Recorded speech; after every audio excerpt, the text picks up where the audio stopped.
Chapter 1. Fated Origin. Page 1. The kit is born. In this bizarre world of quirks, anything is possible. Whether it's the destruction of mankind or the creation of a peaceful utopia, all have the possibility of happening based on one small decision. Words couldn't even describe how jarring it was that the world could be shaped in such a way where millions if not billions of choices are made a day, and many of them have little significance in making the world turn. But every once in a while, a decision is made that may at first seem small, but actually changed the wheels of history forever. Who would have thought one of those moments would happen because of a pair of fox ears? Izuku Midoriya was a strange case. The day he was born was eventful. It began when his mom went into labor much sooner than doctors expected, sending everyone into a panic. To make things stranger, during labor the unborn boy was flailing the entire time. It was as if a wild beast was fighting to be free from the cage that had imprisoned him for so long. Or, as Inko Midoriya described it, "Who the fuck put a headless chicken in my womb?" The doctors rushed to get her situated, both out of worry of the baby's strange behavior, and because Inko, in her labor pains, threatened the doctors with such a wide variety of words that would surprise even linguists. Despite not being born yet, the boy kept up this amount of ferocity until he was delivered, whereafter he immediately calmed. Beside the green hair that he had inherited from his mother, he was also born with unnaturally sharp canines, nails, and thin marks that looked like whiskers on the very side of his face. At the time, it was passed off as a part of his quirk, since it wasn't unusual for some children to have their quirk manifest or partially manifest at birth, seeing as the first official quirk-bearing person was a baby that was barely a few hours old. As a precaution, the head doctor requested that Inko and her newly born son stay at the hospital for a few extra days, just to make sure everything was okay. Midoriya's dad, despite frequent travel for work, stayed with his family the entire time they were there. Once the hospital released the mother and her baby, they continued to live a considerably normal life. Hisashi Midoriya went back to his business travels and Inko raised their son. There was little concern about their baby's body, as they expected it was going to be connected to his quirk once he grew up, most likely taking traits from his father. Lo and behold, one day a few months after Izuku turned 3, something happened. Poof! A young Izuku yelled from his room. The surprise in his voice triggered any mother's intuition. Her breath came in ragged gasps and her eyes were wide as she came rushing into the room. What? Izuku? I have 4 ears. He wasn't exaggerating either. He really did have 4 ears, 2 on each side of his head like any regular person and 2 more ears on top that didn't look human. They resembled the fox ears his father had, except they were still furless and were really small, meaning they probably weren't done growing out yet. With the relief of knowing her baby was all right, Inko passed out and fell to the ground, having drained herself from worrying about her baby. Unfortunately, Izuku at the time thought his fox ears were the reason his mom lost consciousness because they freaked her out and felt ashamed of his ears.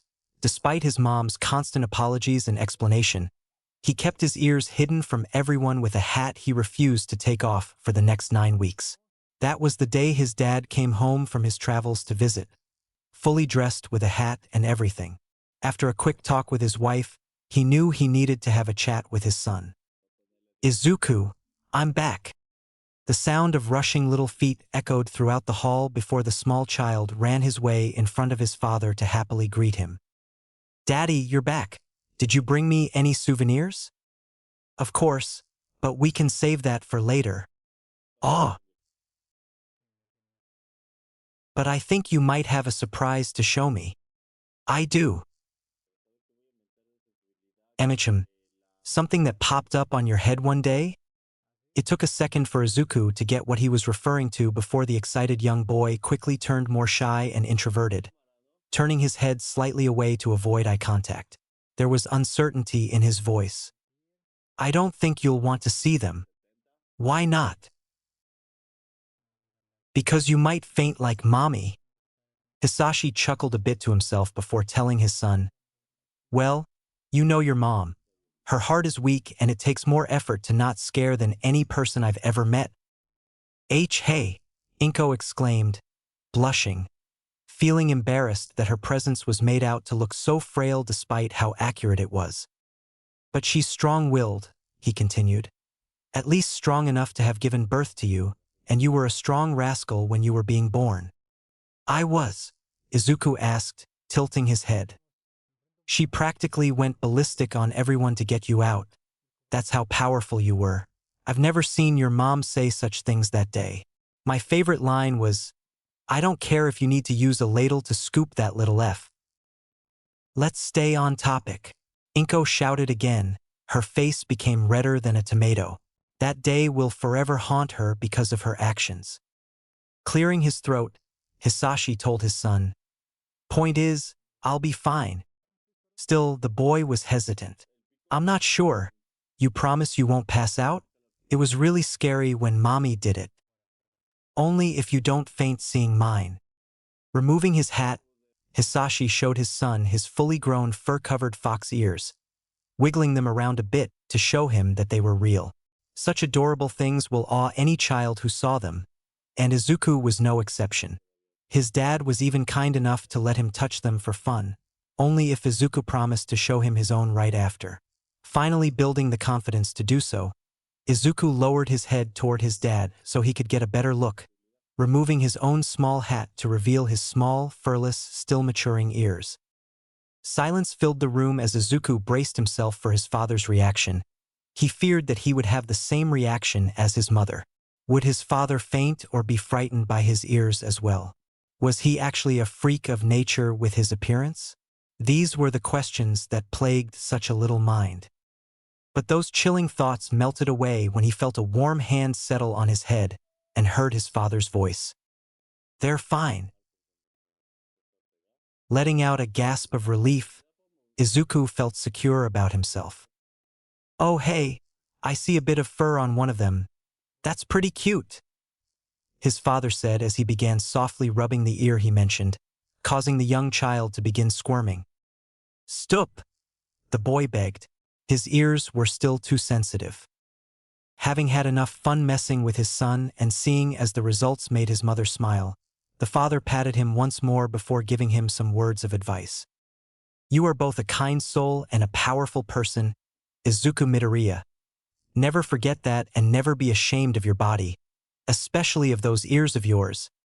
Hisashi's inspiring message, one that would spark Izuku's ambition to become a hero, was quickly followed by Izuku turning around and pulling down his pants to show a tiny hairless tail he had as well. What about this? Izuku asked. This popped out like a week ago. Hisashi had nothing to say. He hadn't been prepared for that as he had only been told about the ears and assumed if a tail showed up he would have been told so, as it would be pretty hard to miss. Inko wasn't expecting that either and fainted again from the shock and suddenness of it all. Honey! Oh no, Mom. I did it again. Don't worry, son. She'll be fine.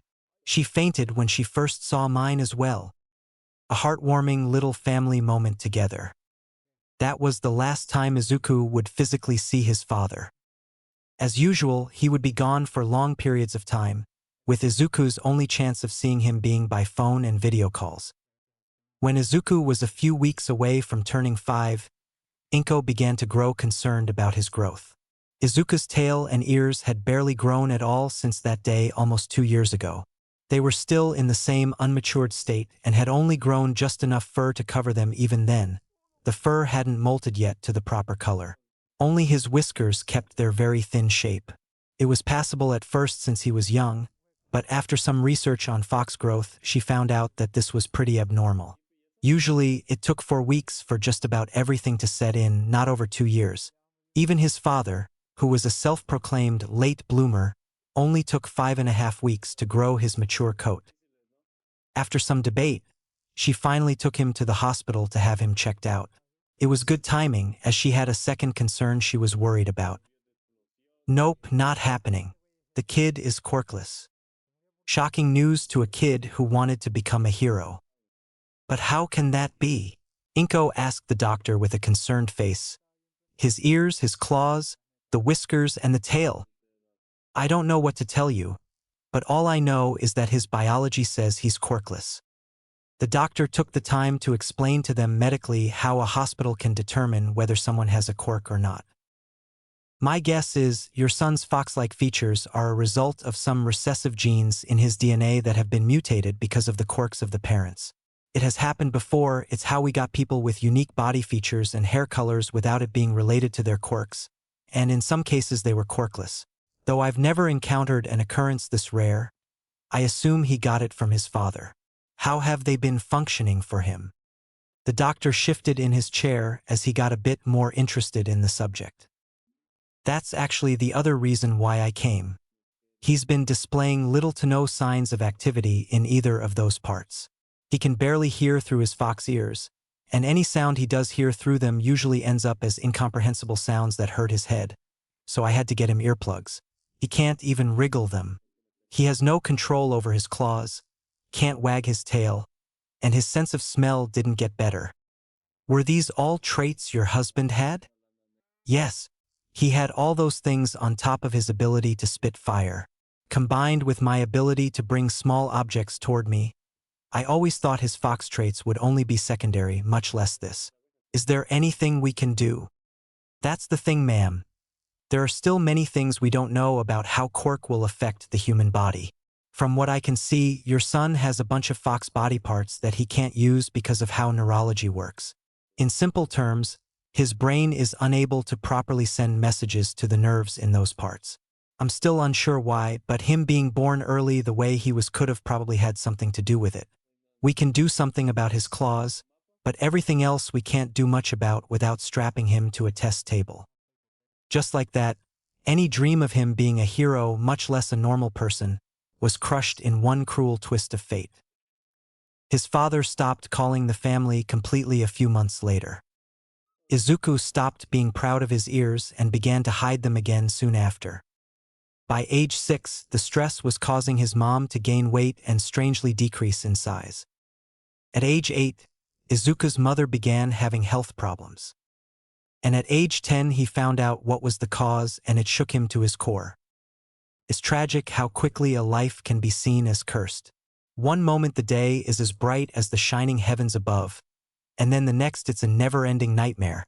A kind of nightmare where anyone would be willing to do anything to help them escape their hardships. That wasn't an option for Izuku, as his curse was something he could never escape, especially with the never-ending reminder that was Izuku's fox ears. In situations like these, it seems almost certain that destiny had chosen the boy's path and there was nothing he could do about it. With no hope, he can only look up at the moon floating in the sky, still shining brightly throughout the vastness of the night, and pray for good fortune. Only the saving grace of a miracle can save the boy from his fate, a stroke of good luck to change the wheels of fate. Page 2. A stroke of good luck.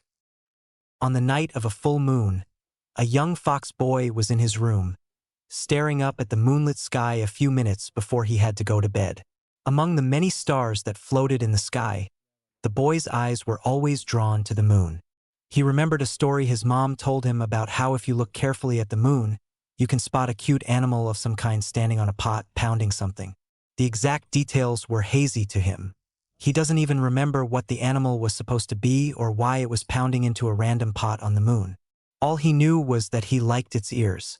Whatever it was, if it can make its way to the moon and become a legend, then it has to be magical or at least special, something that can perform a miracle. Looking at the moon with innocent eyes, holding a memento from his father, the boy made a silent prayer. Please, cute creature on the moon, bring me some good luck. Years passed, and before Izuku Midoriya knew it, he was 13. Many things have changed. His mom was no longer the tall, slender man-catcher that she once was. Life hadn't been so grateful to her. She has yet to find out what happened to her husband or if he was even still alive, and suddenly becoming a single mom took a toll on her health as the years dragged on. Then there was the situation with Izuku's still hid his ears and tail from everyone, mostly through clever clothing choices. Makeup helped cover up his face whiskers.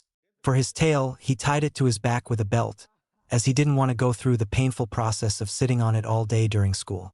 It sucked that despite not being able to move his fox parts, he can still feel pain from them. He had to get more tricky for his ears, purposely growing out his hair to cover most of the base and then tying down his ear with string so he can brush his hair over it. The last thing he hid was a black foxtail, a souvenir from the day his father saw his fox ears for the first time. Now it's a memento and the only thing he had to remind him of his dad.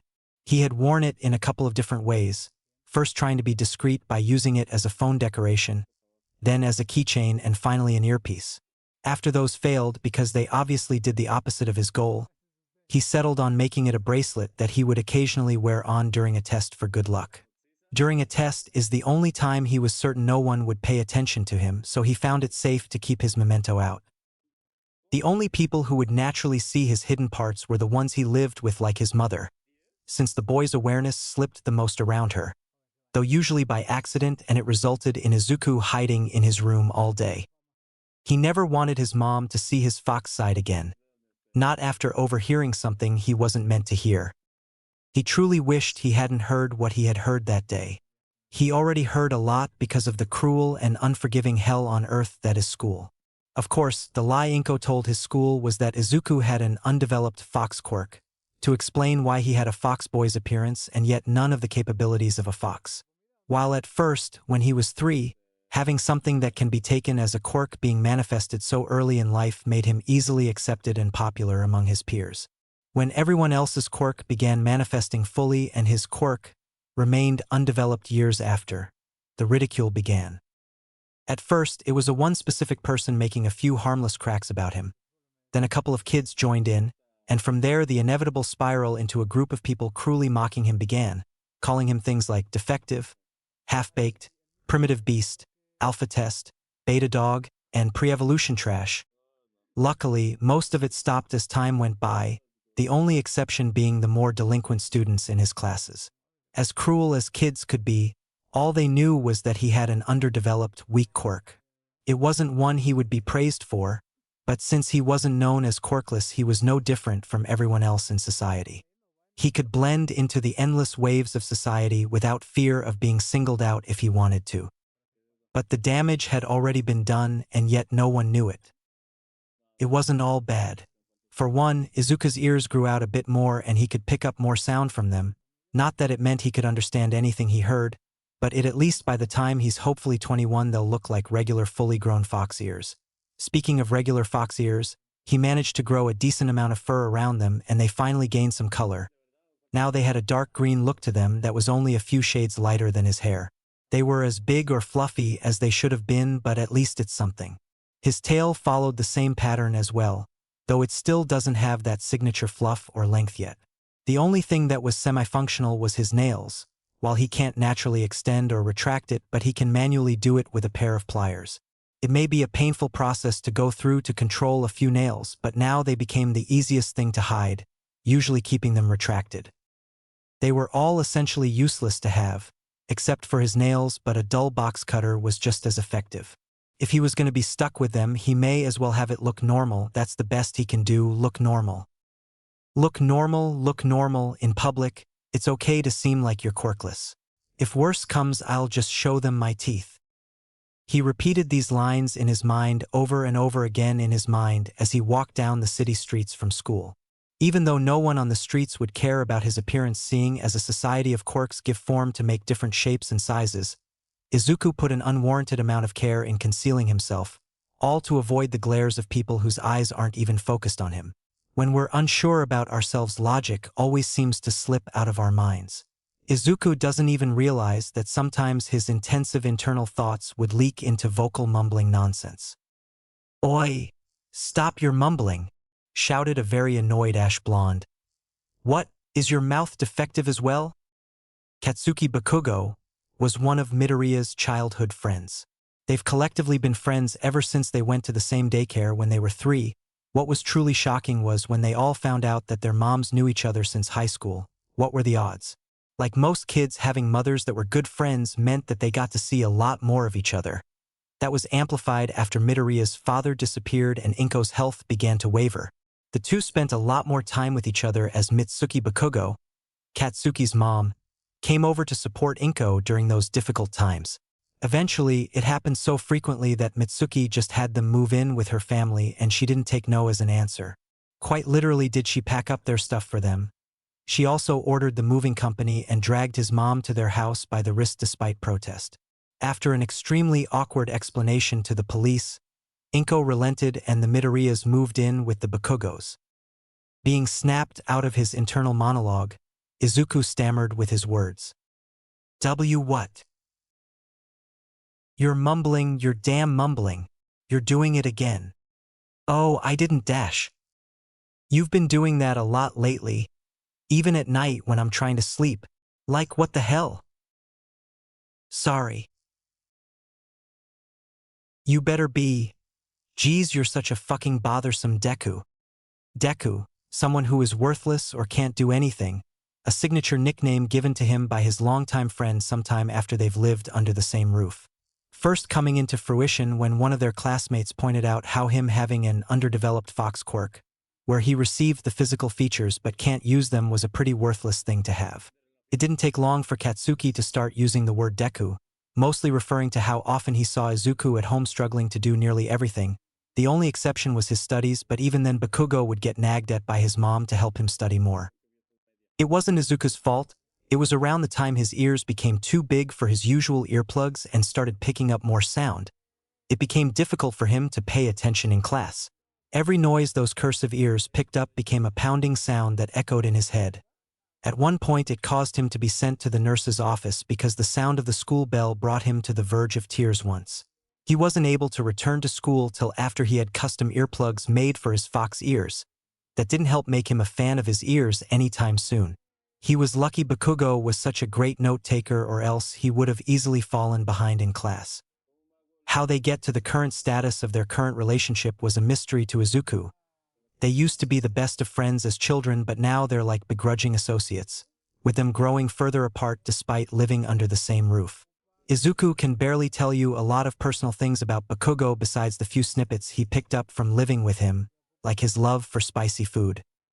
It started around the time they were 7, about a year before Bakugo's mom persuasively invited them to her home. Bakugo was among the first of the kids who started making jokes about him.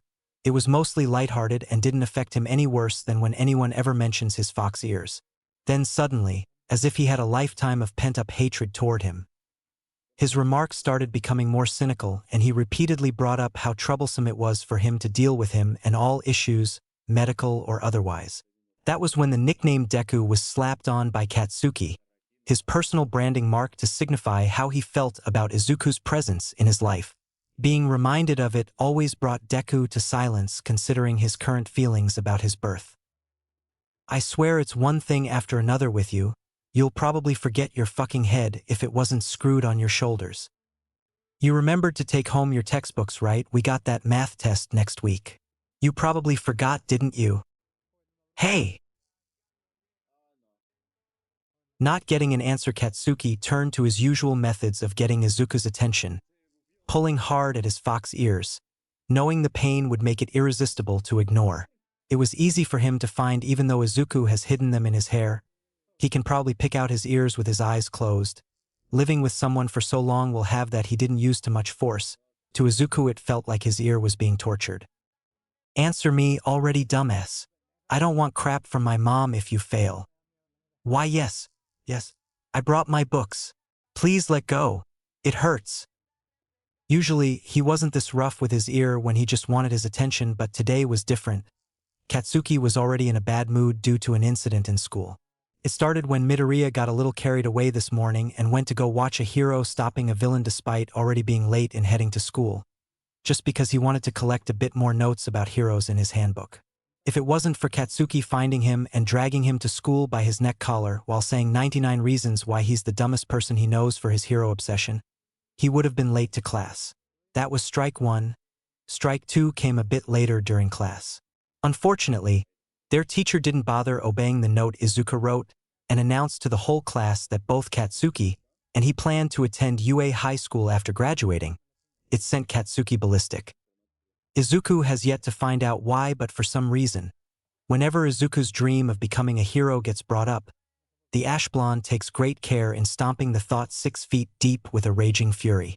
Izuku was lucky they were still in class at the moment, so all that happened was the usual fury of insults that the other class members joined in on, and purposely going through his bag to get the hero handbook he worked so hard on to blow it out the window. A little bit before school ended and the pair had to walk home, he quickly went to receive the book in secret and was lucky that the book was only lightly charred. At least then he had some saving grace from his enraged housemate, who finally relented and let go of his ear before scolding him a bit more. "Next time listen." "I'm sorry." That was when a small group of boys, friends that usually hang out with Katsuki, approached them. "Hey Bakugo, what up?" one of the boys asked. "I see you're walking home the beta dog. How are his half-baked ears?" As the boy reached to grab Izuku's already aching fox ears, he suddenly stopped dead cold mid-motion. For any bystander, this would seem strange, but Izuku knew if he looked to his side he'd know the answer. It was Bakugo. Right as his own friend was about to lay his hands on Izuku, Bakugo's red eyes gave him a steely cold look that froze his core, one that conveyed to the boy that it was probably best if he didn't go through with his actions if he knew what was good for him. Knowing he had control of the situation, he continued the conversation.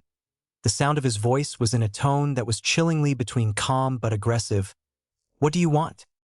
Putting his hand down, the boy told him, We were about to head downtown to do something and wanted to see if you wanted to come with us?" "I'm down, oi dumbass," Katsuki called out to Izuku, even though he was right next to him. Guess he didn't want him to mishear anything. "Get your defective ass straight home. No fucking detours, got it?"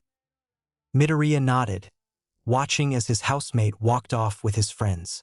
He knew the importance of why Katsuki wanted him home so bad. It's because his mom said that between the time they leave the house for school until he comes back, Izuku was his responsibility. Once he gets home and one of their parents sees him, he won't be held accountable for what happens to him. Another unintentional weight Izuku's presence brought to his life that he's unwillingly dealing with. It was clear there was some disdain for him, but Izuku couldn't tell if Katsuki truly hated him or not.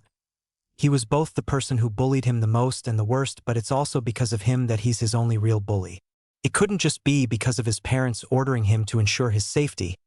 Katsuki was the biggest danger of his life, having caused more bruises to him than anyone else he met. If he hated him so much, then why did he also prevent anyone from laying a finger on him? He's weird. The Bakugos in general are weird. Doing as he was told, Izuku walked home alone, but instead of taking the usual route home he would take with Katsuki, he took another way home. It was a street not far from his home he loved going through because it had an attraction he couldn't resist: Hirozu Street, the Street of Heroes. It was one of those streets that dedicated itself solely to one theme. You can find countless hero-themed stores, buildings, and merchandise here. While there are many other places in the city where one can get their hero fix, streets like these are where the nichest of things can be found for the most dedicated of fans. For someone like Izuku, this place was a goldmine. Technically, it wasn't a detour he was taking, as the street did lead him home. There was only a 10-ish minute difference between his regular route. The only reason he doesn't usually take it is because Katsuki would get sick of him stopping every 5 seconds to awe something he saw, turning an extra 10 minutes of walking into a 2-hour adventure if they were lucky. Izuku was just too addicted to heroes, taking comfort in fawning over everything related to them and doing whatever he can to feel as if he's experiencing a taste of hero life. What else can he do about it? His dreams of being a hero, despite him pitifully telling himself that maybe one day he can, was virtually dead. If being quirkless wasn't already a red herring of being ineligible, having parts of his body that does nothing but damper his ability to do anything drove it in. Like his ears having supersensitive hearing, but everything is inaudible and hurts his ears. That only proves he wasn't meant to be a hero. Yet through it all, he kept telling himself maybe a stroke of good luck will come past him one day and his destined life would change forever. Then he tripped, trampling on someone's leg before face planting on the ground, because life hasn't already made a lot of bad things happen to him today. Compared to everything else he dealt with today, this was pretty light. At least it couldn't get any worse. Kaboom! An explosion happened. Where did it come from? Izuku didn't know. His face was barely off the ground when it happened. All 4 of his ears were ringing from the explosion, and he couldn't see what was happening because a flash of light blinded him. All he felt was his weak body being forcefully carried off into the air. Was this his soul flying up to heaven? No, he felt gravity pulling his body toward the ground. He was still alive, but it might not be for long. He should come crashing to the ground any second now. If he's lucky, he'll make it out of it alive with a broken arm.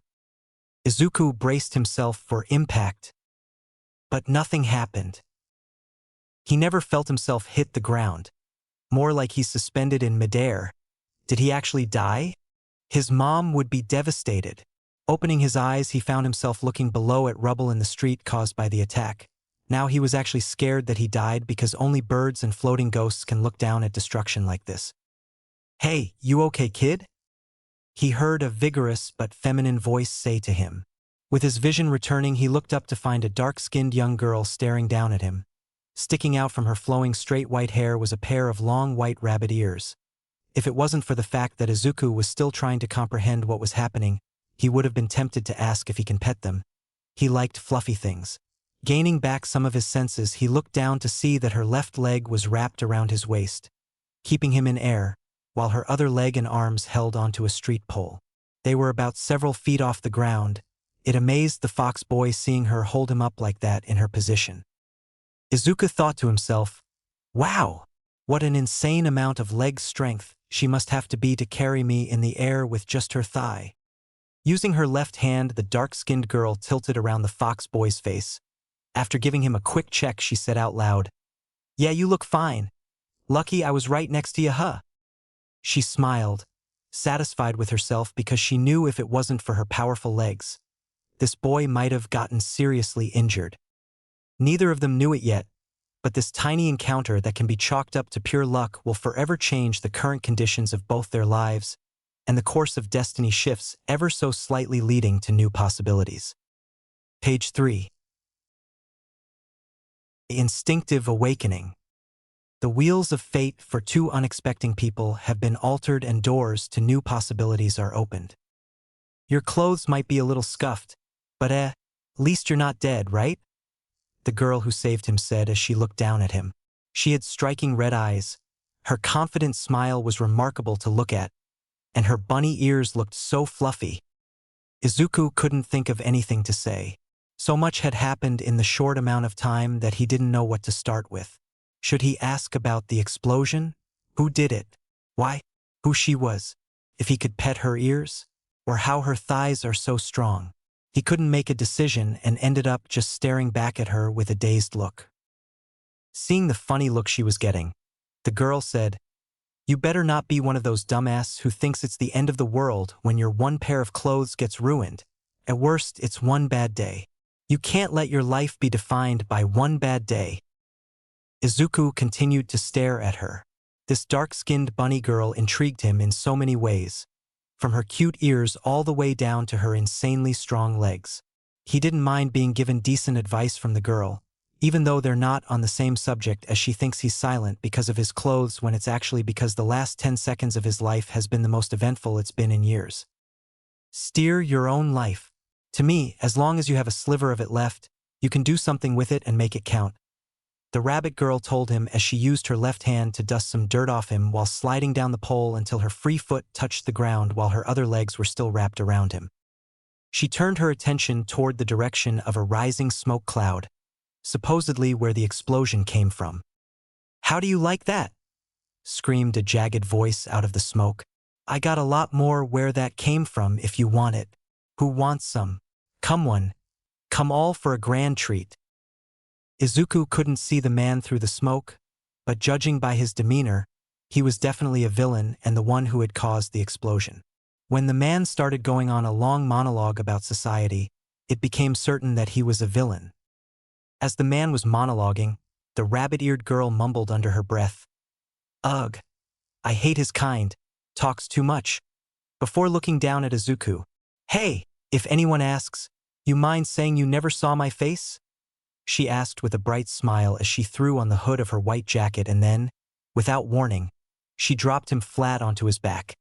His body jerked as he felt his full weight slam against his tail.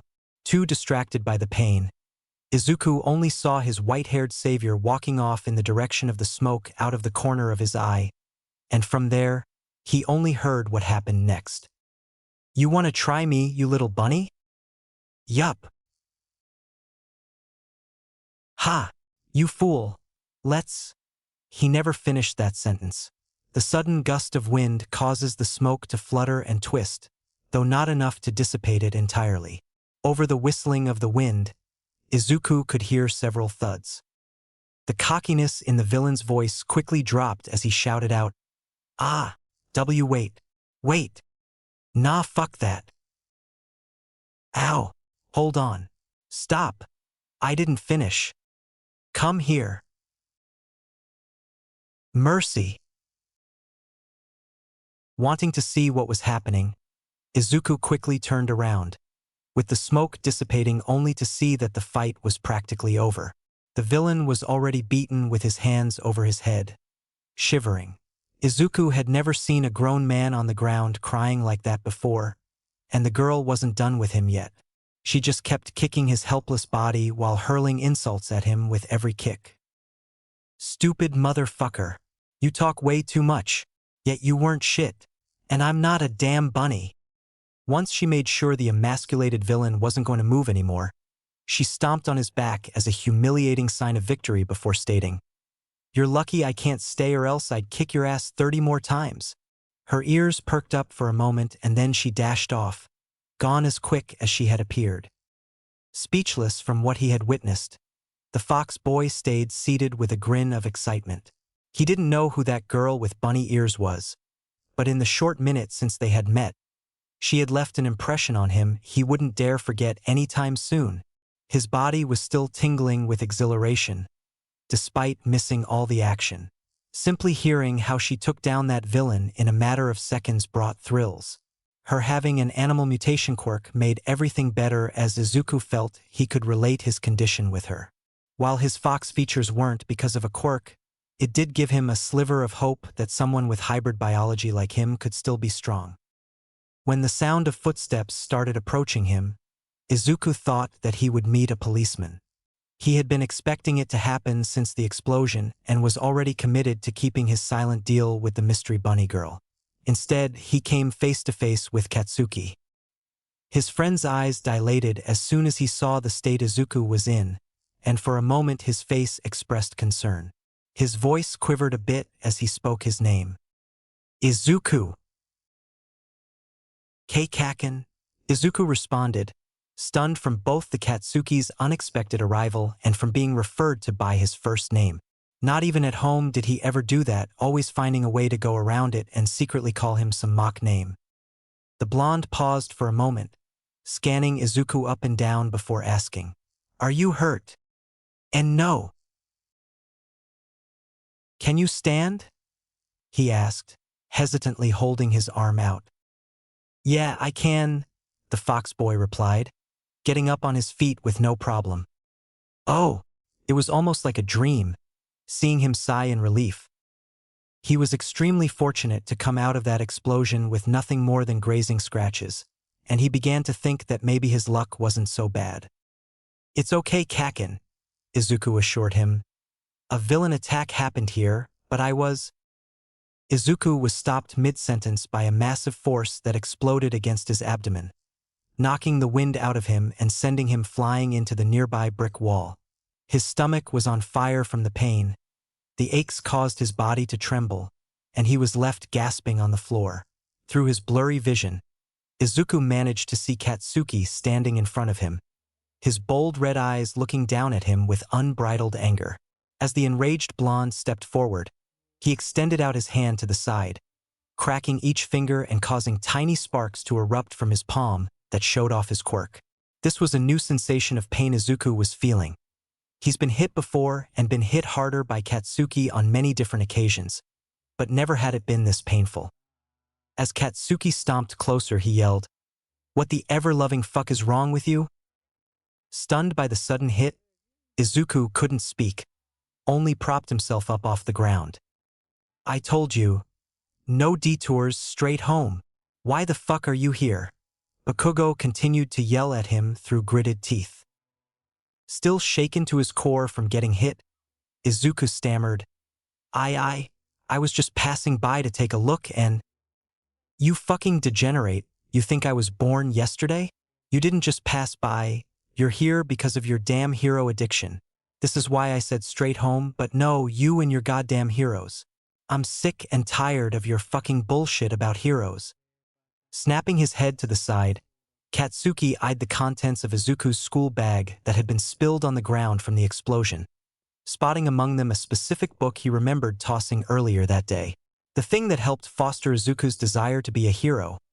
A single book most people would consider to just be a bunch of fan notes, and Katsuki's wrathful eyes began focusing his anger on that damn book.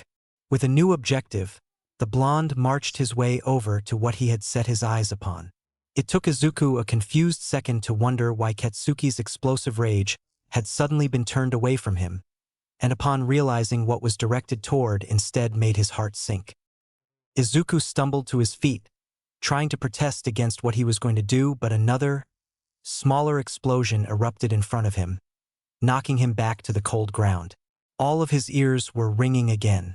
He grunted from the pounding sound echoing inside of his head before trying to get back up again. This time he didn't even get to his knees before he was stopped again. A pair of red eyes glaring coldly at him like they had those kids from before, and Izuku suddenly felt the strength in his legs leave him. He was left there, with trembling hands and frightened eyes, as he had to witness what happened next.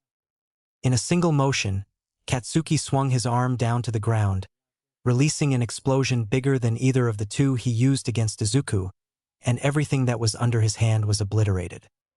The notebook, the one Izuku had dedicated countless hours to, the one he took the punishment for being tardy to school for, the one he would go to as many villain attacks as possible to record in, and the thing that made him think he was doing anything toward his dream was gone.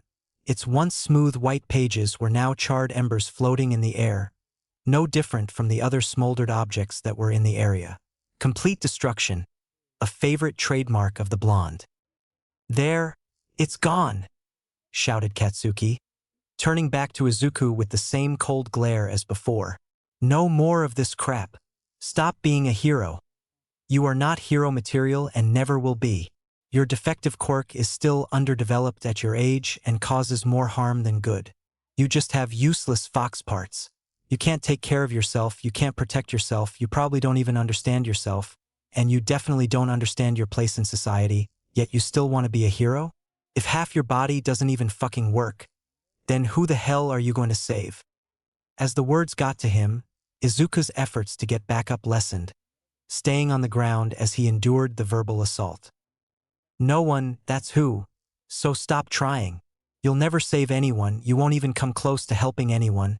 You'll just get in the way and sit there like a baby like you are now. I'm the one who usually has to pick up after you. Do you know how annoying that is? I quite literally cannot leave you alone to walk home, so I can hang out with friends without you being stupid and getting yourself caught in something just to be saved by someone else. If you had listened to me for once, you would have been out of harm's way. But hey, you're not the one who'll get yelled at if something happens to you, right?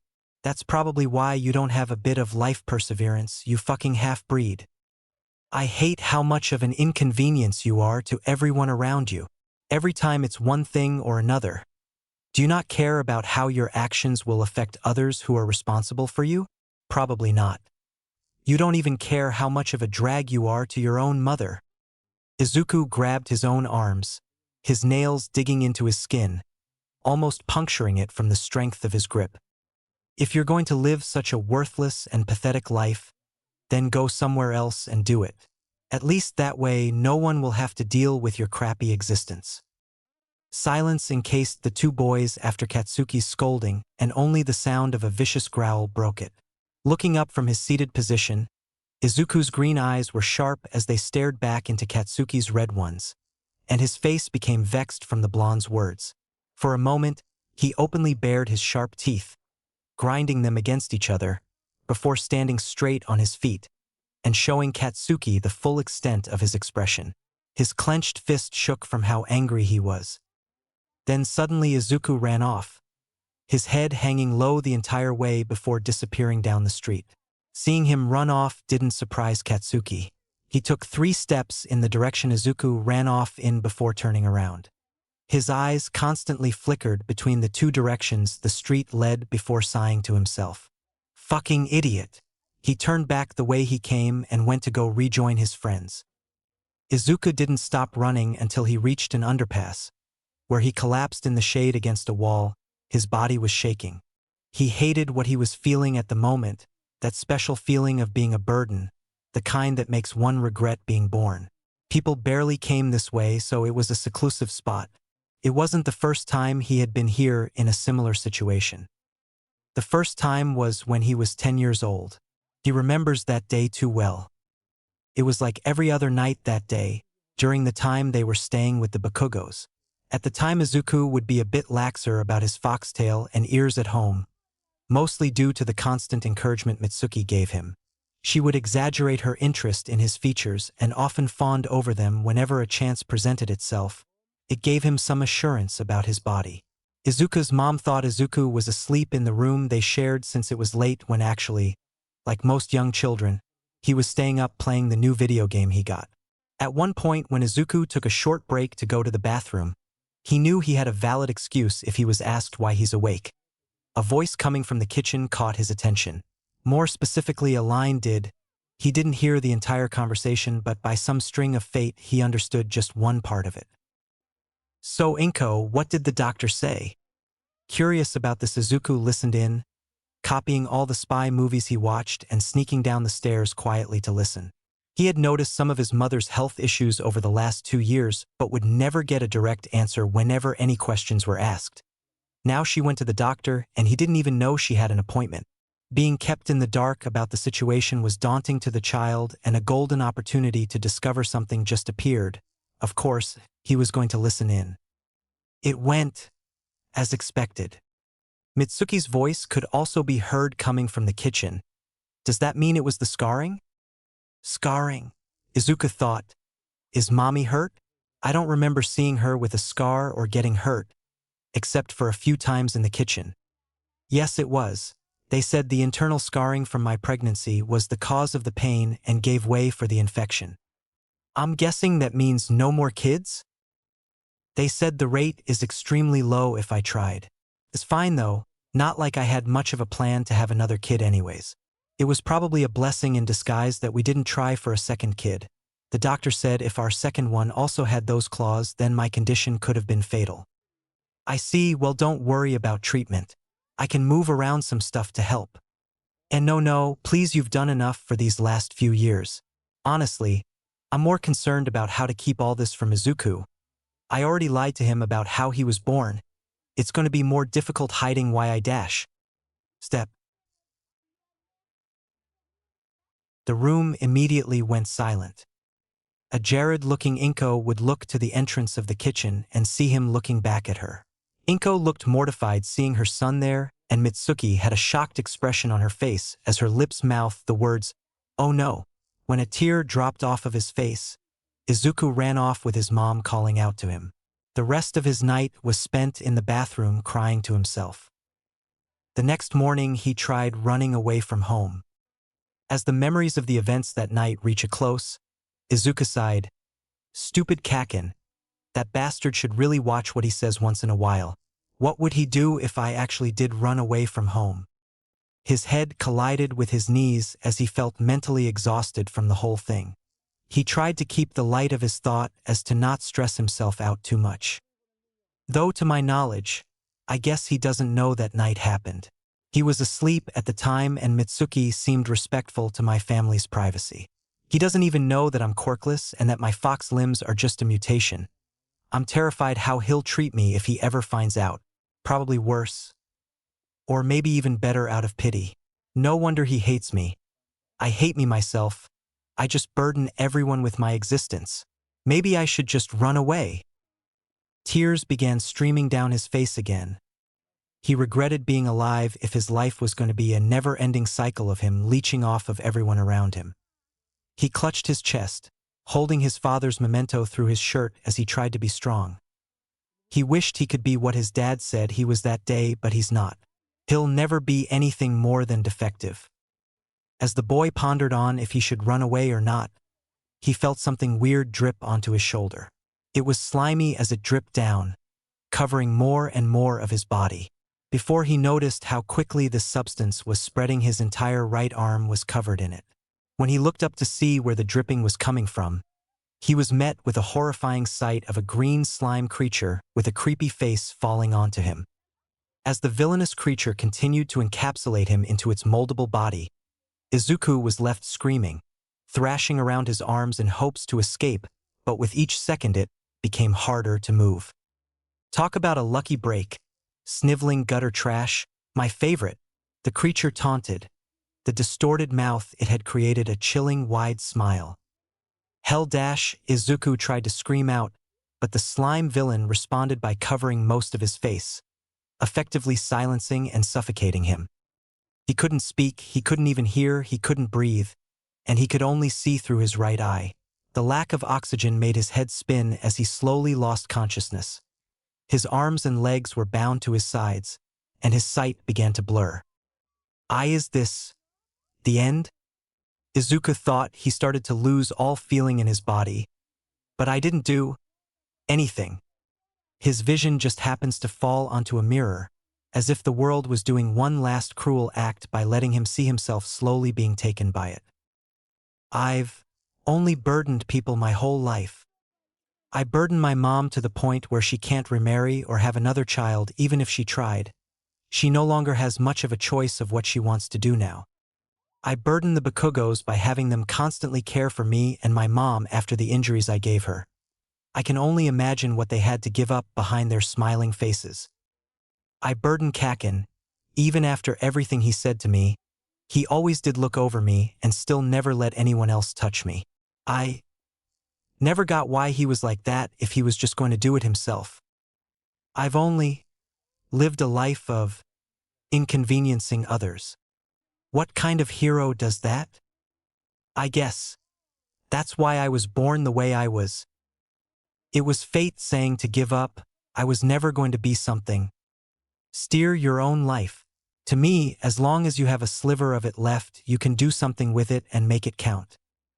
Those words echoed in the boy's head right at the verge of him fainting. Controlling my life, making something I do count? Can I really do something like that? Probably not. I'm too dependent on others. The thoughts of every time someone had to make an exception or go out of their way for him came up.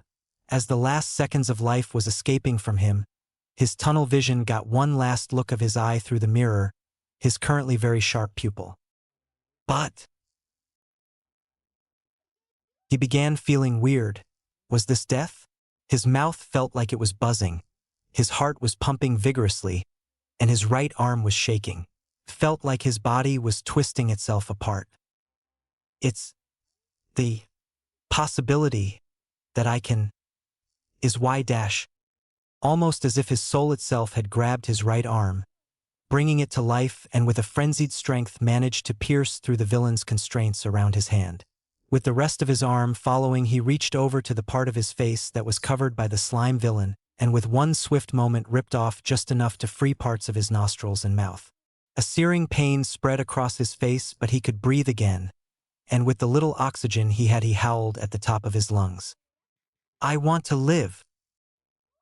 He only had that short moment of freedom before the slime villain completely envelopes his weak body again, this time leaving no room for him to escape again. As a final taunt to make up for Izuku's short victory, the villain mocked him with a single word. Futile. No, it wasn't. He's safe now, so have no fear. The slime villain quickly turned around, his eyes widening in fear after recognizing the voice. Texas Smash. From beneath the deafening blob of ooze that the villain captured him in, he could only make out booming echoes of a mighty voice and the rush of raging wind before suddenly the cold, claustrophobic feeling that encased his body disappeared in a second. For the third time today, he felt himself being blown off his feet, but a lot gentler this time, like a graceful wind angel was kindly setting him down. With his vision getting a bit better, he got a glimpse at his mysterious savior with the mighty voice. The blurriness of his vision prevented Izuku from getting a good look, making all he saw a big hulking man with a wide smile and blonde hair. Why? Because I'm here. While his body regained the essential oxygen it needed, he slipped into an unconscious state that he welcomed. It was strange, he knew he was passing out yet. His body felt more awake than ever, like he had awoken from a long nap. A few seconds ago this feeling was feared as it meant his possible death. Now he no longer had that fear because one thing was certain. He was alive. Page 4. Newborn resolve tested. "Hey nerd, how long are you going to be in there?" asked a young Katsuki, hastily knocking on the door of the bathroom as he rubbed his sluggish eyes. "You've been in there ever since I woke up? What are you doing in there?" At first, no reply was given from beyond the locked door. "Nothing," Izuku finally answered. "What? Then get out if you're already done in there," Katsuki told him, puzzled as to why he was hogging the entire bathroom to himself. "I still want need." A solemn sigh came from beyond the door. "I just need to stay here, just a little longer." "Whatever. Can I at least come in and brush my teeth?" "Oi, my toothbrush is in there. I already had to use my damn mom's shower. I'm not using her toothbrush as well. Arg. Now look at what you made me do. My mom will chew my ear off if she heard me swear." When Katsuki heard the door's lock make a clicking sound, he took it as an invitation, opening the door and entering the bathroom. As he walked in, he spotted the green-haired boy. He was sitting in the bathtub with his knees hugging his chest and his head hanging low. The blonde was quite surprised to see Izuku the way he was. The fox boy was never one who walked around with his head held high by a mountain of confidence. Despite the hardships he faced, Izuku managed to keep his head on a leveled ground before now. Seeing him so gloomy like this out of nowhere felt unusual. It's the early morning and they haven't gone to school yet. What could have happened to make him so upset? Questions that he would like to ask flooded Katsuki's mind yet. There was a feeling dwelling in his stomach that told him not to. Besides, as his mother instructed, his job was to protect him from harm by the outside world. He doesn't need to get involved with all his affairs. Walking by the bathtub, the blonde approached the mirror, collecting his toothbrush and paste from the cabinet to start his morning routine. As he brushed his teeth, he took repeated looks through the mirror at Izuku, watching him. The greenet didn't move an inch the entire time. The grief he was suffering made him sit still like a statue. While it was unnecessary, Katsuki decided he was going to ask a few questions, convincing himself that it was only out of curiosity. "All right, I'll bite. Why the hell are you sitting in the bathtub?" "It's nothing." "It's definitely something. You're defective but not senseless." "How would you know?" "My mom said that people only sit in the bathtubs when they're not bathing to sulk, like my dad when my mom played something called a breakup prank on him. Well, she initially said 2 reasons but then never mentioned the second one. Anyways, there's obviously something on your mind. Spill it." "I don't want to talk about it." "Why?" "It's just personal." "Fine, whatever," the blonde responded, spitting into the sink. Unscrewing the cap for the mouthwash, he prepared to rinse out the remaining bacteria from his mouth. Not before telling Izuku, "I just don't want this to be a daily thing. Going into my parents' bathroom made me find out way too much about my parents." With Katsuki being on his way out and the dawn of solitude steadily approaching, Izuku finally called out to him, "Hey, Kaken." "What?" Katsuki replied, pouring in some mouthwash. "Did you feel like you should have been born?" "Eh?" This was a potent question for two 10-year-olds to ask each other, a hard contrast to what society would think kids of such a young age would be thinking about. The underbelly of humanity will always be dark and ugly. Yet, it's an unavoidable trail many must face one day. Izuku had just encountered his own the night before. I mean, you ever just, I don't know, realize how much your parents have to do for you? When things started clicking about how horribly uncaring the world can be, and how you've only been ignorant about it for so long because your parents used their well-being to shield it from you. Like how many things need to be done to stay alive, the amount of time they have to spend to raise us well, or how much your existence negatively impacted their life. almost as if things would have been better had you not been born. Silence quickly filled the room after that statement. Both kids were in their own distressed state from the questions it brought, and it tormented them with their inability to come up with a solution. What can one say about a situation they know exists and recognize how devastating it can be, yet they don't know enough about the world to find an answer? For kids this age, they only had a few options of what they could do. Not being one to let such an existential dilemma slow him down, Katsuki spat out the solution before stating how he saw the issue. Hell if I know. Yeah, I thought so. 'Cause I'm not dumb enough to try to find out. What? There's no point in figuring out all that junk. It won't do me any good even if I get an answer anyways. Yeah, but what if dash? What if what? We're kids. We're not going to do anything important with that information, and we can't fix anything with it. Not a lot can be done about it. May as well not waste the time thinking about it. Kaken, Izuku silently muttered under his breath. While understanding the intent behind those words, they were not enough to lift his sorrowful head. Regardless, he still gave an obligatory response to assure his friend, I guess you're right. Taking one last look at Izuku, Katsumi gritted his teeth in annoyance before heading out. We got a test today at school, so don't be late. Okay. The unanswered problems from youth are usually the scars that last the longest. Hey, Hey! Called out a very mighty voice. Opening his eyes, Izuku would find himself with the perfect view of the city, over 200 feet in the air. Freaking out from his frightening circumstance, Izuku started screaming at the top of his lungs, I'm falling. Calm down, young one. The voice called out to him again. You're not falling, you're holding onto my leg. Looking up, Izuku saw that his arms were tightly wrapped around an extremely muscular leg. His nails were intensely inserted into the fabric of the person's jeans. His eyes trailed up the limb to see who it was he was clinging to, surprised when he saw it was none other than the number one hero, All Might. His signature blonde hair, those white teeth, his manly jawline, and that iconic smile, they were all right there. All Might! Shrieked Izuku. His grip began to loosen as the shock of this revelation took over his body. Don't let go, All Might shouted back at him. If the boy slipped off at this height, he might not be able to save him in the condition he's in.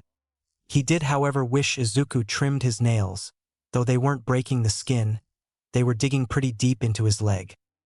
Hanging on for his life, Izuku tried to remember what had led to his current situation.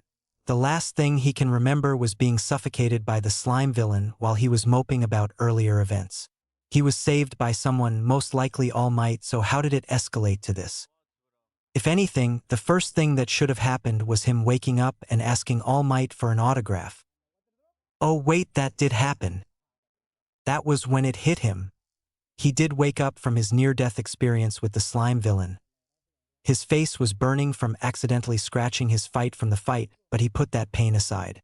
Having recognized the extremely popular pro-hero, he asked for an autograph only to find out that he already got it. On his school's jacket. His torn, battered, soaked, and burnt from being twice over exploded school jacket. He wished he had something better to get signed, like a notebook or any of his other items. Sadly, almost all of them, except for his necklace, was in the backpack he left behind at the scene of the explosion. It wasn't my fault, I was underprepared. I didn't expect to be saved by the number one hero, much less meet him. Shaking his head from these thoughts, Izuku knew he had to get back on track. The main question he should be trying to answer. How did he get here? The question, a single question he wanted to answer.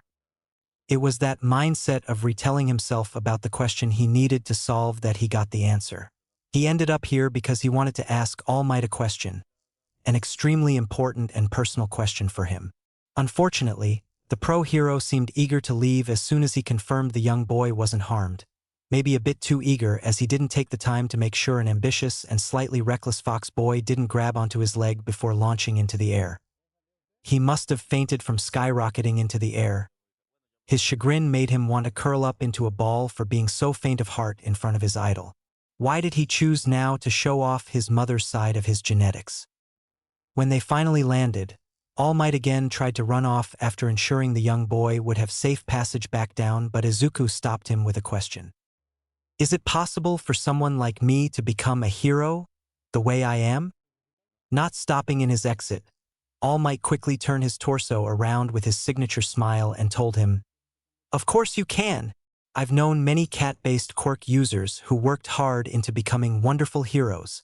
If you train hard enough, you might even be able to join the wild pussycats." "But my Quirk isn't cat-based," Izuku corrected. A weird feeling of glee hit him by doing so, but also a bit of humiliation that his idol thought he had a cat quirk. After taking a deep breath, he explained to him, "I don't have any kind of quirk. I'm quirkless." This stopped the pro in his tracks. In a moment of confusion and instinctive curiosity, he gave the young boy that defied everything he knew of the world his full attention, both mentally and physically, by turning his whole body toward him. He needed to be somewhere, anywhere that wasn't here, yet he stayed as it seemed like pure luck that he might have stumbled upon one of the many mysteries this world held.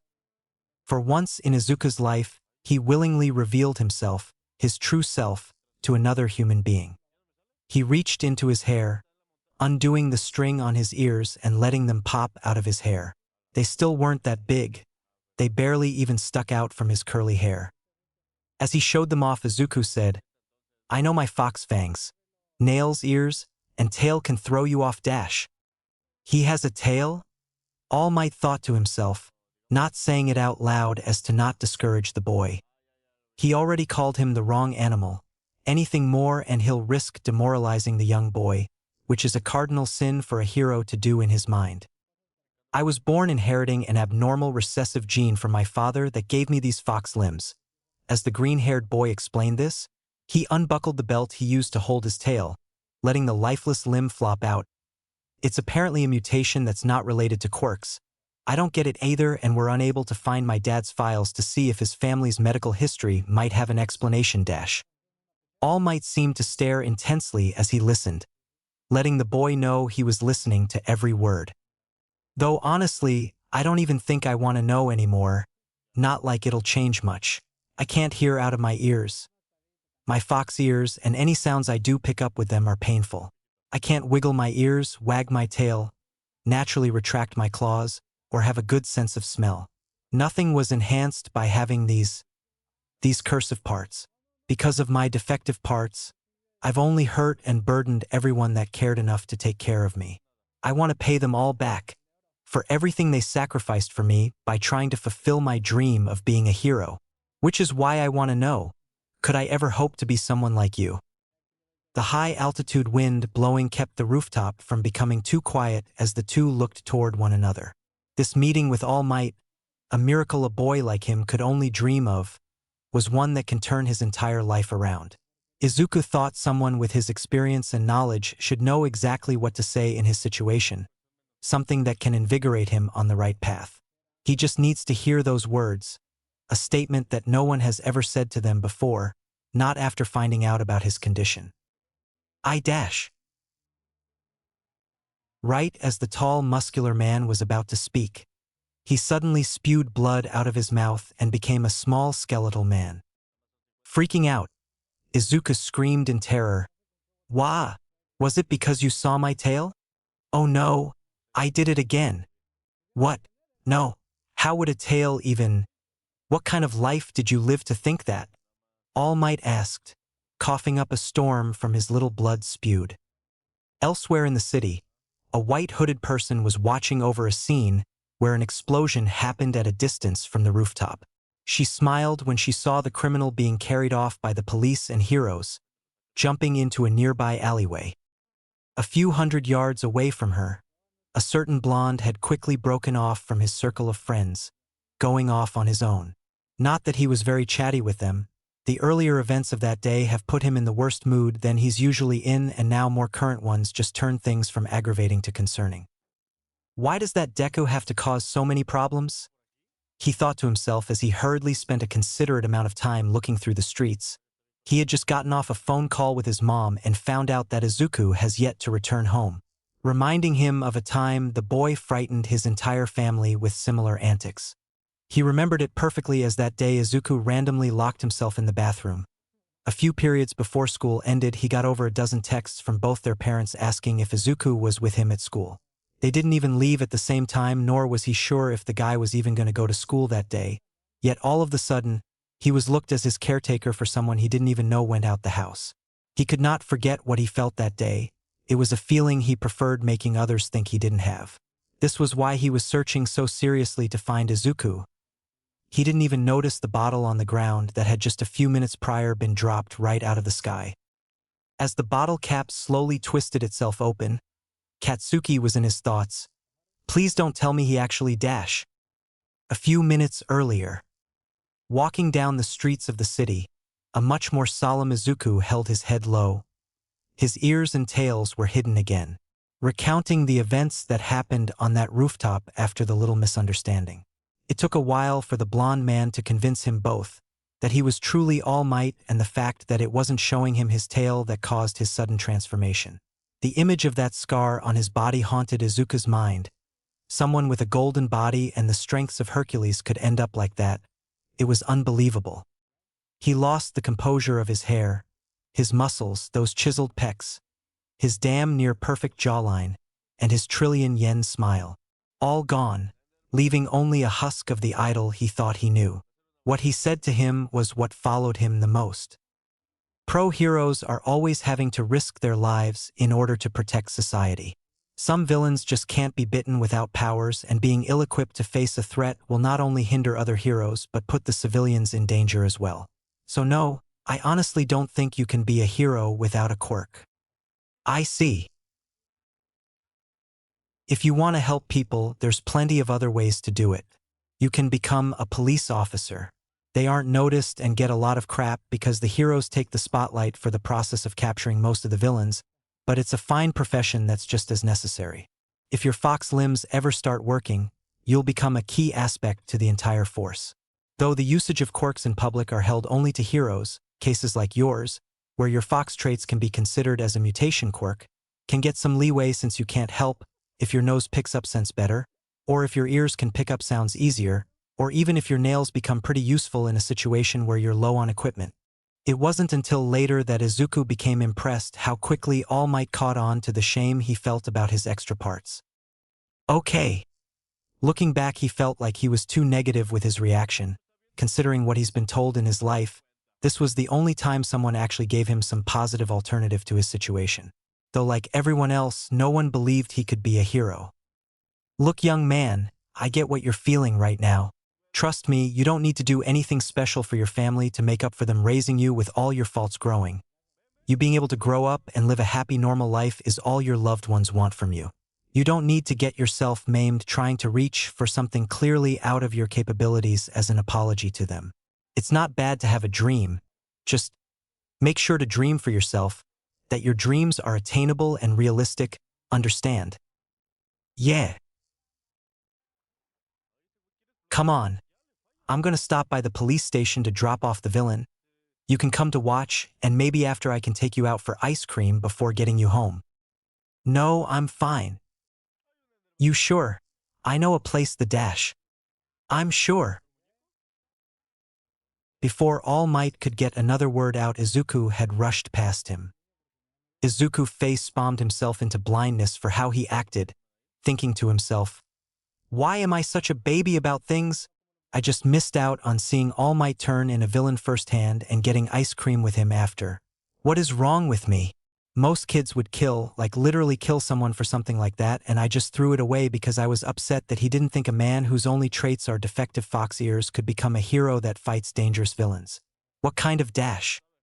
Before he finished that thought, his forehead smack against something soft but resistant like a bouncy ball, springing him back with enough force to knock him off his feet.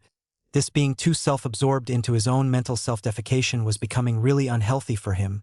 One day he's going to be hit by a car or get caught in the middle of an explosion again. Recovering from his humiliating fall, he noticed a pair of shoes in front of him, meaning he bumped into someone. As usual, Whenever anyone bumps into another on the streets, some apologetic banter begins. I am so sorry me dash. Watch what you bump into unless you want me to kick your ass third dash. Though this time was different. While the two had polar opposite initial reactions, they shared the same look of shock when they saw each other, instantly recognizing each other. Bunny ears, Izuku silently muttered under his breath. Broccoli head, a familiar dark-skinned bunny girl exclaimed.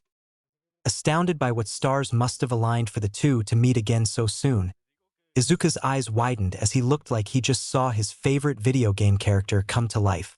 His lips quivered, legs felt like spaghetti, heart was pounding, arms were shaky, body felt giddy with excitement, and he was speechless. He couldn't imagine what she was thinking because his mind was pulling blanks on him. On the other side, the bunny girl was just blinking at him nonchalantly thinking, Huh, didn't expect to see him here. You didn't have to do this, miss, Izuku told her. They were currently sitting at the sidewalk of a cafe, waiting to be served 3 scoops of refreshing frozen treats to enjoy on this bizarre day. Waving off his gratitude, the dark-skinned woman replied, I already told you to call me Maruko and don't worry about it. Call it your reward for keeping our little promise. Hopefully it'll be enough for you, because I don't have enough money for something else at the moment. And no, it's fine. I just wish you didn't trick me into accepting it by saying you were gonna force-feed me garlic flavor. Ha! I don't play tricks. I'm just very persuasive. It's borderline threatening. Oh, trust me, that's not a threat. When I give a threat, ex-cons cry. I can terrifyingly see that. The chilling vibe he felt was ironically complemented with the waitress serving them their frosty desserts. From his pressure choice, Izuku had ordered by pointing at the flavors he remembers he liked individually and prayed he'll like it together. He got 2 scoops of a green color ice cream and a scoop of a yellow color one on top. Maruko had gotten something she referred to the waitress as her usual. 2 scoops of a white color ice cream and 1 scoop of a pinkish color one with red flakes over it.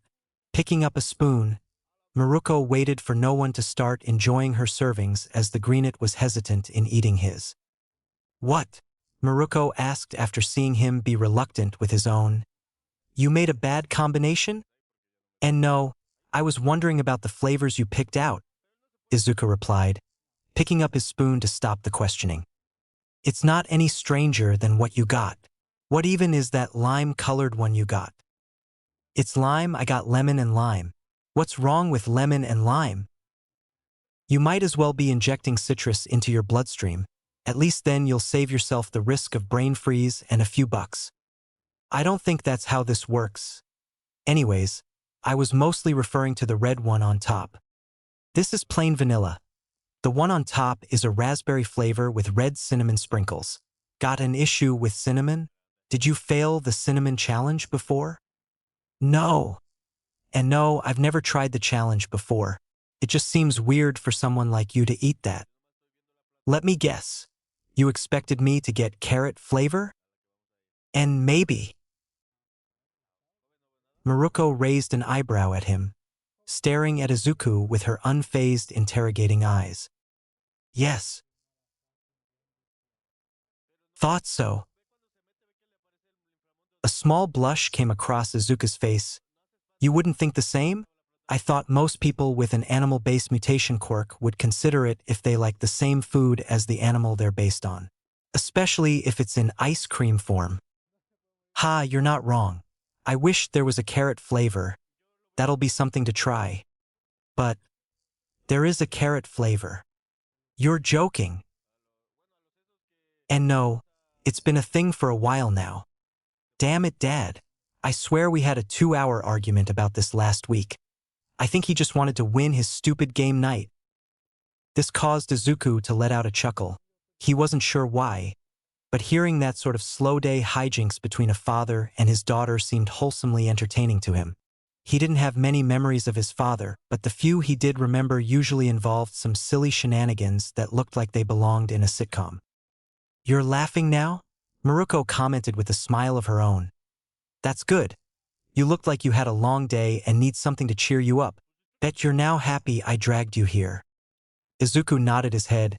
Yeah, thank you, he said, taking a spoonful of his frozen treat in his mouth and relishing in its fruitful flavors.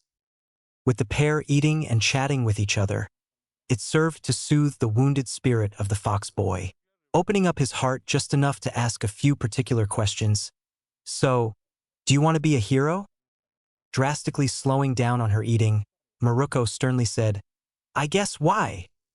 Readying her free hand just in case the boy says a little too much. Was just thinking about it earlier when, well, you were so skilled then. It looked like you were practicing to be a hero. Relaxing her hand as the boy showed to be discreet about her actions, Maruko replied, more so. That guy was a major scumbag and I like beating up scum. Lost a favorite store of mine because of him. When your quirk first manifested, were you confident in your ability to be a hero? Did you ever doubt that you can become a hero? Of course not, Maruko confidently exclaimed. That's probably because her quirk was strong from the beginning. Izuku thought to himself before saying, would you still think that, if your quirk weren't as strong as it was now? The bunny girl scoffed. I mean, yeah, whatever quirk I got, even if it was a weak one, wasn't going to stop me from training my body to be that of a hero. That'll be stupid. That line hit Izuku weird. His heart irregularly beat afterward, as if he was suddenly smacked with an unexpected object. He asked her, but if you have a weak quirk, won't that only put yourself and others in danger if you go against a strong villain? Sure, I guess that's a possibility, Maruko shrugged. Her eyes wandered a bit as she thought it over before stating, that's kind of the point of training your body. Have you seen the quirks most heroes have? A good amount of them are really niche abilities that only work in certain situations. To me, what makes a difference between a regular guy and a hero is how someone can use their capabilities to be as effective as possible in turning a situation to their favor with their niche. Izuku scooted his body forward, seating at the edge of his seat as he asked more questions. He was getting more intrigued by the second. The kind of attitude she had was a polar opposite of what he usually gets whenever he asks these kinds of questions, and it perplexed him on how he should feel. Was she just being overconfident and naive, or just more optimistic and determined? He needed to ask her an important question. I have a quirk that's not that strong, to the point where I'm basically quirkless outside of my nails. Do you think I have a chance at being a hero? How the fuck should I know? Izuku blinked. His eyes were wide and his jaw dropped low from the unexpected reaction the dark-skinned girl gave. He remembered getting that kind of response to a question once before. The memory seemed too distant to properly remember. Only the feeling of not knowing how to feel about that kind of answer remained. How half-completed it felt to hear. As Izuku tried to speak, he stammered with his words. I don't know who you are, what you can do, or what you can grow to be. No one does. It's only you who can truly bring out what you can do with your own effort. My quirk wasn't that strong either when it first manifested. I'm a fucking rabbit. When was the last time humanity was threatened by a rabbit? Regardless of that, I was prepared to kick ass without using a quirk at all. It was only a coincidence that it became something useful later on. My old man said it was because of some super smart science crap, but I say it's because of how badass I was training. So just do that, Maruko casually said. Me? I don't think I can get like that. Why not? You may not look like much, but I don't see anything that'll prevent you from trying to be more. I just think my quirk is too detrimental to grow into something. Almost as if things would be better if I never had this quirk to begin with, or if I was never born. He wished he was brave enough to say that last part. Maruko abruptly slammed the table with her hand as she rolled her eyes, groaning in annoyance. Ugh! I hate those kinds of philosophical questions. They're utterly horrendous to hear. Take a considerate amount of time to think through, and mean nothing in the end. They mean nothing? Izuku repeated, feeling a bit skeptical about what she meant. He was pretty sure questioning if his life had a positive meaning meant something, if not to anyone then himself. Yeah, they mean nothing in the end, which is why I never wasted my time with them. Think about most of those kinds of questions, they're extremely vast and too vague. What is the point of life? What is the role of humans? Is the sky blue? Should we blah blah blah blah blah? She said mockingly, exaggerating her expressions in a way that'll make the ancient Greek philosophers rage. I'm so sick of hearing them. What are you going to do if you get an answer? Not a lot, because that's all you got, an answer. Nothing more, nothing less, just something that can't change what already is, which was the point of people searching for an answer to begin with. You're not going to change the world or make anyone's life better by trying to answer some rhetorical questions. It's like asking if my day would have been perfect if that villain attack didn't happen. Sure, it may have been better if my favorite store wasn't destroyed. Of course, something has a chance of being better if something negative didn't happen. Water is wet. That doesn't solve anything, and me moping about it isn't going to fix it either. I just take what happens to me with what I got and try to get where I want. If I can do something, then I do the best I can. If I can't, then I see if I improve myself into being able to do that thing before moving on. Before she continued any further, she paused with an enlightening look on her face, as if she had a revelation of her own from the speech she said. Face-palming herself, she grumbled, "Blah. I sound like my fucking dad." She pointed a finger at the young fox boy before stating, "Point is, stop holding yourself back by thinking about stupid shit and do something. Life always throws challenges at you. Start learning how to improve so you can kick their ass. You want something done. Instead of crying to your lucky star hoping for a miracle, you just do it and become that miracle." A drop of sweat dripped down Izuku's face. Her simple way of doing things was problematic since it clashes against the usual meticulous lifestyle he used to live. She makes life sound so much easier than what it really is, which could be beneficial if used in the right situation, but for someone like him, this wasn't something he can take in one sitting. Was he really being stupid thinking about half the stuff he does? The best way to find out was to look into the other side and see what results he can yield. Where would I start doing something like that? The fox boy asked, his curiosity growing exponentially from wanting to explore this new way of life. Typically anywhere, from your own room to like a junkyard, that's where I started out. But if you really suck at training yourself, she reached into her back pocket to get out a business card, writing on the back of it an address and 2 numbers before handing it over to him. Try this place. If you're having trouble finding the place, the bottom number is mine. As Izuku accepted the card, his hand began shaking. An overwhelming amount of joy filled his body, causing him to get a wide smile, and his eyes began glittering. If he could move his tail right now, he'll probably be wagging it like a dog despite being a fox. Maruko didn't know it yet, but she had just helped him achieve a great thing in his life. I finally got a girl's number, he cheered in his head. It was now Maruko's turn to have a sweat drop from her head. She doesn't know what his life might be like, but she wasn't going to lie about how his reaction seemed a bit too creepy.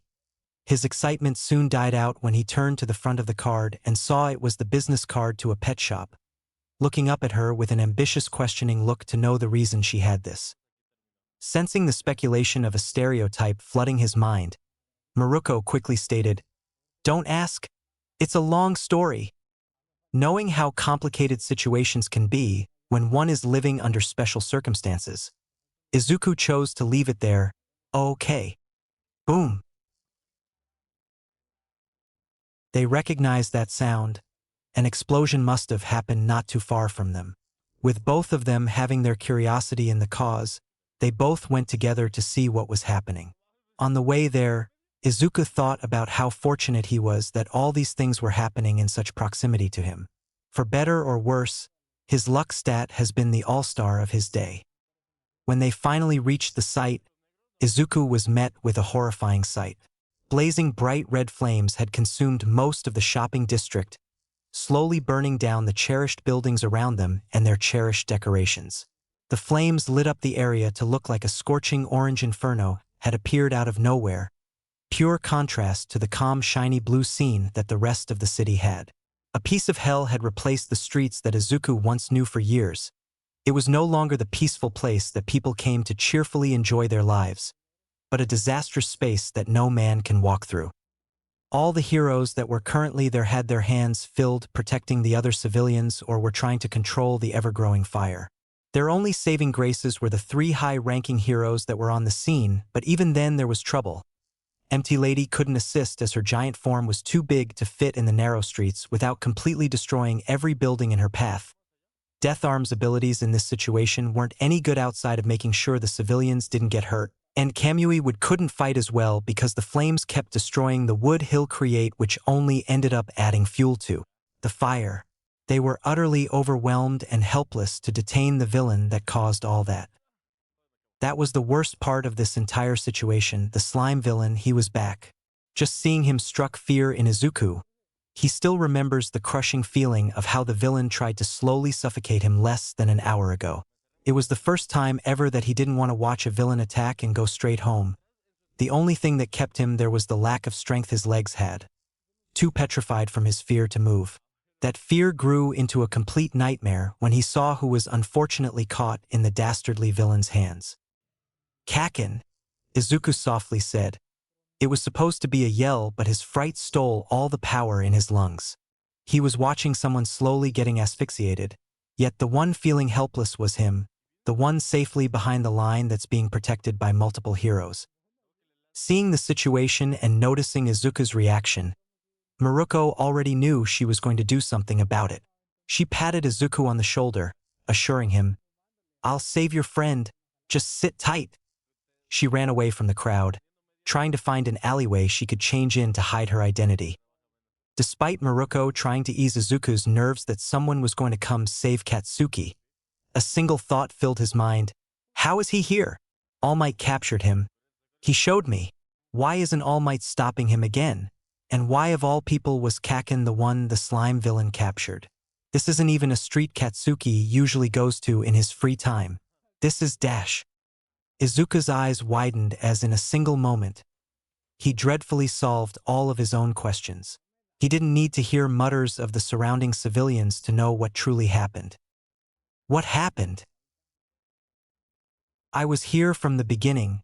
That villain came out of a bottle like some kind of genie. That poor boy was the closest one to it. This is where Bakugo went? What made him run out on us? I overheard part of a phone call he got from his mom. Apparently, he was looking for someone here. You're telling me he got into this mess just because he was looking for someone? That's rough, buddy. This is all my fault. A single thought that cleared out everything else. His heart sank when he realized this and held his hand over his mouth mortified. It's because of me that the villain escaped. I remember now when I grabbed onto All Might's leg my nails during his attempt to leave. They ripped up his pants as I gripped for my life, letting the bottle slip out. He must have not noticed because he was too busy making sure I was safe. Kaken was here looking for me, probably being forced to from his mom since I haven't returned home yet and didn't call. Now he could die. And All Might, he can't help us and no one knows it yet. He wasted all his time and energy helping me. Now there's no hero whose quirk can stop this villain. I don't even think Maruko's would help if she jumped in. This is all my fault. Kaken is getting hurt because of me again. It has always been like this to Izuku. No matter what he does, or where he goes, he always ends up causing irreparable damage to everyone around him. First his mother with her internal scars, then the Bakugos who work extra hard to take care of his family. Even his idol All Might can't fulfill his heroic duty in a time of desperate need. And now Katsuki might even die because he was trying to make sure he got home safely. This wasn't the first time Katsuki has been horribly hurt because of him. "Stop it! Let me go, it hurts!" was the cry of a younger Izuku. A group of 3 older kids had cornered him on his way back from school. One of them had gotten extremely jealous when a girl he liked started fawning over Izuku after she caught a rare sight of him with his young fox ears and tail out. It was a simple mistake that happened only because Izuku had carelessly rushed himself to get to PE and didn't properly tie down his fox parts, leading to them slipping out unexpectedly on his way back to the locker room after the class. He thought everything would be fine since only one girl saw.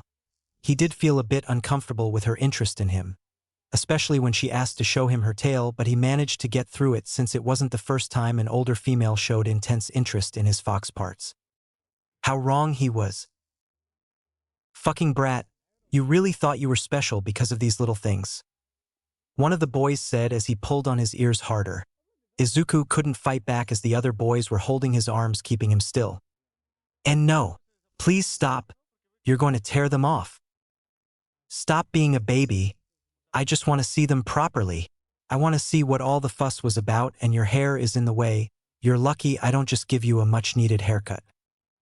Those boys were pulling on his ears so hard that the delicate skin on his still-developing ears began to tear. Tears began to stream down his face as a bit of blood started leaking down the top of his head. Despite his outward distaste for all his fox parts, he strangely didn't want to lose any of them. They were the only things he had to remind himself that he was his father's son.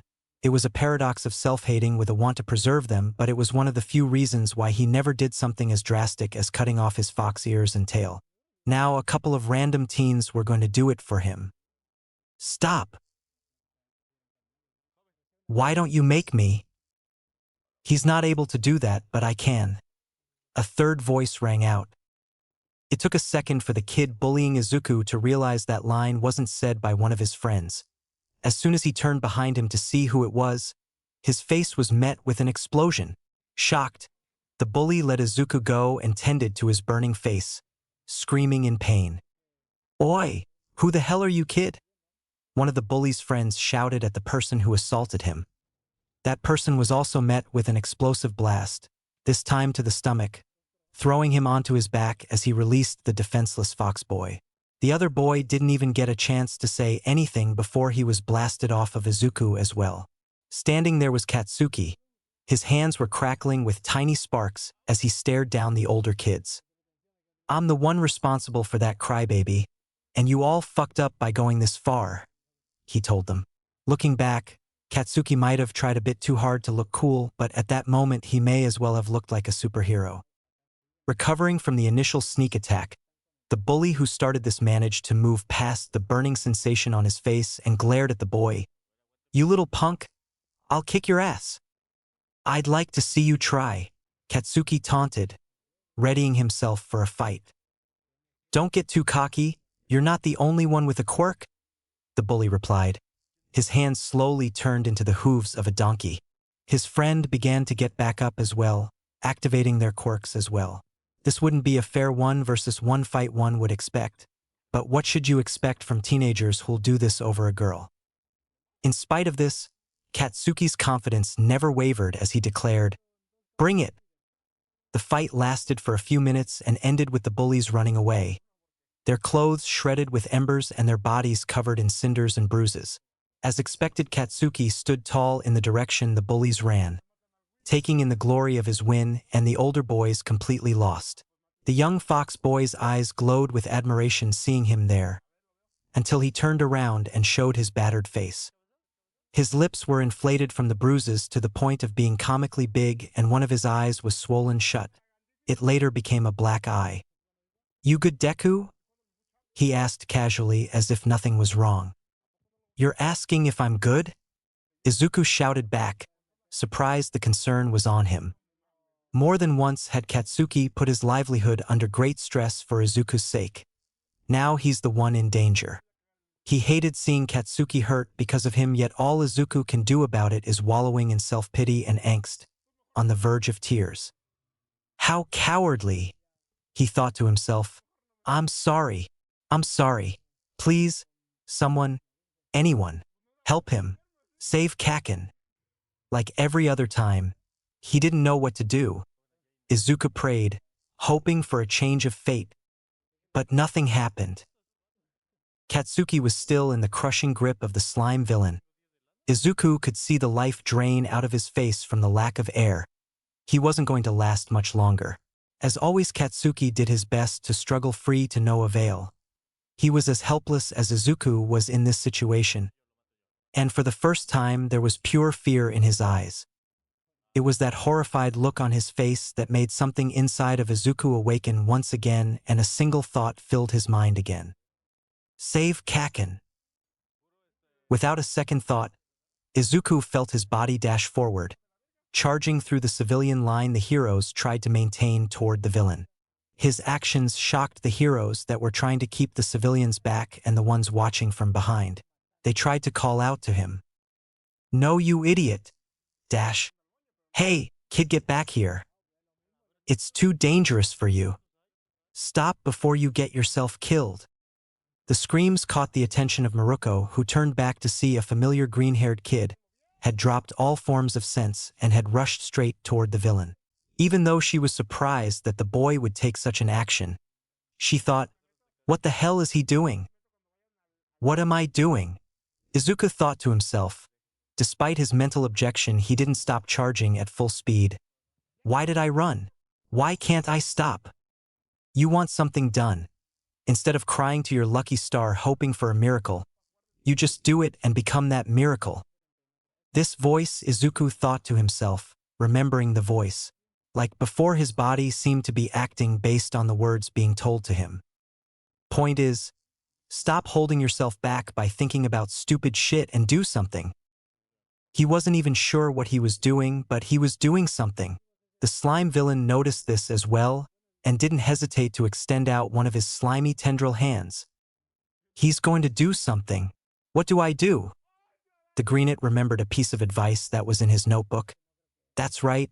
I need to stun the enemy by RJH. I don't have anything on me I can throw. In the split second of him being distracted by his thoughts, the villain had used his tendrils to pick up a broken shard of glass and swung it at the rushing boy.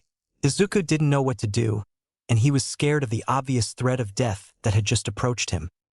He's going to kill me, Izuku thought as the jagged shard drew closer to him.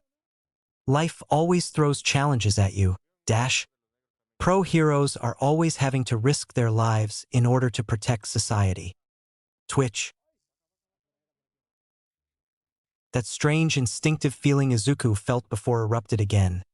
The moment must have pushed his senses to the limit as his entire body was shaking, and he swore there was a twitching signal in his head that warned of the incoming attack. It was thanks to that feeling snapping his body out of its suicidal charge that he was able to backstep the villain attack. Possibly a bit too late as the glass edge tore through Izuku's shirt and slashed at him diagonally. For a moment, everyone held their breath as they wondered if they just saw the boy get cut down. Everyone except for Izuku, who as soon as the blade passed by his body, he immediately continued his charge forward. He was unharmed. His shirt was ripped off. The remaining scraps of his already barely held together uniform had fallen off as he ran, but he didn't have a scratch on him. Thank God for the belt that tied his tail to his back. It had luckily blocked the cut from actually hitting him and gave him the fraction of a second he needed to dodge. With his belt and shirt gone, his tail was now flying in the wind as he ran. He was so close to Katsuki, but with the threat the villain posed it kept him too far away. If he stopped and thought, one of the heroes would surely come in to save him, but then that'll leave Katsuki completely alone to die. He can't stop moving, only he can do something to help Katsuki, he just doesn't know what. He barely evaded the first attack that could have mortally wounded him if he didn't have that lucky dodge. Should he pray for that kind of luck a second time? He's been on a lucky streak already today. It was going to run dry soon, and it would not be favorable to Izuku if it did now. He needed to know what he could do. Start learning how to improve, so you can kick their ass. Learn, improve. He repeated those words in his head. On the spot, without time to stop and prepare, he was going to improve his untrained self. He was going to create a miracle of his own. Was it crazy? Yes, but it's not like there was much of a choice. Katsuki only had a few more moments left before the worst could happen. He wasn't dumb enough to think that he can make himself into a perfect fighter in a second. Instead, he quickly analyzed the situation with 3 quick facts that he was going to use to survive this. 1. The slime villain's moves are predictable and sloppy, probably from overly relying on his malleable state, making him immune to most attacks and thinking Izuku can't do much. 2. The slime villain can't do anything else besides swinging his slimy arms, meaning his attacks are heavily limited. 3. If Izuku can get that twitchy feeling he felt before, he can use that as an indicator when he needs to dodge. Stupid brat, you won't get that lucky again, the villain shouted. Izuku had barely established those facts in his head before the slime villain threw another slash his way. There's no turning back now. Either he'll be able to dodge or he's going to go down as the suicidal fox boy who one day finally had enough and death charged at a villain. He tried to clear his mind to concentrate, trying to listen to his body, He needed to notice when it gave him a sign. Twitch. There it was. Remembering how he barely avoided the earlier attack when he dodged with a backstep, Izuku knew he needed a different way, this time choosing to duck below the strike. He felt the sharp glass glide through the curls of his green hair. Strands of his hair were blown away into the air by the gust of wind. He eluded the attack by a literal hair. But the trouble didn't end there. While he had ducked the initial attack, the still crouching Izuku would look up to see that a second attack was heading his way. He hadn't even recovered from dodging the first strike. Now a low, aiming one was coming at him, and he didn't know what to do. His senses alerted of the attack, but he was in a bad position to dodge like he did before, and there wasn't time to think of an alternative. He was stuck. Jump, dumbass. A recognizable voice shouted through the sea of concerned voices behind Izuku. He couldn't turn around to see who it was, but he assumed it was the same person whose advice he's been following during this entire idiotic charge of his. Bending his knees, he converted his body from an awkward crouching position to one preparing itself for a leap. There was only one issue he realized. My legs. They're too slow on their own to get me off the ground before he hits me. I won't make it if I keep this pace. I need to do something to speed myself up. Think. From his hunker-down position, he slammed his two hands onto the hard ground. As he tightens his hands, his nails grinded against the concrete of the streets, and he synced his arms with his legs. Like a canine, he used the strength in all four of his limbs to thrust himself off the ground. He might have used a bit too much power in his jump, as his leap that was supposed to be enough to go over one attack ended up becoming a full-on daring lunge toward the villain. The wind was blowing in Izuku's face, making it hard to see. His tail was aimlessly fluttering around, and his father's memento was whirling in the air from the gust, only staying in his possession thanks to its chain. He was freaking out as this wasn't part of his barely thought-out plan. It was unexpected, but his action seemed to surprise the villain and got him even closer to Katsuki. With a heavy chest, Izuku shouted out his name. Kaken. The struggling Katsuki, whose body was going limp, heard his name being called. His dreary eyes drifted in the direction it came from. A bit of life was ignited in him as he spotted a wild fox boy flying toward him. His nails were fully extended, his teeth were keen, and his green eyes had pupils that were sharp. The tail he usually hid under his clothes was now freely hovering behind him, and the string that usually held down his ears had snapped off from the previous attack, letting them flow out of his hair. All of Izuku, human or fox, was on display for everyone to see. The boy who once was cautious of everyone seeing him this way now didn't care what anyone thought of him. He only had his one goal in mind. Save Kaken. What do I do now? Izuku thought to himself. That's right. As the distance between him and the villain was close, Izuku clawed at the slime villain's eyes, blinding him and releasing his hold on Katsuki. Stun him. Landing on his feet, the greenit wasted no time tearing away the gunk that was covering his friend's mouth so he could breathe. As soon he could open his mouth, Katsuki took a deep breath of much-needed air and to revivify his body. Panting, he immediately yelled, Deku? What the hell are you doing here? I don't know. I just started doing stupid things, Izuku told him as he continued scraping away other parts of his body. Get away from me. I don't need to be saved by you. You're just going to get in the way and get killed. I can't. Why? I don't even like you. Izuku couldn't help but smile. Not even he truly knew why he did what he did. Life without Katsuki there to constantly put him down sounded great, and this was a situation where no one expected him to do anything or would blame him if he was helpless. Yet he was still here. Was it fate, his will, or pure stupidity? Either one would be fitting for this situation. The best he told Katsuki was something he felt he learned from him after all these years. Honestly, I don't know if I hate you or not myself, but I don't think that should matter when your responsibility is saving someone. I can't just sit back and let you die? After freeing Katsuki's shoulder, He grabbed on it and pulled with all his might to get his friend out of there, letting out a roar. "We're going home together." The statement stunned Katsuki into silence. Echoes of a distant memory lingered on his mind. Thank you for saving me, Kaken Dash. Whatever, Deku. It's not like I had much of a choice. Mom made you my responsibility, so I couldn't sit back and watch you get hurt even if I wanted to. Despite Izuku's best effort, he couldn't get Katsuki free by himself. The slime villain, while blinded, still got a grip on his lower body. His fox ears were in pain from the villain's painful yell. That didn't deter Izuku's resolution to continue to pry the blonde away, bit by bit. With enough of the slime around his arms having been torn away, Katsuki could move his hand, just enough for him to use his quirk to blast one of his hands free. "You fucking idiot," Katsuki spat, as Izuku grabbed his other arm and he turned his free hand in the direction of his trap when he yelled, "That was my plan from the start of this mess." Releasing another explosion that blasted away enough slime so they can pull out his other arm. With both hands free and Izuku pulling him out, Katsuki managed to turn his torso to face the villain.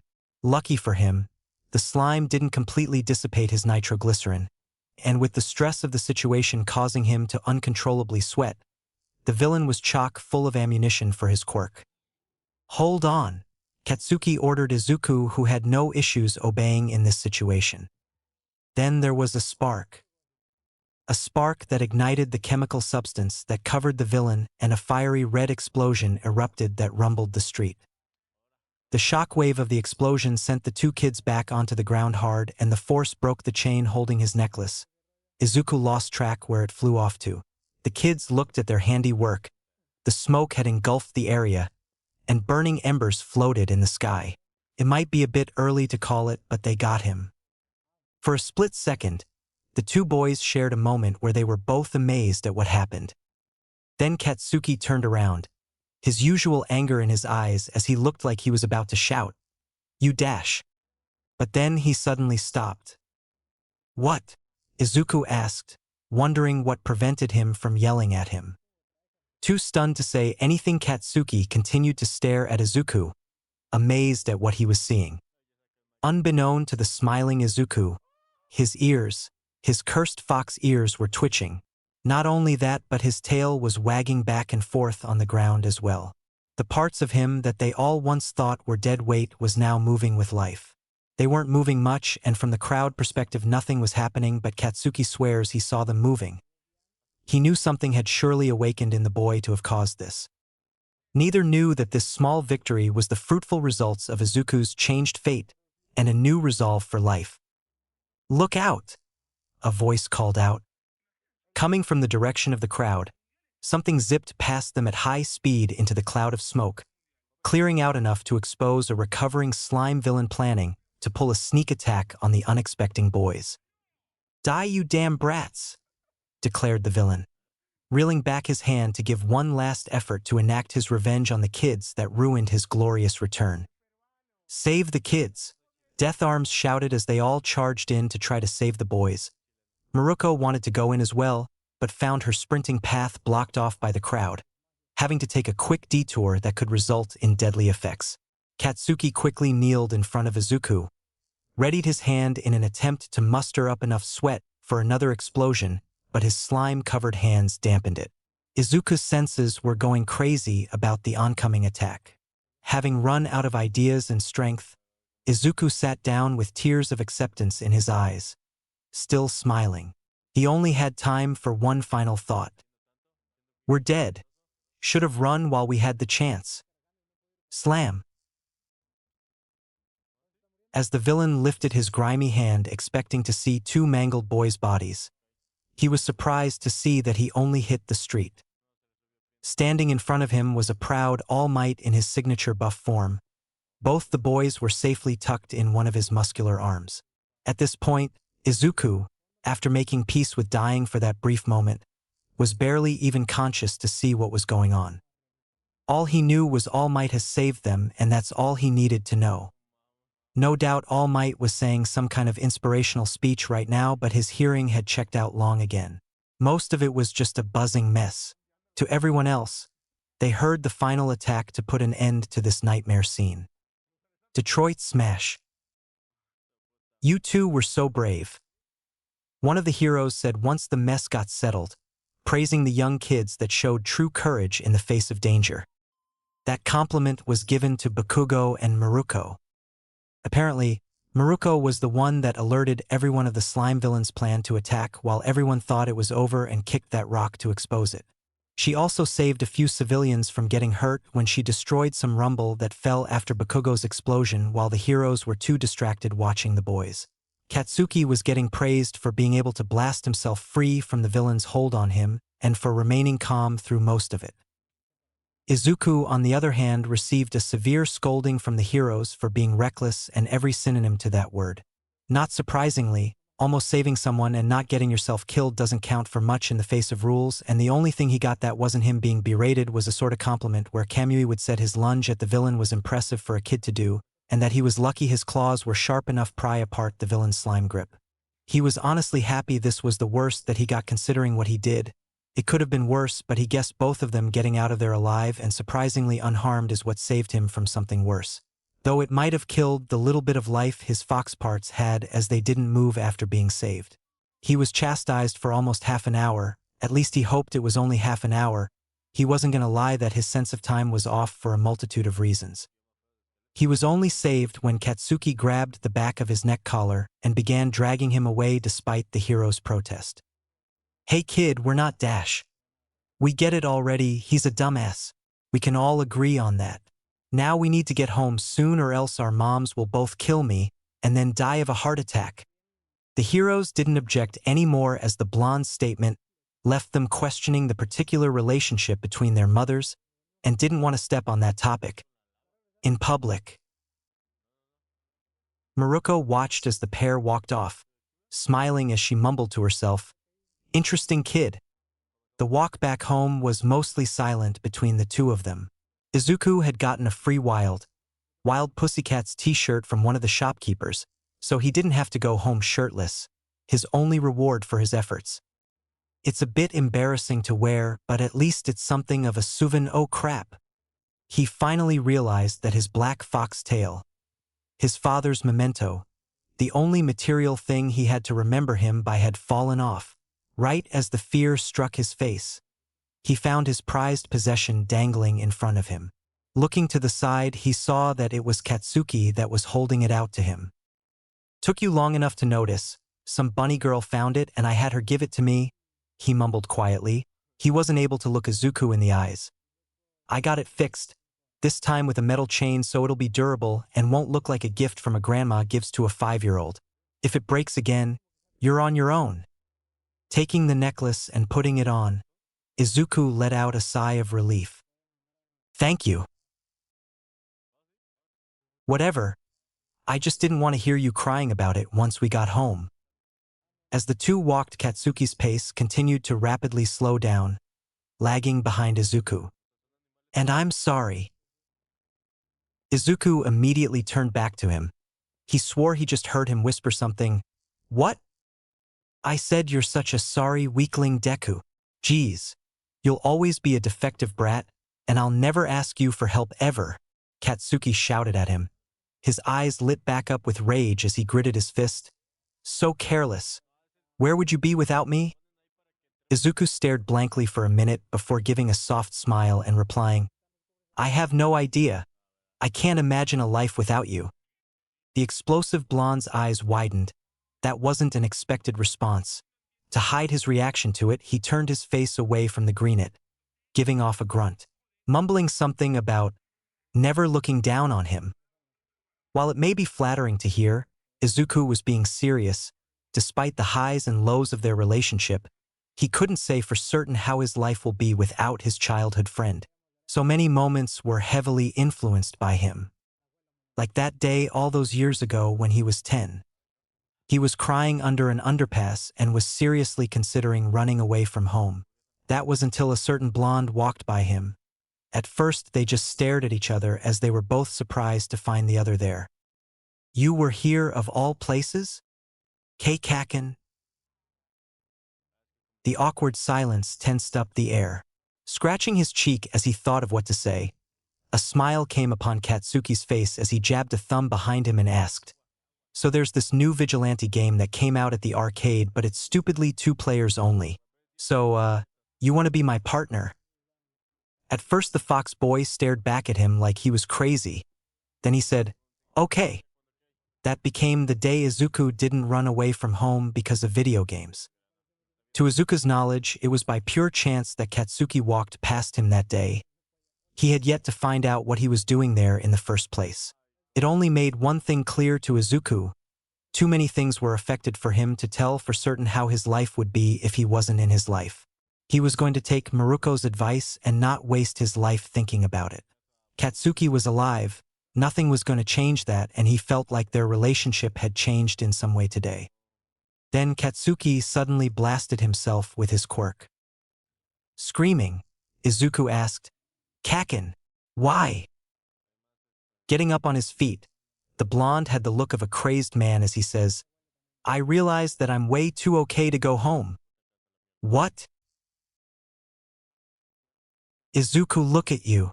You're not even wearing the same clothes you left the house in anymore. They're in tatters, and that's not even mentioning all your scrapes and bruises. If we walk in and you're like that and I come in perfectly fine, my mom will annihilate me.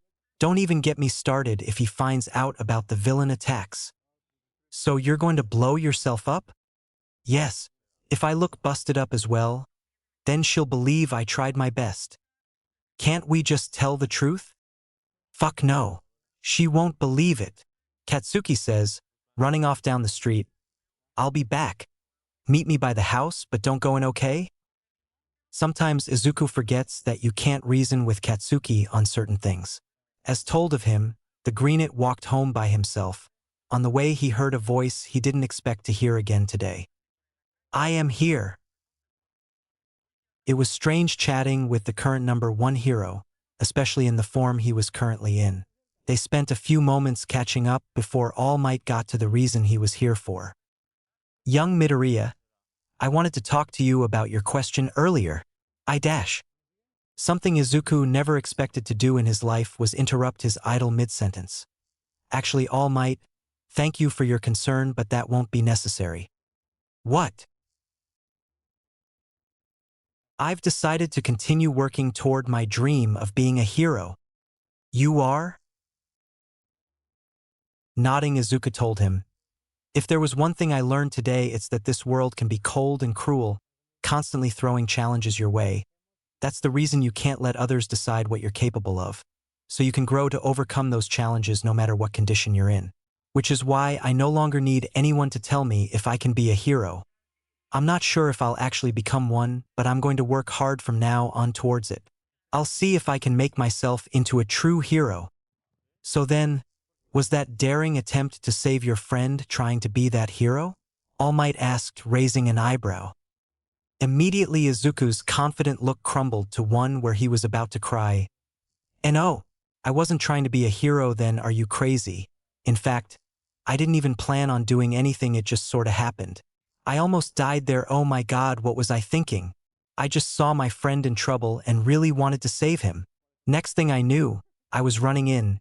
Did I mention that I almost died more than once?" All Might crack a smile. "That's a relief then. I might have been worried if you had acted only out of some kind of self-validation.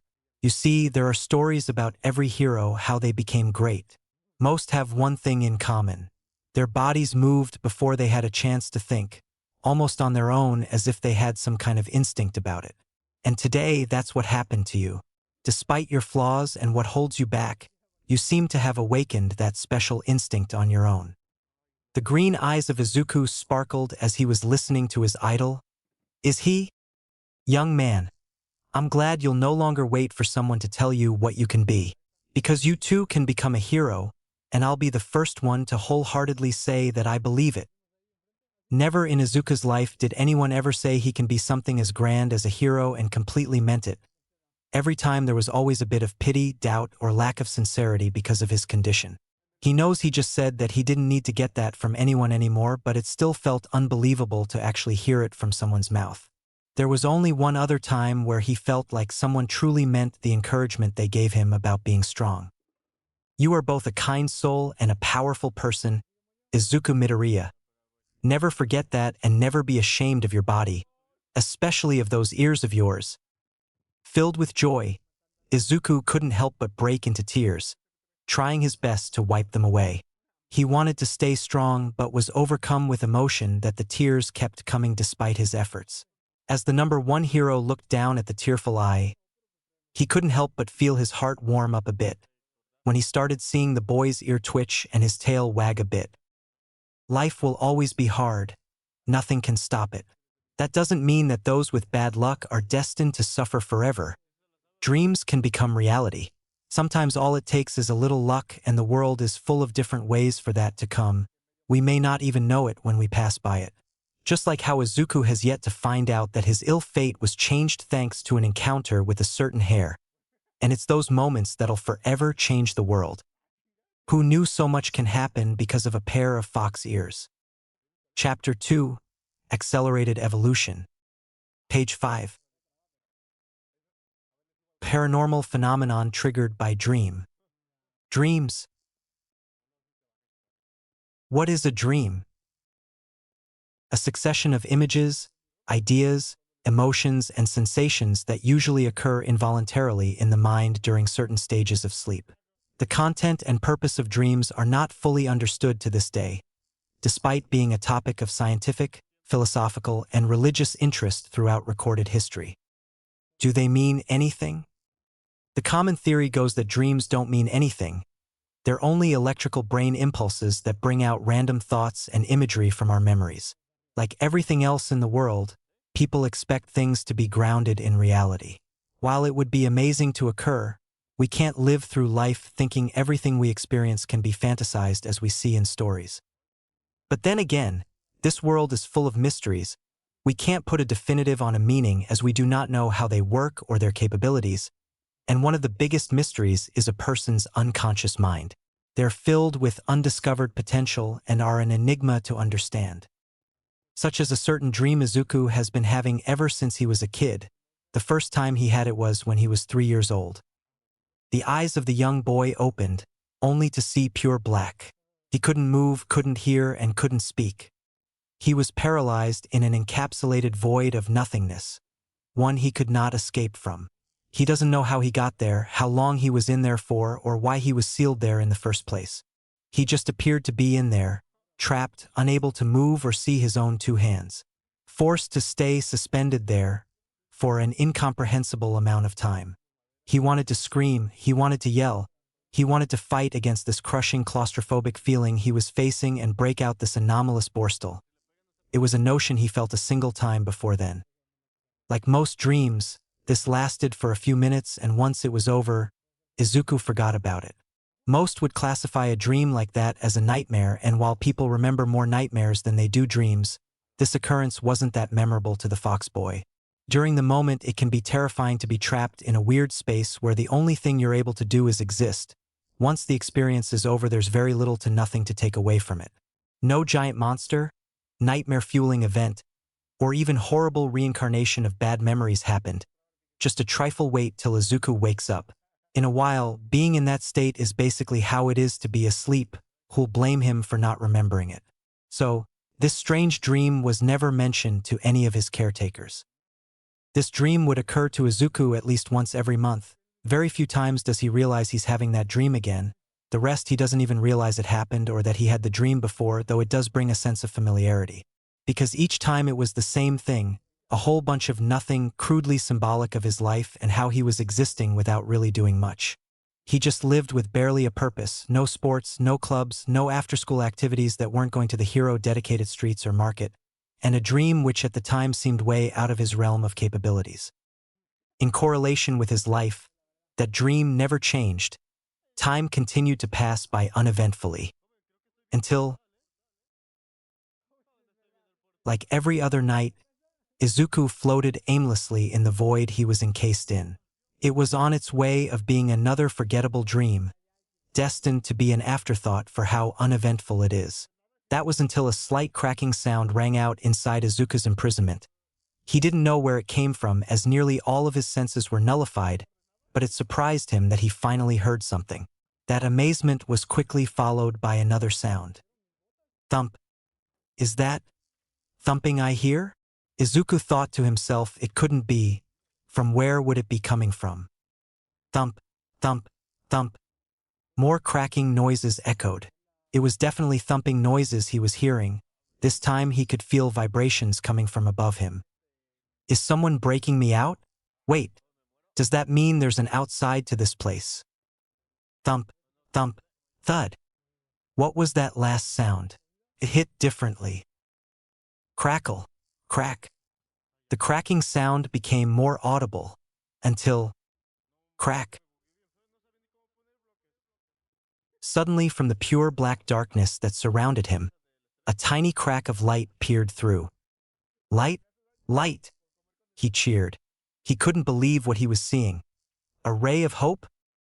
My, look at what you did. Might have overdone it a bit that time, said a voice. Is that a person's voice? Izuku thought. There was an outside world to where he was. A red eye poked in the crack, looking around a bit before setting its gaze in Izuku's direction. Oh ho, sorry about that, called out the modest voice from the crack. I wanted to do some work here. I'll leave if you want. No, don't. Izuku screams, immediately being surprised that he can now speak. The voice called out again. What did you want me to do? Answering quickly, Izuku knew this was his only shot at breaking out of wherever he was. You can continue whatever you were doing. I don't mind at all. Are you sure? Cracks are forming and I don't think you'll want to burst out dash. It's fine. I kind of want to burst out of here. So please continue. The red eye stared at him for a while before residing from the crack and saying, Okay. Thud, thud, thud, crack. The pounding continued, creating more and more crack in his containment. I'm finally going to be able to see the outside. With his return body function, Izuku started flailing around the best he could, hoping to increase the crumble rate. Thud, crackle, thud, crack. He can see the cracks spreading vertically on what was encapsulating him.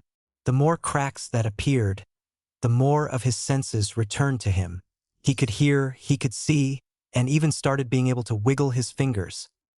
Crack, crack. The cracks began to grow on their own. It was almost complete.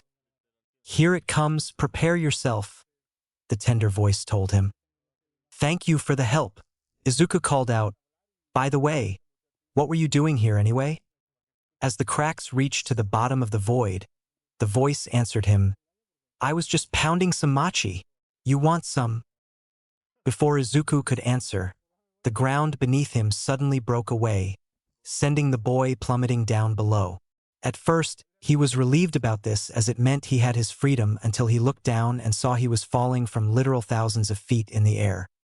Oh well, I tried to warn ya. The voice of his helper shouted cheerful for what could be his death drop. Looking up at them as he fell, he would see only a single white bunny with red eyes and a specially designed bucket in front of them. It was sitting on a bright white orb, mostly likely what was imprisoning him for so long. It had a lot of cracks from his escape. The friendly bunny waved him goodbye as he fell, calling out to him, Come back anytime if you want a snack. I'll have the moon fixed by then. Wait, moon, Izuku thought. Dread quickly followed that revelation. I'm falling from the moon. Screaming for his life from his helplessness in saving himself from this fall, he kind of forgot that this was all a dream. His excitement of finding out there was more to this dream brought him right back into a suspension of disbelief dreams usually have. Also, who would take an unexpected fall from the moon as an inconsequential event even if it was a dream? Falling through clouds can be pretty frightening. He didn't want to look down, but something caught his eye. A huge red and gold palace whose tip barely reaches the clouds. He mistakenly took it as a mountain at first, from its layers and layers of different platforms. Though his vision was blurry because of the fall, he saw that each layer had giant red torii gates near the edge facing the same direction. The beauty of them drew his attention away from his worries for a moment. He remembered those gates. He saw them on a family vacation once. His views of the gates were quickly cut off by tall bamboo trees. This place has bamboo trees as well? Izuku wondered. This was certainly an interesting place he ended up in. It entices him until he realizes that falling down past trees means that he's almost reached the ground. There was only a split second for Izuku to turn and see the ground before the hard surface filled his entire and Wah! Katsuki would enter into the room the two shared, only to see our adorable fox boy on the ground, tangled in his bedsheets. The two stared at each other in silence before Katsuki bluntly says, "The fuck? Be bad dream," Izuku replied quickly. He stumbled to get out of his entangled sheets to make his bed. His mind still wandered about what he just saw in that dream. What was it? Did he roll all six and got an alternative route or something? That never happened before in the dream and he doesn't know what sparked it. What kind of fucking bad dream were you having? Oi, Katsuki. Don't think I didn't fucking hear you. Watch your damn language, shouted Mitsuki from downstairs. It's amazing how she went years without realizing her hypocrisy. That's parenting in a nutshell. What you hag? I didn't say nothing. Katsuki yelled back. It's really just a vicious cycle. You think I'm deaf? If the boot fits. Don't get smart with me. You want to add another 2 weeks to your grounding. Thought so. The blonde mumbled something under his breath before turning his attention back to Izuku. Anyways, breakfast is ready, nerd. Come get some. After finally freeing himself, Izuku nodded, telling him he'll join them once he made his bed and brushed his teeth. A week passed since he had that dream and the day he got attacked by a villain, then get saved by a bunny girl, then get attacked by another villain that was slimy, then get saved again by All Might, then get attacked by the slime villain again, and then get saved by All Might again. The most frightening part was how that was the simplified version of what happened that day. Both boys were promptly grounded almost as soon as they got home, being baited into a false sense of security by saying how relieved they were that they came home safe, and then severely scolded them till the sunset. Most of the chastise were toward Katsuki since he was responsible for both of them, which was why he was going to be grounded till the end of the school semester, but Izuku stepped in, trying to take some responsibility for his part in the whole mess. 2 of the 3 times Izuku got attacked by a villain wasn't even directly Katsuki's fault or intention. One of them was the Green-It willingly jumping into danger, and the occurrence where it was Katsuki's fault wasn't brought up because Izuku thought it was best not to unnecessarily add more fuel to the fire by telling them about it, partly out of guilt and partly as payback for the day Izuku wanted to run away. The blonde made some excuse for Izuku's disappearance from the house to their parents to ease their worries without a need for confrontation. In the end, Izuku got his first ever grounding from someone that wasn't even his mother. It would last a week with the additional duty of having to help do the dishes and setting up the table. Compared to his contemporary, this was a slap on the wrist. Mitsuki was extremely harsh in punishing her own son. Unlike his usual behavior problems that could get ignored, this occasion could have had horrible physical repercussions which were only avoided by pure luck. He was grounded for 2 months, his allowance was cut, he was banned from playing video games, and had to help his dad in the man's weekly house renovations. It convinced Izuku that Katsuki's paranoia of what his mom would do to him wasn't such an overreaction. She might have actually killed him if he did come back home completely fine. Silence defined the current relationship between Izuku and Katsuki. They haven't talked once they got home. The only time they had something close to a conversation was Katsuki telling Izuku about seeing his ears and tail move during the slime villain attack. Sadly, since then Izuku seemed to have lost the ability to move them. He wasn't saddened by this as it meant that there was a chance for him to awaken them again. He even started letting his fox ears hang out of his hair in public, only keeping his tail tied up as it did get in the way. Outside of a few words, they've gotten even more tight-lipped with each other. A direct contrast from what you'd expect 2 people who sleep in the same room would have. Izuku easily understood why Katsuki wasn't in a talking mood. He got slapped with 4 times the punishment Izuku got. It'd be stupid to think he would. The Green-It had his reasons as well. His mind dwindled on what the explosive blonde said to him that day. Every time he looked at him, those words echoed in his head, driving him away. It irked him every time he's reminded of it. The blonde's insults usually don't hinder his day. This time was different. Those words were laced with a rage unseen before. It did its job screwing with him, he couldn't get it out of his head. It wasn't as if they were all baseless accusations. He admits that he has a lot of issues that need to be worked on. It's more on the delivery of it. Shouting at him was one thing. Izuku was fine with that, considering how he ended up in a villain attack because of his obsession. That didn't excuse hitting him in the stomach or destroying the notebook he spent years working on. Only exhaustion and almost dying 3 different times, for if you count losing consciousness when he was holding on to All Might's leg without his knowledge high into the air, kept him from bringing up the topic again. Such an act was deemed a bit too petty by the Fox boy to do at the time. Now a week passed and he wished he didn't wait. The appropriate timing for such talk has passed since everyone was moving on from that day's event. That didn't mean this was the end of the road for what happened. At least Izuku wouldn't let it end like that. For now, Izuku had other things to do. With him finally being able to leave the house again, there was one person he had to meet. He brought out his phone to text someone.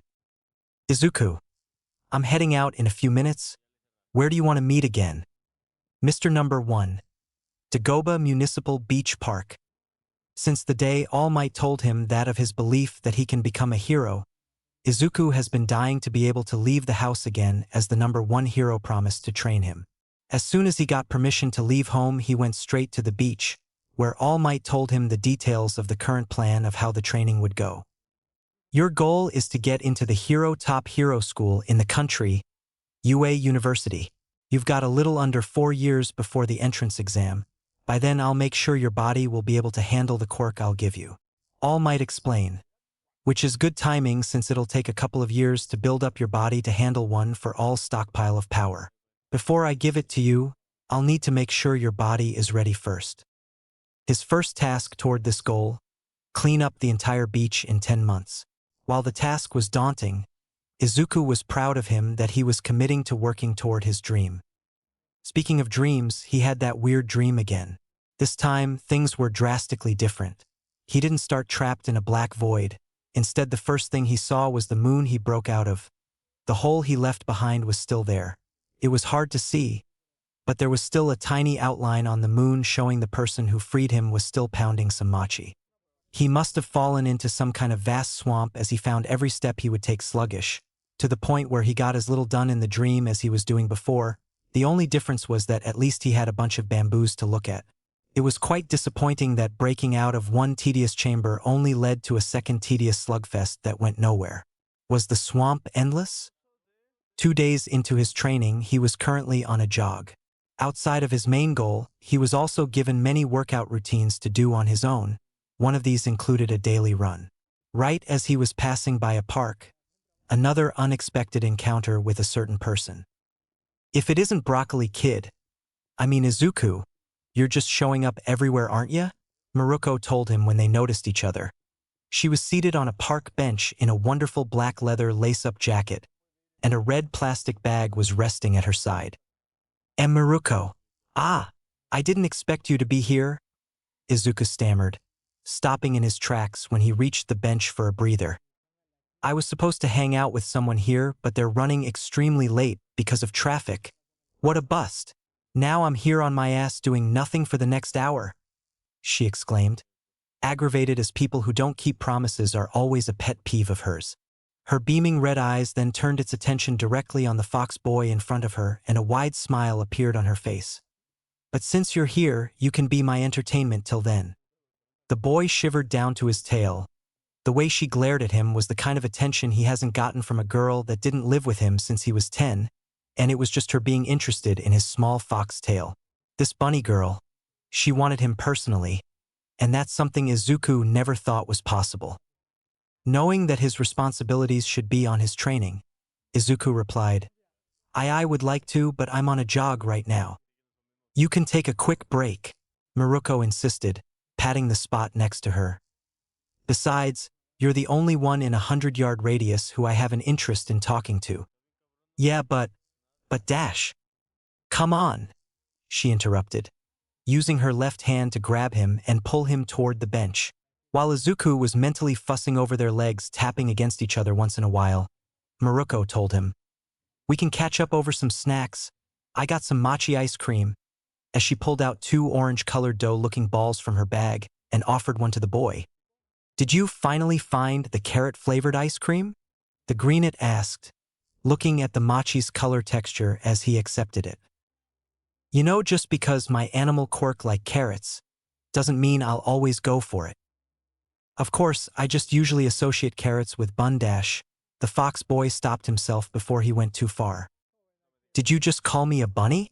Oh, because you think I'm a bunny that means I must love carrots and can't get enough of them?" "No," Izuku quickly replied, remembering what happened to the last guy who called her a bunny. He was smart enough to only call her that in his head and not out loud unless he wanted her refined legs that once saved him to be the ones that end him as well. "Buns, I was gonna say buns. When I was a child, my mom always got me carrot-flavored buns and I loved them. That's why I ask so much about it." He quickly ate the one given to him to make his lie more believable, to show a sense of delight in the flavor, and would get a nice surprise. "You actually got the dash. You're just lucky that I happened to pick the carrot flavor today." Maruko interrupted again, a bit embarrassed. She curled her lips into an aggravated pout as she nibbled on her own. "I guess even a broken clock is correct twice a day. So what have you been up to?" All Might would shake his head in shame, knowing the boy would put his training on hold just to speak to a girl, but at least he tried. Besides, she was pretty persuasive in getting to stop. After Izuku filled her in on the last week of his life, Maruko chuckled happily. "Only a week? Damn, you got off easy." "I guess. It barely felt like a grounding anyways, since I could still watch TV, and they didn't even take away my cell phone." "They didn't? Huh. Why haven't you called me then?" "About that dash." "You lost it." "No. Well, yes. More like it got destroyed with the rest of my school clothes the day you gave it to me." "Oh yeah. Honestly didn't know what I was expecting after you were having your epic battle against that slime freak shirtless." "It wasn't that impressive." Izuku's eyes drew itself toward the ground as he scratched his head, trying to wave off the comment. Who wouldn't be impressed seeing a 5-foot fox boy lunge himself into danger to save his brother? "I practically saw the crowd's jaw drop as they witnessed your feeble body fly in the air. It was practically like watching David and Goliath live." A pink blush quickly spread across his face. It was a lot rougher, but it felt like he was being pampered by Katsuki's mom again. He began doing his bad habit of mumbling nonsense as he tried to figure out a proper response to what's going on. After a while, he finally said something comprehensible. "He's not my brother." "He's not," Maruko repeated, leaning against her hand as her interest increased. "That's strange. You acted like, wait, you're telling me you did all that crap for someone who's not even a part of your family? What's wrong with that? Our mom knew each other for a long time, and we have lived in the same house for years. I wasn't going to let him die there without doing anything." "I see, that makes sense now. Your lesbian moms would be pretty disappointed if they lost one of their boys." "Wah, no, no, no, no, no, no. My mom isn't a lesbian. She got married to my dad. And isn't that enough?" "No. In fact, that might even make her more guilty. What straight woman goes from a husband and a son to living with her longtime female friend in the same house, and not like some tribbing here and there? I don't even want to know what that is. Trust me, it's fine. I don't judge. We all get what that roommates in a single-bedroom apartment for years thing go. I know a few girls who swing that way as well." Stop. I don't want that image stuck in my head. My friend's mom is still married to a man happily. I mean, some couples can be freaky like that. Oh my God. And at best, that only clear your mom's friend's name. That doesn't mean your mom doesn't want to joust some clams. Oh my God. Izuku's tomato face was completely buried into his hands, switching rapidly between covering his face so a girl wouldn't see how flustered he was, or his ears so he wouldn't hear any more of what was flustering him, trying his best to keep out the very haunting images Maruko was slowly stuffing in. The dark-skinned girl hunched over as she bellowed out in laughter. Her round hips were centimeters from slipping off the bench, and she told him that her hitting the floor hard would have made her stop. "Thank your God that we met today. I needed a good laugh." she cried, slapping the thigh of the boy who she just permanently stuck a cursed image of his mother in his head. She threw her body up against the back of the bench as she caught her breath, letting her well-endowed chest be on display through a fine outline through her jacket and white t-shirt. Izuku caught a glimpse of this and quickly snapped his head away before she noticed, not wanting anything else erotic to fill his mind before his brain melts. Finally recovering from her hysterical laughter, she spoke again. I'm kidding, though I'm betting a cold 20 that it was at least on the table at a time. Staring off in the distance of the park, Izuku's eyes looked mortified as he muttered, I hope I never get an answer to that. Meh, who knows? Best to find out about your parents' skeletons early. Knowing an issue exists helps kill ignorance and make it a hell of a lot easier to know what to improve in yourself, though you seem to already be doing that. It's not much, but at least you seem to be attempting to build your body a bit. Maybe if another villain attacks, it'll be less David and Goliath and more Goliath versus, I don't know, Bruce Lee? No, too skilled. A hobbit? Something small but with average to above average strength. Thanks, I guess. Yeah. Murako responded as she quickly checked her phone. That was my friend. They'll be here in a few minutes. About time. You can continue your run. Thanks for staying with me for the wait.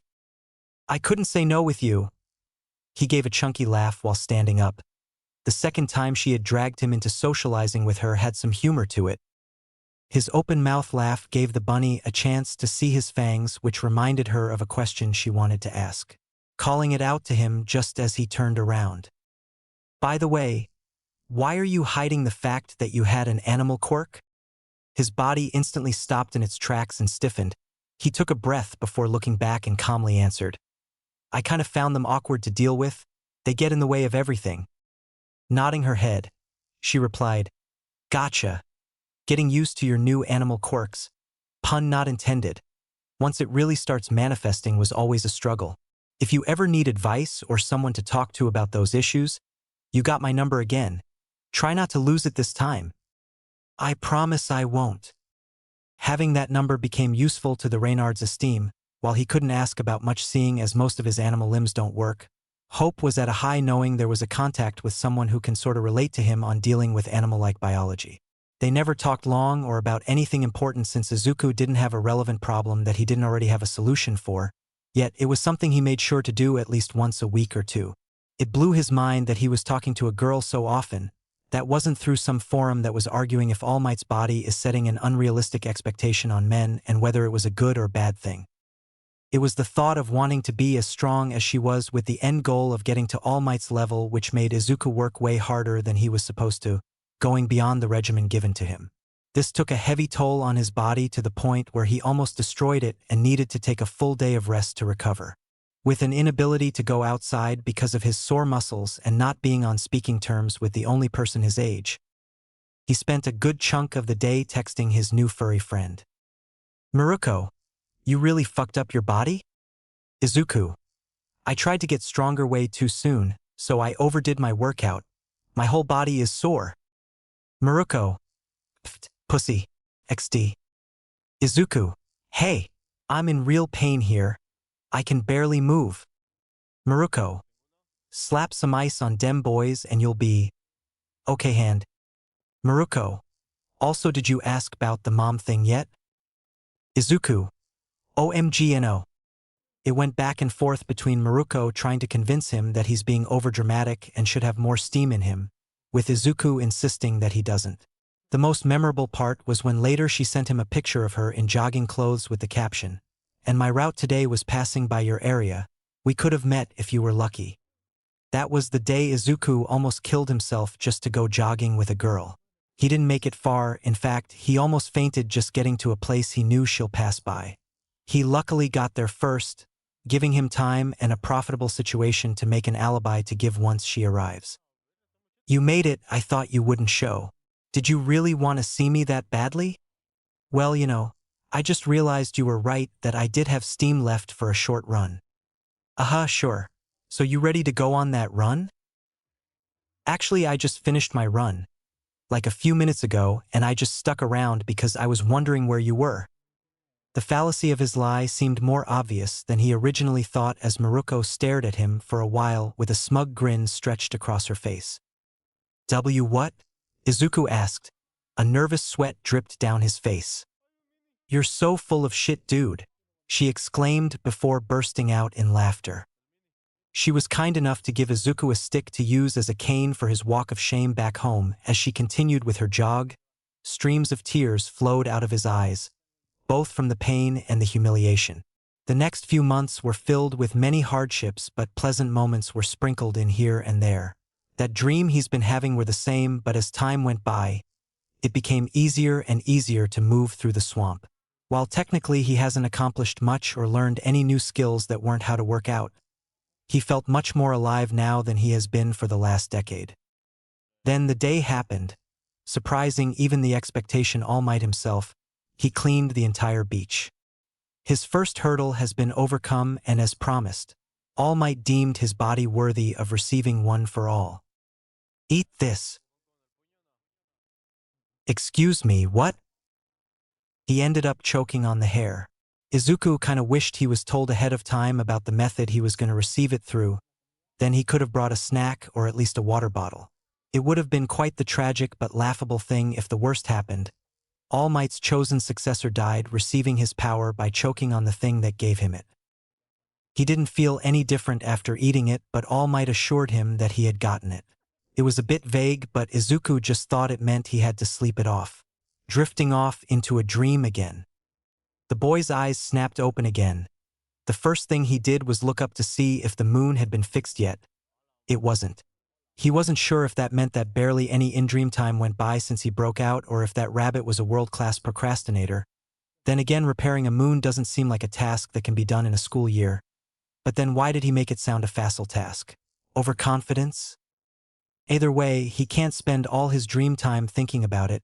He has to make as much progress as possible to get through this swamp.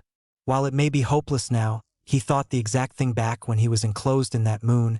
It may take a while to get somewhere, but as long as he can reach it, he'll be happy. Unlike before, the swamp barely slowed his process. The only issue was finding a goal to head toward. He was sure he headed in the way he saw the red gates, but he couldn't check. The bamboo that infested the swamp were too tall and thick to see through yet. They would always break when he tried to climb them. He is doing this blind. But then a tiny but bright rainbow light peered through all the bamboo. In such an aimless place, this may have well been a godsend calling to him. He felt alluded to it, as if someone was calling to me, and without literally no other goal in sight, he followed it. It was all a dream anyway. At worst, he'll just wake up. He wandered endlessly for what felt like hours. Thankfully, the light never moved or went away. It was always there, radiantly brimming such a calling presence. The next thing he knew, he stopped feeling the swamp at his feet. He looked down to see if he just lost the feeling in his legs, but no, he was no longer in the swamp. He looked back to see if he could find the swamp, but the bamboo blocked all view and he couldn't find it anymore. Something to investigate at another time. He continued his pursuit of a life as it slowly led him out of the forest of bamboo. It felt great walking on grass again after spending so long in a murky texture. Soft blades of grass might as well have been a massage chair. Almost as soon as he got out of the forest of bamboo did the glowing light disappear, which worried Izuku, but he decided to continue going in the direction he last saw it. His trailing of the light finally brought him to what looked like a Sankien-styled house. Right behind it, a giant red torii gate. He finally made it. Looking around, he saw the clear dark blue lake by the house, the many different kinds of plants that filled the garden, and even the aroma was pleasant to breathe in. Approaching the house, the door was already open, leaving anyone the ability to look inside. There he saw the back of a man in a green kimono hakama sitting down. There was a symbol on the back in the shape of 3 claw marks, and his hair covered by a kind of scarf that was wrapped around his head. The most eye-catching of them all was the fluffy black tail wagging behind him. To be clear, Yugen, you can stockpile power, huh? That's interesting? He spoke with a vigilant, strong yet caring voice. Izuku couldn't see his face, but he could see that the man wasn't allowed. Across from him was an albino person with barely any form. He radiated the same kind of rainbow light that led him out of the swamp. "Hello," he says, trying to get their attention to get included. His heartbeat became rapid, years of anticipation and desires were bubbling up in his stomach and was raring to burst out. It seemed to have gotten the one brimming with light's attention. The one in the kimono didn't immediately turn around. Instead, he reached to his side to pick on a mask shaped like a fox before turning toward Izuku. The blue marking on it displayed the same three-line cheek design that was on his face. The masked man left his seat to approach the boy, mumbling under his breath. "A troublesome boy, you have kept me waiting here. Now you brought a gift. I've waited a long time for you, and now it seemed like you brought quite the troublesome guest to my doorsteps." He already caused quite a lot to happen. As he got closer, Izuku noticed how he couldn't see the color of his eyes through the mask, and his tail seemed to have resided itself hidden inside of the kimono. When he got close to the boy, he placed a hand on his chest, continuing, "Sorry, kiddo. I'ma need you to go for a while as I have a nice conversation with this little prowler. Kinda excited to reach the Ana. You can come back once we're done." "Wait," Izuku called out. "Can I at least know who you are first? I might get lost again and need to know who to search for." "That's an easy one," the masked man replied. He gets on eye level with the boy, revealing a pair of green eyes behind the mask before continuing. "We are the exact same. You and I have forged a path to project our needs." "What?" "I am thou, and thou art I. From different realms we are bonded, forming a bridge that connects reality from the supernatural in our cognition. What is needed will form here, created on this land, a safe space for you and me, a representation that's real but non-existence." "What?" The masked person sighed before pushing Izuku off into the air with a single strike. As the boy fell, the man called out, "Don't fear being lost, we will always meet again, we're connected here. Also, learn what a fucking haiku is, baka." That was the last thing he heard before his body crashed into the lake. Izuku snapped awake. He sighed to himself, while he was happy to finally get past the swamp. He was immediately hit with what seemed like another roadblock. A frown came across his face. The next time he'll be able to go back will most likely be in a month. Such a long wait to have after finally seeing the treasure box. Oh well, I've waited longer for less. Getting out of bed, he felt his throat was quite dry and headed to the kitchen for a glass of water. The aftereffect of finishing that beach was killer on his body. Every part of his body was sore and stiff. The most annoying was how jittery his jaw felt. On the way, he scratched his head that has been itching him ever since he woke up, perhaps a bit too hard as he winced in pain. His nails suddenly jabbed into him and they felt sharper than before. "Morning, Mon, morning, Auntie Bakugo," he said, passing by the two ladies that were chatting over a cup of coffee. "Oh, Izuku, I told you before, you don't need to keep calling me Aunt Dash." Inko screamed and the shattering of a cup against the ground was heard. Hearing this snapped Izuku out of his mourning, turning toward his panting mother. "What? What? Why your tail?" "My tail, Dash," Izuku repeated. He hated it when something got caught on his tail. Since it couldn't move, he had to basically break his neck to get a good look at it. Thankfully, it was easier to see his tail as it moved to his side when Izuku thought about checking it out. "What are you talking about, it's fine, Dash?" It was at that moment that Izuku realized both that he had naturally moved his tail, but that his tailpiece had grown a considerably great amount and was now fully covered in green fur. It was just as fluffy and big as his dad's own from a photo he saw of him during his schooling days. "My tail. Your tail. My tail. Your ears." "And why my ears?" Izuku reached up to touch his ears. Just like his tail, they seemed to have fully grown out as well. "What's wrong with my ears?" "Your ears. My ears. What the fuck is with all the yelling in the fucking morning?" Katsuki shouted from upstairs. In a couple of angry stomps, the explosive blonde was in the kitchen as well, and his eyes widened like a deer in headlights when he saw an Izuku with his fully grown tail, ears, nails, and fangs. His account testified that they were not there yesterday. Today? Was that what all the rolling around groaning last night was? I thought you were throwing jacks. Katsuki, I told you before to watch your fucking mouth, Mitsuki yelled at her son. Why does this house always have yelling going on? Mizura Bakugo, Katsuki's father, asked as he entered the kitchen. He only tilted his head slightly to the side to see it would most likely be Izuku's newly formed assets. Oh. Well, that's interesting. I know. I'm curious to how it happened.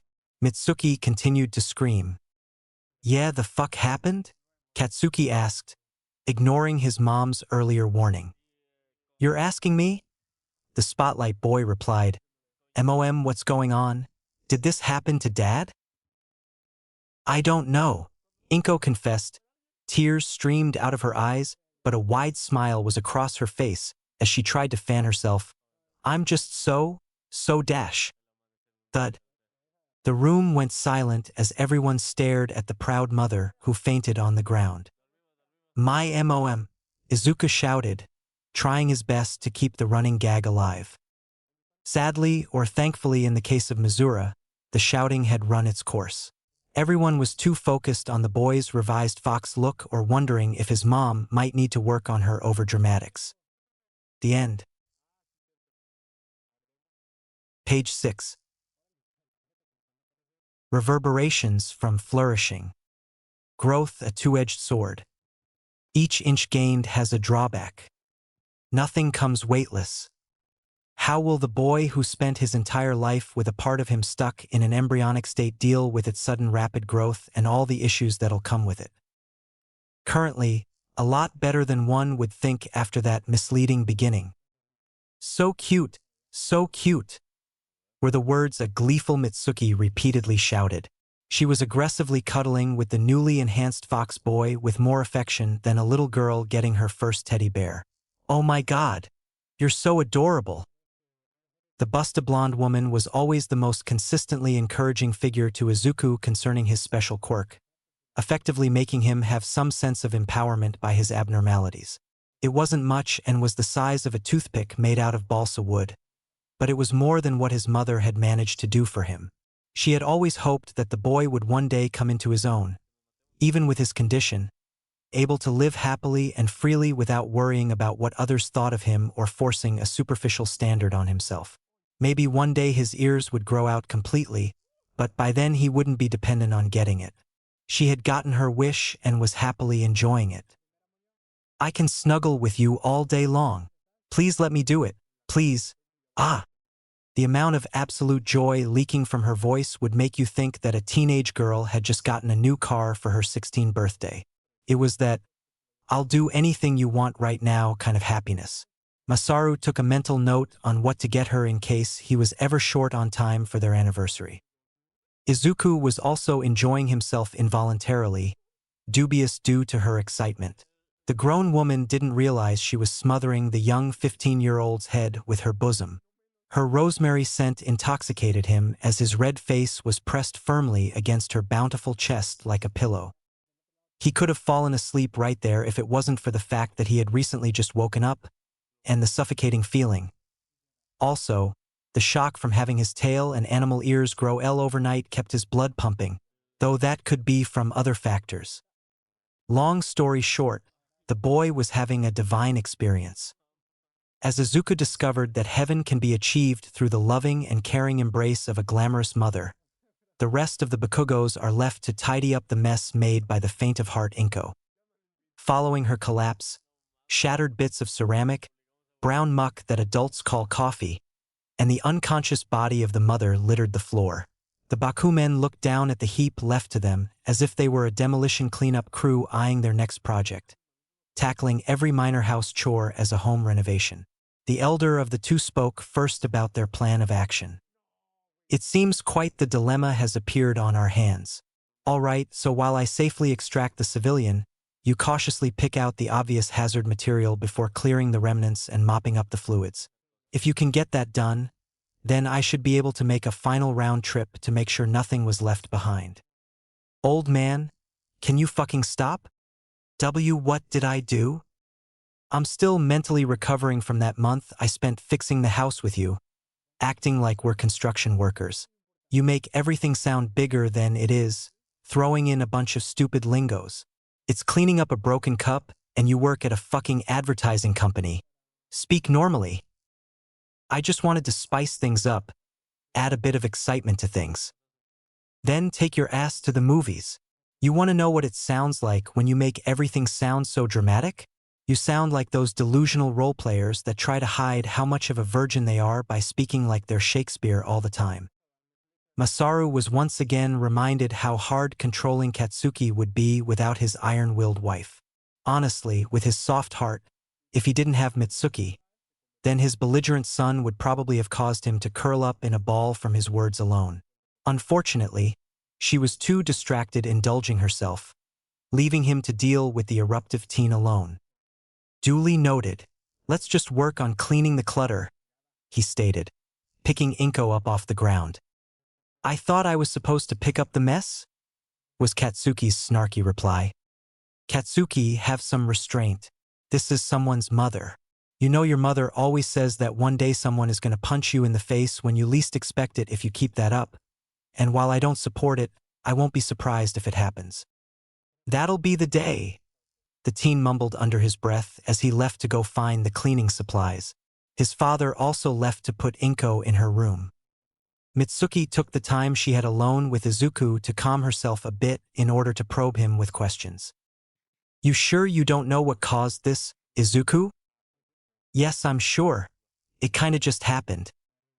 Well, this is a very colossal thing to just happen. You didn't take anything strange, did you? Course not. I wouldn't be as surprised as I was when it got pointed out if I knew I did something to cause it. Thoughts about eating All Might's hair came to mind, but there was no way in hell that Izuku would attempt to explain that situation, even if he wasn't bound by a promise to the #1 hero to keep a secret.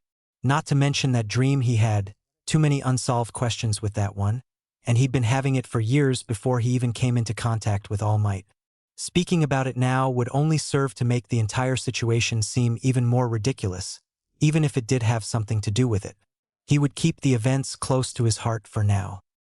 You sure you didn't do anything that might be related to this? You don't have to keep secrets from me. Yes. The more mature blonde thought to herself. He's usually a terrible liar when it comes to me unless he grew out of that as well. That last one was obviously a lie, meaning he remembered something he did that could have induced his rapid growth, but judging by the looks of it and when he started to lie, whatever he did was in no way supposed to trigger this. Then again, what did cause this? Her concern spawned from recent topics that at the moment had been pretty overlooked on the news. There were talks about a possible resurgence of a certain supplement from the underground that low-grade villains usually use to bolster their relatively weak quirks. It wasn't a stretch by a mile to suspect a boy who lived over a decade with a weak, underdeveloped quirk might turn to a more desperate means to get over the hurdle. Mitsuki eyed his mouth. It was hard to see into it as the boy made it a habit few years prior to speak and position his mouth in a way to hide as much of his fangs as possible. Ironically, this caused a hilarious phase where his pronunciation of many words got skewed till he mastered the technique. Luckily, his flustered face left his lips parted enough for the woman to peer through and see what she wanted. His tongue was its regular light pink color. He was clean. Glad that theory was debunked. A soft smile spread across her face. It wasn't as if Mitsuki saw Izuku so lowly to seek such a desolate answer. She knew he was a good kid who didn't have much guidance in life. She feared that a bad influence could have easily stirred him on a bad path by disguising it as a viable option by using his dreams to become a hero against him. While her fears were warranted from what she knew, it was ultimately unneeded. Since Izuku knew at a young age that his hybrid traits weren't the effects of a quirk mixed with the feelings he has about his birth, he never bothered with any of those quirk improvement-based propaganda. Ironically, his uncensored upbringing and paradox thoughts kept him from falling into this trap. If this information was kept hidden from him or if his condition was an actual quirk, it would possibly be a different story. Her desire to find out the cause of his flourishing was immense, but without any solid proof that devious play had taken place, she couldn't push for an answer, at least not with Izuku. While he's terrible at lying, he'll stick to it till he willingly gives up. That must be from hanging around Katsuki too much. They always cover each other's asses whenever they do something they know is problematic. That boy can never be influential when I want him to. As a mother, I should be disappointed that he's teaching such an innocent kid to be a better liar, but personally, I'm kinda happy that the brat, in an unethical and unintentional way, helped the boy get better at sticking to something instead of giving up as soon as a plan goes awry, even if it is for lying. For now, Mitsuki is going to take this phenomenon the same way everyone else in the house was, as an unexpected miracle to be enjoyed. But if one print of foul play is found, the gates of hell will rise and drag in any and all people involved in it. Picking the foxy boy's tail that's been minding its own business being alive, the older blonde stroked it a pet. Okay, as long as I get to play with this, I'm happy. Her eloquent finger glided through the green fur. Each velvety hair brushed against her soft skin as he felt the warmth radiating from her hands wrap around his furry limb. Please don't mess with my tail, Izuku pleaded. Whyy, I'm only petting it. I promise I won't squeeze it. It's not that. It must be an effect from it just being grown, as every nerve in his tail sent an electrifying sensation throughout his body at even the tiniest of touches. His bones slowly become ungodly sensitive, as if they might collapse under his weight despite being seated, and he shivered like a child outside during winter. During his endeavors, an uninvited moan that sounded awfully like a purr was created. This noise was the kind that sounded like an exhausted salaryman experiencing his first professional massage. It was muffled as he had his mouth close, but it wasn't enough to escape the sharp hearing of the termagant woman. The room went silent for a second. Did I really just do that? Were the rightfully dramatic thoughts of the fox boy. Surprised herself, a grinning Mitsuki asked, "Was it because you were enjoying yourself?" No. His tail wagged excitedly in the blonde's hand. A dog who's been given its first treat and wanted to get another right after. I take this as a yes then? The older blonde asked with a smug smirk after seeing the tail's reaction. Traitor! Izuku immediately calls out his rouge appendage. This amount of betrayal had only been felt once before, when the Macaw Mite nuggets he had at a carnival when he was young was average at best, and not plus ultra like the advertisement said. I take back all the wishes of prospering I made for you. Don't be too hard on it can't help being what it is, the mother stated, stroking his tail slowly. This is why I wanted you to stop. That's it? Heh, that's not even bad. Trust me, I've made more come out of people. No, but dash. I just don't like how ticklish it is. Come on, please, just let me do it a bit longer. Don't take this away from me so soon. And no, it's my tail, replied Izuku as he snatches his tail out of her hands to prevent any more pampering. Something felt off, though. Did he hear something tear? Almost as if someone ripped a piece of paper. His eyes quickly glanced at his surroundings for a cause, but found nothing. It wasn't until he looked at his current company did he realize the mistake he made. His nails were always sharp. They weren't like razors, but more than once did he encounter a situation where they caused him some trouble. Since he learned how to forcibly retract his nails, he's been able to manage them, greatly reducing complications they could cause. Unfortunately, today this spark of growth also affected how his nails extend and retract. So when he went to snatch his tail back, they extended at quite literally the worst time ever to exist in his lifetime. His swift movement caused them to easily slice through the fabric of Mitsuki's morning top. Are you okay?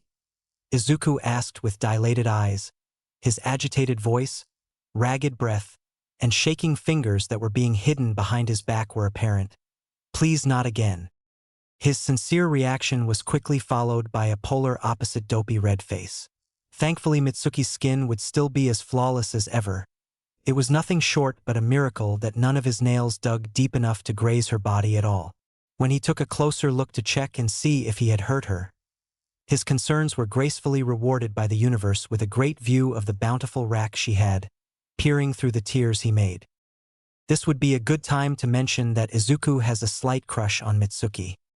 If this was an anime, the couch would be soaked with blood. I'm fine. Lucky this was the worst that happened, replied the blonde as she examined her shirt. Not like I like this shirt anyways.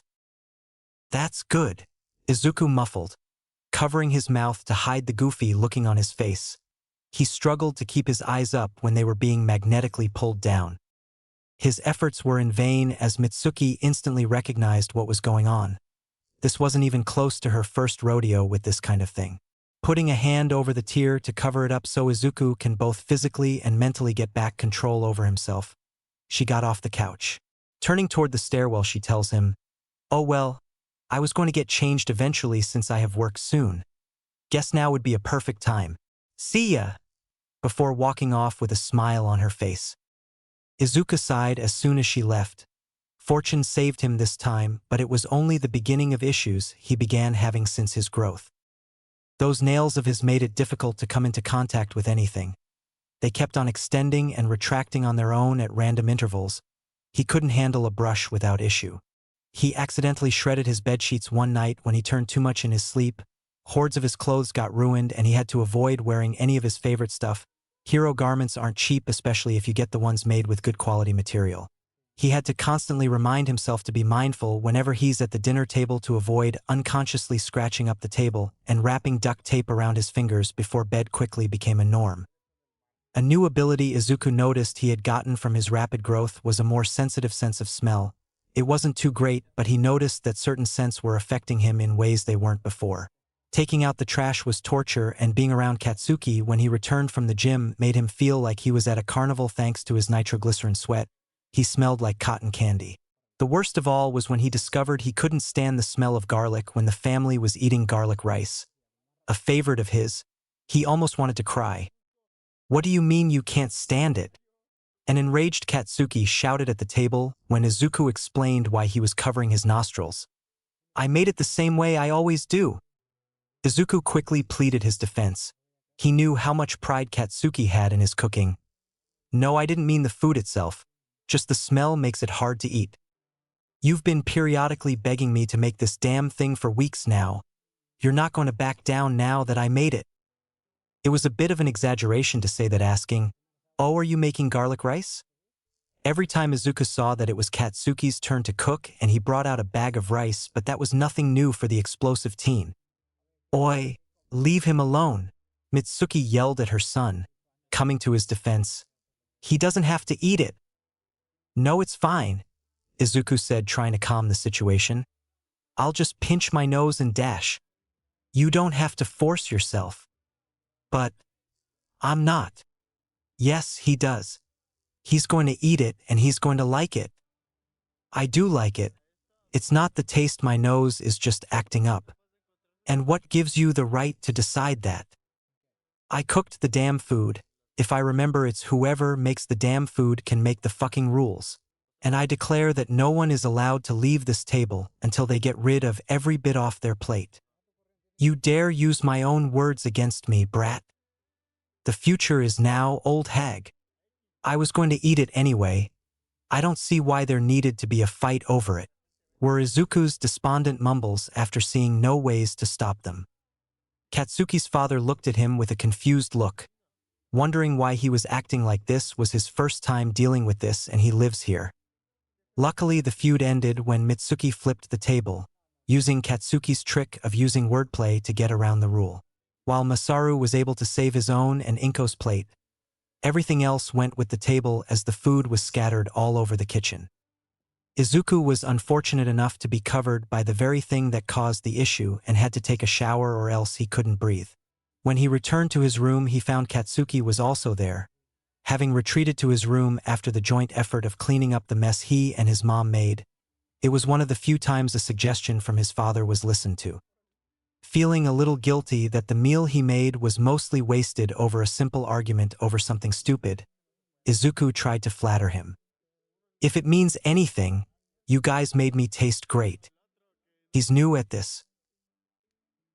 A deadly death stare from Katsuki quickly told him that, turning away from him as he decided it was best to leave him be. Unbeknown to him, while he was back was turned to his roommate, Katsuki was still looking in his direction but for a different reason. The blonde's attention was directed at the furry things twitching on top of the greenet's head. He was inexplicably drawn to them, casting a spell that took away his will. Before he knew it, The ears were within his grip, and his thumb carefully brushed them. Soft was the only word that came to mind. Kakin, what are you doing? Izuku queasy asked. He was trying his best not to purr like before. Realizing what he had done prompted Katsuki to react quickly, flicking the spot behind his ears shouting, "You idiot! You had some rice stuck behind your ears. Learn how to fucking clean your hair better, Deku." Ow! Ow!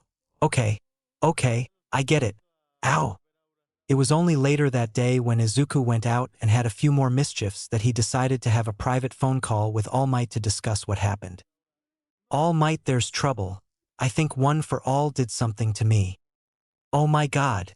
Izuku, I'm so sorry. I thought your body would be ready for it, but don't worry. I know some of the best doctors in the country. We will get you fixed, just don't tell Dash. Get me fixed? Nothing is broken. My fox parts just rapidly grow overnight. Oh, thank God. For a second, I thought some of your limbs might have been blown off or something. Why would they explode? I didn't even use the quirk. Wait, was that an actual possibility? We don't need to concern ourselves with trivial things right now. What about your tail again? There, Izuku explained his bizarre day to the pro hero. Was something like this supposed to happen? Kinda. I am able to maintain my muscular form through the power of One for All, but when I first got it, nothing like this occurred. Could this be because of my condition? It wouldn't be impossible, but from what I heard from my master, each user of One for All usually had their own unique experience with the quirk as it develops over time. I heard a few interesting stories from my master that supposedly didn't happen to the other. I got my muscular form. It wouldn't be much of a stretch to say this is your own version of it. Still a bit strange that it manifested the literal day after you got it, but hey, that's the wonders of life. You're so calm about this that it's quite scary, seeing as this concerns something that can make me explode. I thought your brother was the one who can make things explode? He's not my brother, and don't change the subject. I'm very worried about this. I've been Izuku took a sorrowful pause, experiencing some troubling things. One for All isn't just accelerating my physical biology, and I fear what might happen next. All Might froze as well. It was obvious something was mentally haunting him, but the number pro hero was better at physically saving people while assuring them with his smile. There's a reason why he's out in the field and not a psychologist.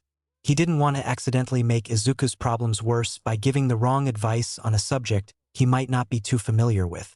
So he came up with an idea. Don't worry, young Midoriya. I know someone. A few days later. You gotta be kidding me, Izuku thought as he came face to face with no other than Maruko once again. Izuku, you're a fox. And you're here? She said as soon as she answered the door. Instead of a warm welcoming, she seemed more peculiar about his arrival at her doorstep. What made it worse was that All Might currently wasn't with him. He was paying off the cab they took, but told him to go on ahead. How? Did you find out where I live? Immediately realizing the implications of the situation, Izuku with a panicky voice stated, Oh, I didn't know you lived here. I mean, I came here for something but not for you. It just so happens that my destination was at the place you were at. Maruko stared at him with uneven eyes as if his words only made things more awkward. One can hear the faithlessness in her voice as she responded, Right. Thankfully, All Might came at that moment, stepping in to say, Sorry for the intrusion, he's a guest of mine. We came here to see your father. Oh, the anorexic man? Welcome back. Please stop calling me that. Yeah, whatever.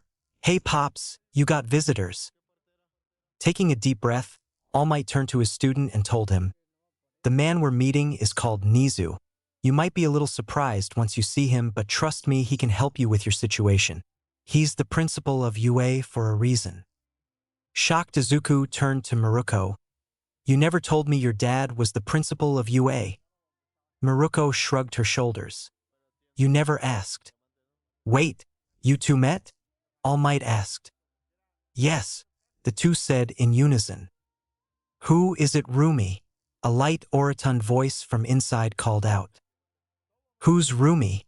Izuku mumbled. Me, Maruko answered. Your name is Rumi? How do you not know that? It's the only name she goes by. All Might told him. Don't worry about it. She has a habit of giving out fake names to others. Came the high-pitched voice again. Soon a silhouette of a figure crept out from behind the girl. Lies, Miruko muttered under her breath. Izuku was prepared to call her out on her comment, but then was stopped dead as the features of the figure behind her became more clear and the appearance of her father was revealed. His jaw dropped. Luckily, he had enough consideration to not say what he was thinking this time. Her dad is a giant mouse? Page 7. Choices and decisions. Life will always throw curveballs at you, whether it's from the world around you or the people you meet. As we continue to learn every day, something will take you by surprise. Sometimes it'll be discovering an interesting fact about how the world works. Other times it's finding out that the girl you've been periodically hanging around with for the last 8 months having a father who isn't even human. You just never know what to expect. The worst part is trying to have a conversation after the fact. While the extremely skinny man talked with the tiny animal in the lavishly decorated living room, the two teens had settled themselves against the wall on the side of the room. Izuku stood straight up with his back aligning with the wall, extensively making sure that he wasn't scratching or damaging any of the valuables in the room. He didn't want to make a bad first impression as he just entered the house. Miruko, on the other hand, gladly leaned against the wall with her hands behind her back. Her usual fierce red eyes seemed to be traveling around the room aloof of the current situation, uninterested in anyone or anything currently in the room. The fox boy took multiple glances at the bunny girl next to him, trying to read any visible message she left on her face to see what she was thinking but got nothing. His curiosity was going through the roof, and who can blame him? Entirely by accident and a hint of luck did he find out that she was more than he had expected her to be. Sue! The greenet uttered in his attempt to break the ice. His heart tightened and his chest felt heavy as he racked his mind for words to say. So? Replied the vital girl. Her insouciant response was way too casual for someone that had just been caught lying about her identity. He wasn't expecting her to have some massive mental breakdown before laughing maniacally, followed by revealing that she was the main villain and had planned the situation from the very beginning. Nothing like that at all. More wondering what was the point of going through the trouble of lying for so long if having it revealed wasn't such a big deal. I see your dad is a dash. I'm adopted, obviously. Oh, thank God. Izuku had to exhale extra hard from the amount of relief he had. I can't even express how happy I am to hear that. You're happy I'm adopted? Miruko responded. She finally decided to look at the fox boy, but her face was slightly scrunched up from his low-thought-out comment. And no, I didn't mean it like that. I just didn't want to wonder how your current dad managed to. Conveying his point, Izuku gestured to her father, who was just a plain animal, before bringing it back to her fondly shaped body. You know, so you'd rather me experience some circumstance in life that caused me to be separated from my birth parents, so you didn't have to think about some broad having zoo fever? I mean, dash. Why was that the first thing you went to anyways? Seems kinda weird considering we're in a world where quirks can make people turn into mythical beasts like dragons, and heteromorphic users can permanently look like a boss from an adventure video game. What else would I think off of first impressions? There wasn't much to go on. That his quirk made him look like an animal, better yet, maybe I'm actually some random animal that got the quirk rabbit human girl to look the way I do. That's possible? Yeah. Didn't you know that animals can get quirks as well? It's extremely rare to happen and is usually regulated to being rumors and myths. Of course, you see one of the real ones in front of you, he got one that makes him as smart as he is now, Miruko explained. Incredible, Izuku muttered as he stared in amazement at the intelligent creature in front of him. You were kidding about the whole not being human thing, right? Like you are human, where if something took away your quirk you'll still be the way you are. Oh ho, somebody sounds worried, she teased. Her once tense face was now sporting a smug smile. Why you want to find out? Doing some scouting are we? I am just curious is all. You put the idea in my head and now I can't get it out. MHM. She went as her complacent attitude spiked to the highest he's seen so far. He didn't know, but she spotted his tail moving anxiously as soon as she brought the idea to light. Regardless, she turned her attention back to the adults that were talking. Izuku followed suit. He needed to aim his focus on the reason he was here in the first place, getting help with his newly awakened animalistic instincts. He didn't have time to waste on whatever he was doing. It was going to be heard ignoring all the interesting thoughts that were swarming his mind, but he needed to do it, no matter how much his curiosity gets to him. But you were kidding, right? Amusingly rolling her eyes, Maruko told him. Yes, I was. Happy now, fox boy?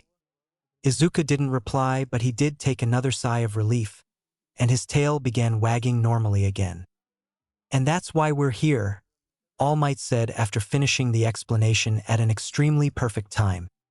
I see, Nizu says, looking over at the fox boy before calling out to him. Don't be timid. Come sit over here with us. The subject is about your well-being anyways. I promise I won't bite. Oh, my apologies, Izuku told him, making his way over. It's fine, you two may be the same age, but you don't need to join my daughter in being standoffish to the discussion. He lightly jokes, giving off a few chuckles. Ha ha ha, funny, the girl sarcastically replied, mumbling a seething comment afterward. You fucking rodent. How about some tea as we chat? Nizu offered, not giving him a chance to answer before he began making the brew. I know refreshments and snacks always make me calm. By the way, have you eaten yet? If you haven't, we got some crackers and cookies you can munch on.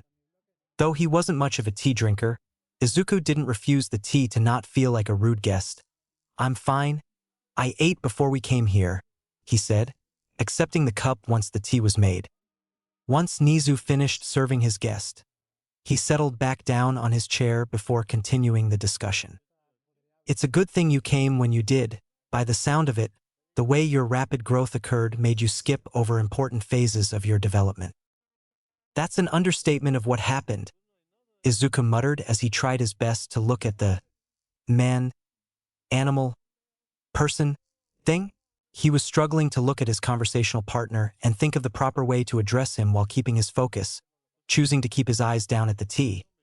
It went from my fox features being so latent that people often mistook what animal they were supposed to be based on, to looking like I've been growing them out for years over a single night. Of course, that's why you have such a lack of control over your body, not just physically but mentally. Mutation quirk users such as yourself need time to adapt to their changing bodies. You've essentially skipped your mutation's adolescence, a destructively deadly occurrence for a young one such as yourself to experience. Destructive? Ain't that a bit excessive? Not really. There's a reason why psychologists usually find the problems or issues a person is facing in the current day to have roots in their childhood. It's the most important stage of the development of a living being. As you know, quirks have many mysteries to them we've yet to discover. So far we've managed to pin down the basic concept to that of genetics. As we build our bodies, we build our genetics as well. Basically that saying of how you make your own bed dash. Can we skip the science lesson? Maruko loudly interrupted. He's here to get help, not get a lecture. Send a memo or recommend a wiki page or whatever. He can read it later, just get to the point. A sweat dripped down the face of Nizu from being chastised. Nizu muttered under his breath. I just thought taking the opportunity to educate people as they're listening would do some good. But hey, you don't listen to me and your marks are so great. What was that? Clearing his throat, Nizu continued clearly. Basically, mutation quirks develop with the user like a child. While they're young, they have a parental figure to guide them through the world to get the benefits of it without all the strain so they can focus on learning it, giving the person time to learn of all its capabilities and how their body triggers them at a reasonable pace while it's still weak. By the time they grow up and their abnormalities have grown to their strongest, they'll already be prepared both mentally and physically for it from their years of progress. You, on the other hand, skipped that part. Your quirks seem to have lagged behind your body, already causing a disconnection between the two, which would explain why you've had such a difficult time with it growing up. Now it's fully grown and your body is having a hard time dealing with it since it had practically no time or experience to adapt to it. Your quirk went from being a baby that can barely open its eyes to a full-grown man in the blink of an eye, inside the body of a teenager. While Izuku was processing this information, his phone vibrated in his pocket. He took a moment to who it was and discovered he had gotten a text message from All Might. Confused him why he would send a text when they're in the same room. Regardless, without a word he took a quick look. Mr. Number 1, I know this may be a little confusing for you since your condition isn't a quirk, but since we don't have much to go on and to our knowledge, it shares similarities to mutation quirks. It's best we follow it and hope enough things align for you to get help. At least they have the resources to see what does and doesn't work for you. A huge amount of joy filled Izuku's heart. He knew he made a good choice telling his secret to All Might without fear that he'll be too loose-lipped with it. After sending a quick reply back that he understood, Izuku got back to the conversation, still not making eye contact with the person in front of him. Talk about never getting a break. Even when I get a miracle, life still finds a way to turn it against me. Fear not. It's not all doom and gloom. By the sound of it, it's just suppressing and controlling the many instincts and habits that'll emerge. Despite being a late bloomer, it's still a decently ideal time to deal with the predicament, seeing as you're still young and at that age where hormones are flying everywhere. To us, you'll just be another patient to help. I am. Mr. Yagi brought you here for a reason. We've dealt with many cases similar to your own before. Aside from my job as principal at UA, I do invest in institutions that deal with problems like these constantly. That's why I served you the tea I did. Hearing this made Izuku immediately stop all actions. Did he just get drugged? Dash. It's a special mix of black tea. You've been having a hard time looking at me. Hopefully it'll clear up any thoughts that been distracting you. Unless what's bothering you was the kind of animal I was. If so, then you can just refer to me as a mink. Testing out his claim, the boy finally looked up at the mink. What he's been fearing was the sudden occurrence that happens when he looks at someone seemingly weaker than him that he didn't know. He could feel it, his eyes sharpened, teeth ache, nails extended, mouth began producing excessive amounts of saliva than it usually did, and he started seeing the provoking bold blue words floating around the still Nizu. Prey, food, open, pounce. They repeated over and over again endlessly while his symptoms got worse. This was exactly what he wanted to avoid. He didn't know what he might do next. Then he remembered the tea. Could it really help him out?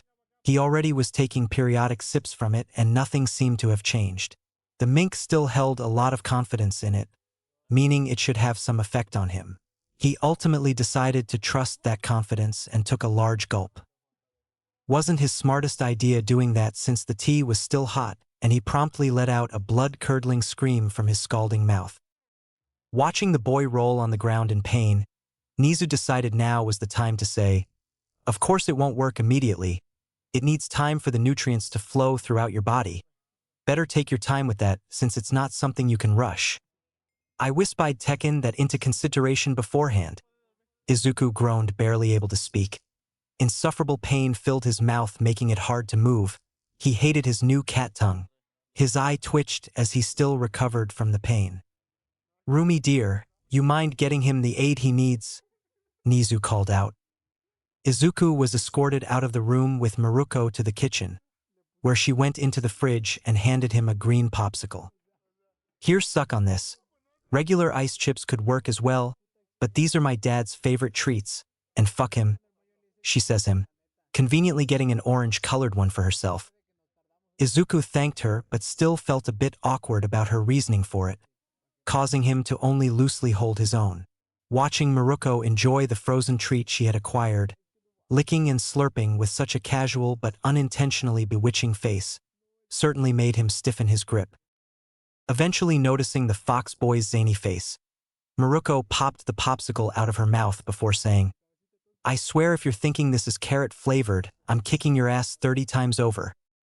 "And no," the boy blurted out after being caught, quickly turning away to hide his blushing face. "What the hell was I thinking?"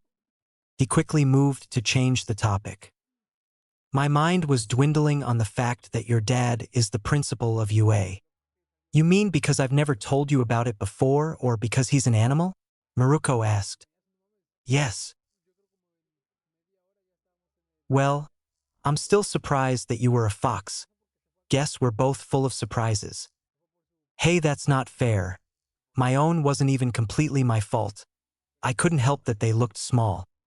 I also remember you always referring to them in vague terms because you were too embarrassed to flat out say what they were supposed to be. Honestly, I didn't say anything because I worried it'll crush your spirit if I made a guess. What animal did you take me for anyway? Maruko stayed silent for a moment. Her face puckered up as tiny noise leaked out as if she was preventing herself from laughing. Best I don't say. Was it a cat? He persisted. He knew often that a cat was usually the number one guess people had for him. Dread only came when she shook her head, meaning she must have thought he was something much worse than a cat. He hid his face by slamming it against the table so she wouldn't see it be so red. Maruko halted with the teasing for a moment, allowing Izuku time to apply the frosty delight to his searing tongue. Only later did she start back up the conversation. I guess all that training you did really paid off, despite everything. I know you must have freaked out as soon as they appeared. Actually, my mom fainted when she saw me. She did? Ha! No lie, she just dropped. She has a habit of being dramatic about things. She almost died the day I came back from that slime villain's attack all those months ago. PFT, with a mother that faint of heart, I wonder how you're able to pursue a dream of being a hero. Well, I've had help. Oh yeah, her lesbian partner must have helped out. Yeah, she was. They aren't a couple. They're not even lesbians. You know they can hear you? Maruko told him with a smile, cocking her head toward the room they'd previously left, causing Izuku to cover his embarrassment again and lowering his voice. They're just long-time good friends. I'll love to see how good they are, but whatever, I'll dash. She was sure to use the quotation sign with her hands as she said this word. Believe it. Regardless, it's a good thing she was there for you. Auntie Bakugo helped cool my mom's nerves when she worried too much, or at least will do her best to stop her from being too restricting because of it. That didn't mean my mom discouraged me, she just didn't do much to support me. At all. In terms of my dream, I mean. She is warming up to the idea more now since my tail grew out. Oh, so she's allowing you to take the entrance exam? Well, she didn't say I can't take it, I have 4-ish years to convince her. I just got to build myself up enough so she feels confident enough to let me go. I got a plan. I call it hampering. It's not hampering, just delaying till I'm in a proper position to maximize my chance of getting a yes. Hey, you got a good chance anyways. Knowing my dad, whenever he and Mr. Yagi get together like this, it's usually to get some kid into a program. What kind of program? Izuku asked. He usually doesn't hear much about All Might's activity outside of his standard but amazing hero duty and fame. A training program, of course, Maruko answered. To help teens improve their quirks so they have a better chance to pass the entrance exams for hero schools all around. Could mean I wasn't All Might's first candidate. Most of these training programs I've heard are basically government-regulated martial dojos but for quirks. While open to everyone, a lot of them have a harsh acceptance rate since they only want people who have the potential of being a hero. Finding people he wants as a good successor can't be easy for him, so scouting potential people through those training programs won't be a bad idea. Izuku thought, you think they're going to enroll me in one? In your case, it'll probably be one my dad is more involved in. He usually saves his facility for cases like yours where people have trouble controlling their quirks regardless of if they're planning on becoming a hero or not. Preparing you for the test will be no problem either. He's pretty okay at it, he trained me after all. You mean if I joined the training program he's involved in, I can be like you? PFT, no. First off, there's only ever going to be one of me. Second, my training with my dad is completely different than those training programs. I can kick a person's ass 30 times before he hits the floor. The government doesn't want to encourage an image of teens using their quirks against others. So these programs are structured to help the person hone their quirks abilities than actually fighting people. Oh, wait, so does that mean you physically fight your dad or dash? Why, no. You've seen him. You think he ever threw a punch in his life? I was just making sure. You gave me something to think about. Don't think too hard. Trust me, you'll do just fine in a program. Despite the encouragement, Izuku's mind seemed to wander elsewhere as he mutters, yeah, just fine. After the pair finished their business in the kitchen, they returned to the lounge, meeting back up with the adults in the room. "You're back," Nizu announces once seeing them. "So tell me, how do you see me now?" Another look at the white mink gave Izuku his answer. The words still hovered over Nizu. They didn't appear. They were more transparent and evoked his body less. It was easier to ignore what they were telling him to do. "I'm seeing you a lot clearer," Izuku told him. "Then the treatment works. Perfect," cheered the furry creature. "Now Mr. Yagi has to tell you." "Actually, I wanted to ask something first," Izuku interrupted, approaching the two adults. "What is it?" All Might had asked. Internally, he prayed it had nothing to do with the conversation that happened in the kitchen.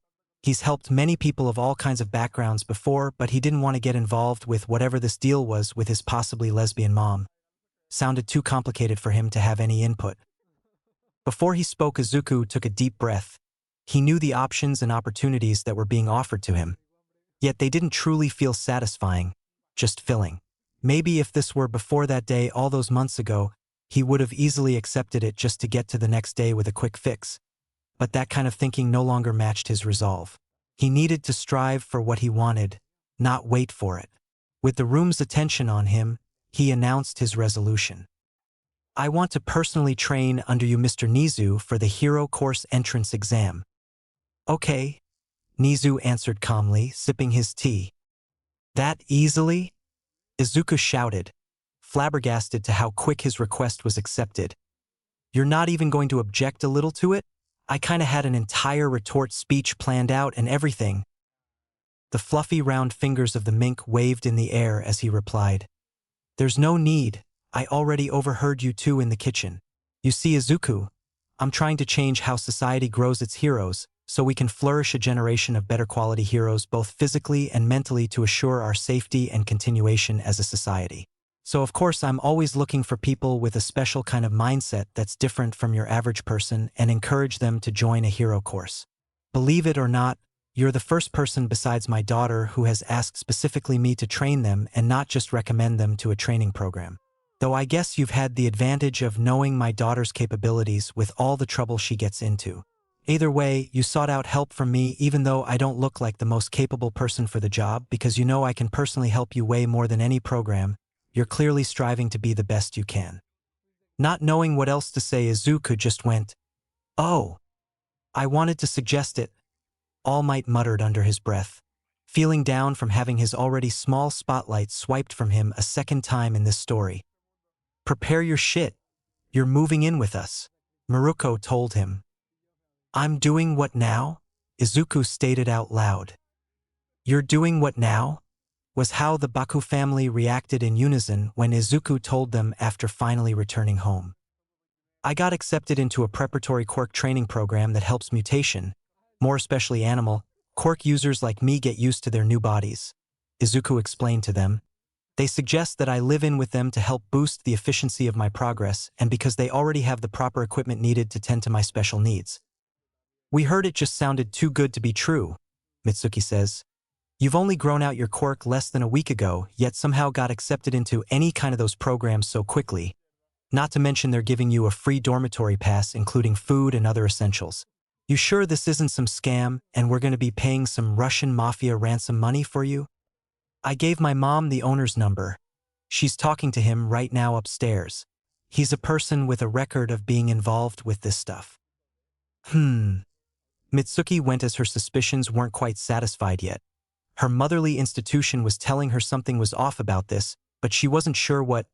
"You sure this is something you need?" That was when Masaru spoke up. "If we're being honest, he's been having trouble with his quirk since childhood, so maybe this could be good for him.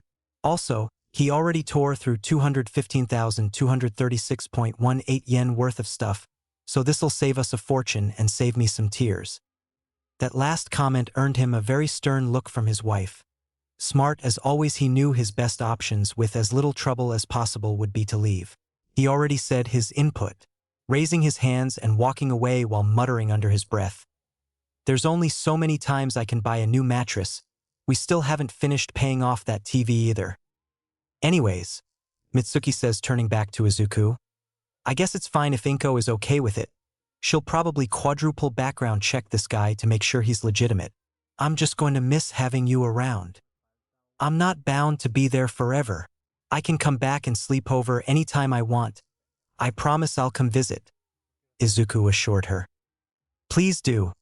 It's too soon for me to lose your fluffiness. Without you, I'll only be left home with that troublesome bundle of rage and discourtesy I call a son, she heartlessly exclaimed. Oi! I'm still in the room, Katsuki shouted at his mother. Instead of responding, Mitsuki embraced Izuku in a tight hug filled with sentiment, one the boy secretly enjoyed a lot more than he let on. Don't ignore me, the blonde continued to yell. It took a while before Izuku managed to slip through the woman's grip so he could start packing. He sighed, relieved that they were believing the story. That made things a lot easier. If push had come to shove, he might have had to take more drastic measures to convince them, even if that meant a sudden leave of absence. He truly loved his family and wished them all well. He just needed to do this. His desire goes beyond just wanting to be a great hero or being All Might's successor. He wanted to improve himself. For that to happen, he needs to make a few changes in his life. This wasn't just for him, but for the important people in his life. Oh, Izuku, his mother called out. She had just exited her room right as the boy passed by it. He wanted to improve for her. Stopping dead in his tracks, Izuku looked back. HM, did you finish your phone call? The older woman's eyes dragged from the ground before meeting his. Yes, I just got off the phone with him. He sounds like a really interesting man and talked so formally. Well, he's more of an animal than a man, Izuku instinctually corrected. What? Nothing. I was just mumbling some mumbo-jumbo, he quickly lied. He doesn't know how much was going to be said on the phone call because he forgot to ask back when they first made the plan and didn't want to accidentally extinguish or delay the approval by adding in unnecessary information. Oh, well, anyways, we talked for a bit, discussed a few things, and I was able to look up the facilities he worked at. He seemed to know his stuff. You sure you want to do this? Yes, I do. This place can give me exactly the training I need to dash to take the hero entrance exam for the hero course of a school? Her voice remained calm, but her words were what struck him. The small amount of dread he felt about the situation displayed on his face. Did she see through the facade? Was she trying to test him? Or did Nizu decide to tell her everything? It was a bit obvious, she states. Her voice sounded almost patronizing that he would think she wouldn't consider this an option. You were able to plan all this in such a minuscule amount of time without talking to us about it first. There's no way you would have done it if it didn't involve being a hero. It was Izuku's turn for his eyes to be staring at the floor, his guilt for lying catching up with him. He rubbed his neck awkwardly. Of all the people in his household, he didn't want to argue on this was her. Yet he knew from the start she'll be the hardest to convince. She is the only person there that knows the truth about his quirk. Which is why he wanted to convince the Bakugos first. With enough luck, Mitsuki would be able to butter Inko enough for the idea by pointing out the benefits it can have on him. Trying to explain himself, he said, Mom, I know you'll do it because you're passionate about it, Inko interrupted. You're such a reserved boy. I take partial responsibility for it as a parent for not pushing you more to explore. Despite that, whenever I see you in something you're passionate about, well, we both know how reckless you can be. Like that one time I took you out shopping and you ran into the streets because you thought you saw All Might. It wasn't my fault. Why was someone cosplaying when October was a month away? Point is, you're willing to do anything when you love something. Even if that meant trying to be a hero without a quirk, despite all your disadvantages. I don't know if you always had that mindset or your recent growth spurt gave you newfound confidence. I'll just pray that whatever your father gave you will protect you. I know this sounds a bit abundant to say, but be safe out there. Hearing those words come out of his mother's mouth riveted his soul. Not only did he get the permission he wanted, but genuine encouragement he hadn't felt from her in years. With a smile appearing on his face, Izuku looked back up to face his mother before making a promise to her. I'll do my best training and work hard to make sure nothing happens to me to make you worry. When I return, you'll see just how much of a hero I can become. The two embraced in a hug, with uncertainties and secrets still plagued both their conscience. They were able to set it aside for neutral trust. I have to work hard for her. Later, as Izuku was packing his things, he was almost finished when he realized there was one more thing he needed to settle. So Dork, you managed to get in some training program, huh? Said Katsuki, who was leaning on the doorway watching him. Yup, Izuku responded, keeping his focus on his task. Weird they accepted you since you got almost no control over your quirk. I was just lucky they thought my quirk had the potential to grow. You're a fox. How much can you grow? I don't know. Guess that's why they want to find out. That's an unreasonably dumb mindset they have. It is, but it's benefiting me and I'm taking it. I've heard those training programs have all their kids trained together. You know you're going to be among a bunch of people who had more robust and groomed quirk than yours. I know, I think that's sort of the point.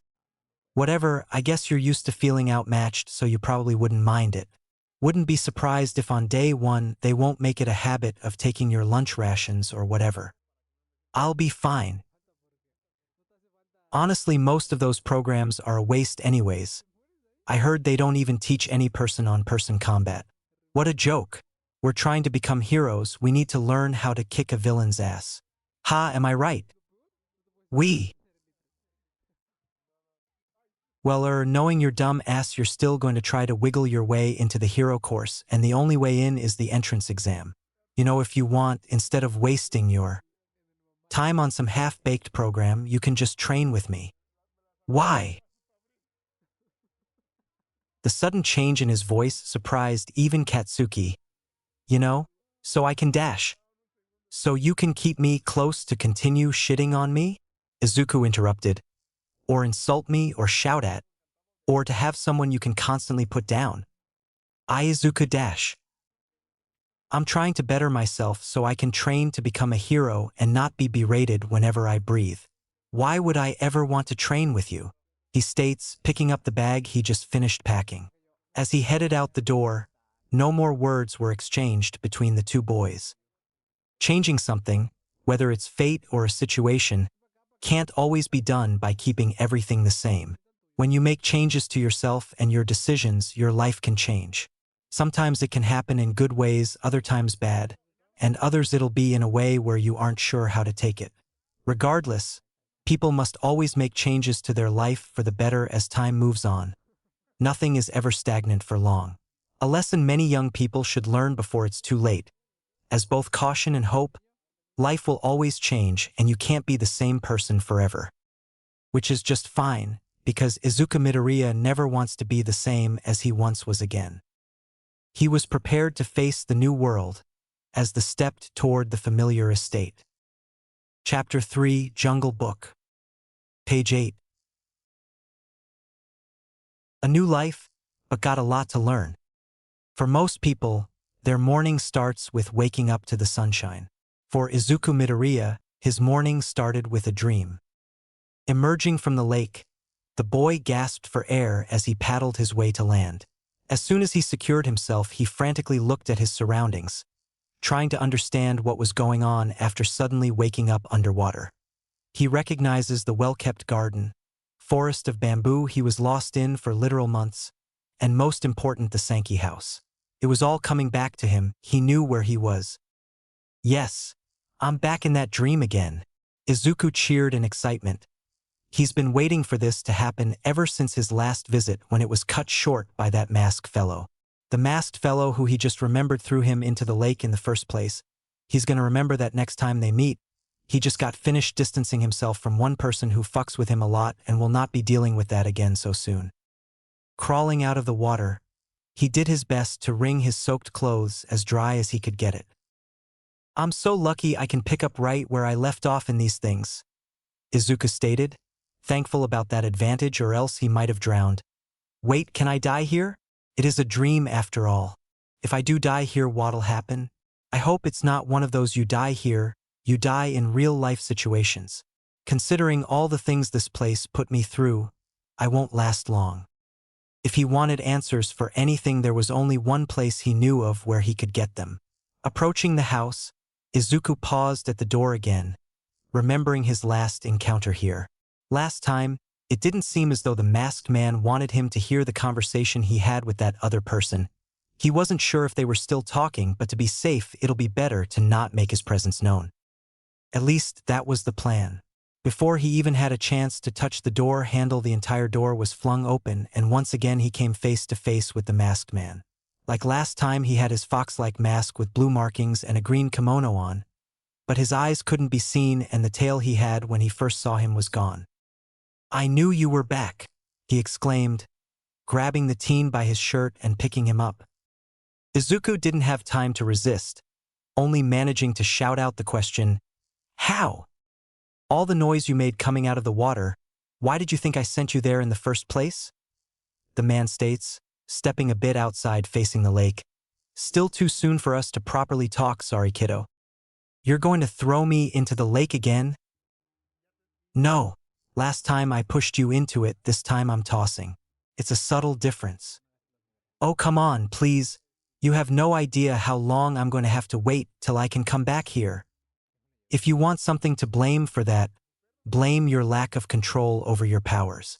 Now away with you," states the masked man about to throw Izuku.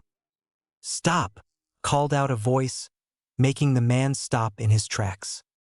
Suddenly Izuku felt his body being snatched out of the masked man's grip. Judging from the context, it was this other voice that was his savior. Was it the same shining albino who saved him? Couldn't be. For one, he didn't even notice one brim of light coming from the house or even when whoever came to save him. The voice was more tender as well, and unlike the shining albino, this one spoke with a lot more vigor in their voice. Izuku's savior embraced him with a hug before stating, "Don't treat a child in such a harsh way. For a guide, you sure treat your clients with little respect." The teen couldn't help feeling safe in his current position. This person just had a presence that would make anyone feel protected from any danger, while also relaxing them with a warm aura from their soft embrace. If his dreams could feel like this all the time, then he would never want to leave. He'll just stay there till the end of time. Or at least until he awakens, which would be quickly followed with an ocean of disappointment. The audible sound of teeth grinding against one another could be heard from behind the masked man's mask. He declared, "I told you not to call me that, woman?" Wait, did he just say woman? Izuku thought as soon as he heard him, not sure if he heard him correctly. "And I thought I told you, my name is Nana," the woman replied. Izuku felt her grip tighten from her annoyance with not being called the right name. "Nana?" The boy repeated the name in his head. Despite hearing an interesting bit of information, his mind was elsewhere. Nana is usually a girl's name. Then does this mean, I'm Dash? Distancing himself from the woman that calls herself Nana, he took the small space he had to get a glimpse of the woman. Her raven hair was kept in a well-maintained bun except for the bangs she left above her forehead, and the only thing she was wearing was a sleeveless black bodysuit. She felt the boy inching away from her, looking down and giving him a bright smile when she saw his face to assure him that he was with an ally. Despite the warm greeting, Izuku wasn't paying attention to that either. Something else was more pressing on his mind. It's what kept his eyesight so low that he didn't notice the small mole Nana had under her lip. Nana's high-collar bodysuit was partially zipped down, revealing the milky white skin of her chest, which would mean when she pulled Izuku into a hug, that soft fuzziness he was basking in was from being pressed against her boobs. He didn't know what was wrong with him. Why was he so distracted by a woman's breasts? Before, this kind of thing only happened with Mitsuki, and that was during the rare occasions where he accidentally got an extensive look at her poised body. Usually during the early morning on days she doesn't have work or during the late nights of the ones she does. Her clothes will be worn a bit more loosely than usual in her exhausted state, sometimes leaving the opportunity for a curious youth to get completely not on purpose glimpses of her cleavage and other admirable features. Opportunities that had a sharp spike of appearances that Izuku stumbled onto. It wasn't his fault that sometimes Mitsuki will forget that there's a horny teenager growing adolescent boy that's not her son in the house and won't lock/close the door. making it a lot easier for the boy to accidentally walk in on her when she's changing or whatever else she might do that might interest a teen whenever he comes in to get some bandages for his hand for training or ask her a question. It was his fault that he never fully learned his lesson about always knocking before you enter a room. Not that there was any incentive to not be a recidivist, he never suffered one bit from it. "You can easily say my name, right, little one?" the beautiful black-haired woman asked him, petting his head. Nana ain't a hard name to remember, especially for someone who seems to take a liking to literature. "You speak so highly, yet ignorant to yourself, what a complete bitch." The boy wasn't paying attention because he's too distracted engulfing himself with the company of your immense chest, the masked man pointed out. "I guess that makes two of you. Hey, you're the one who started taking off your clothes not long after you appeared. It was stuffy in there. I don't think I'll need my hero costume on here anyway, and I'm not going to wear those gloves and boots for no reason. Try wearing those things for hours straight and see how sweaty they'll get." "Whatever in beta." "Stop calling me that. I'm a guest here, not an invader. An in-beta will continue to be called an in-beta as long as they keep doing in-beta things." Izuku cut into the conversation. "I'm so confused right now. This is why I want you to wait till after I handle everything before speaking," the masked man stated, reaching for the boy again to complete his earlier intention. Nana was quick enough to pull the boy away before telling the man, "No. Come now. You already threw him into the water once. He's not going to spend another month floating like a corpse." What now?" Izuku interjected again. "But I didn't drown." "Yeah, it was a bit uncomfortable seeing your unmoving body drift around, sinking and popping back up once in a while, but he assured us you were fine and will be back up in a month's time," Nana explained. "I personally didn't take his word for it at first, but I had to concede since we weren't able to put up a resistance at the time. Seeing you safe at least tells me he doesn't want you dead." The masked man scoffed at her words, replying, "Of course I wasn't going to do anything that'll kill him. That'll be performing seppuku. Now that you see I have good intentions, let me take care of him so I can get back to business." "What is with you and wanting to throw children in lakes?" Nana exclaimed, holding Izuku tight to her, which he had no objection to. I just want to know what's going on here." Izuku manages to stammer out. He wants to defend for himself as well. "How am I still alive after being in water for a month? Wait a bit, they just acknowledged that time went by in a dream while I wasn't in the dream. Has that been happening the whole time? Does time even stop moving here? Do they even know this is just a dream to me? Is this just a dream?" Because there's already a lot that needs to be said, but with you guys coming in here made it more complicated. I need time to make sure you're a non-threat, compile everything he needs to know together, and get things arranged for later, the masked man explained, with the annoyance of a worker being told how to do his job by the customer. "You can do that later. We have an entire month to discuss whatever you want, and the boy can only come here for a single night. He can't stay here forever, right?" questioned Nana. "No," the man answered. "Oh my God, they know this is a dream. It's a dream that acknowledges that it's a dream and found a way to exist outside of dreaming. A runaway dream. I hope they don't stage a revolt and somehow take over. Then allow the boy to have his monthly day of grace. He's curious about all of this, and forcibly kicking him out every time is only going to make it worse. Just tell him some basic things and allow him to roam the area a bit to get used to it so he has something else to do than listen in on us," Nana suggested. She had her own curiosity about the situation, and maybe this kid can help open up some things this person was hiding. Things always leak when a party clashes against itself. Hopefully what gets said will show if they have any devious intent. Anything that restricts one for all on this level like he did in such a short amount of time needs to be looked into. The masked man looked between Izuku and Nana for a moment before he grunted. "Fine, get in. I'll get you a change of clothes as well," he tells them, making his way toward the house. Nana kept her guard up the entire time he walked past them. When they entered the house, it was exactly how Izuku had expected it to be. It had a similar design to the house he visited back at that festival. It had a very traditional style to it, but unlike the one he visited, it had a bunch of modern luxurious that he didn't expect to see. Things such as light bulbs, a working toilet, refrigerator, and he were pretty sure he saw the shape of a box TV. He wasn't going to attempt understanding if this is the work of electricity or dream magic bullshit. He went with the masked man in a room away from Nana, who compromised to secretly stand by the doorway in case any interesting conversations occurred when they thought she wasn't there.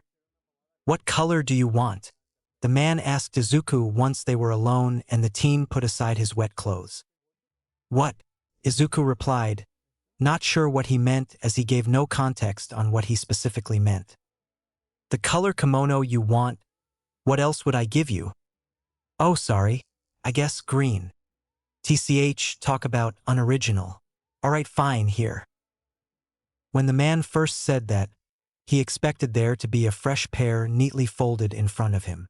Instead, the man began grabbing at his robe and began slipping it off. What are you doing?" Izuku asked. He was visibly concerned. Within a second, the masked man had pulled off his robe with one hand and swung it around like it was a magician's cape. The cloth spread out looked like a huge curtain had surrounded the man.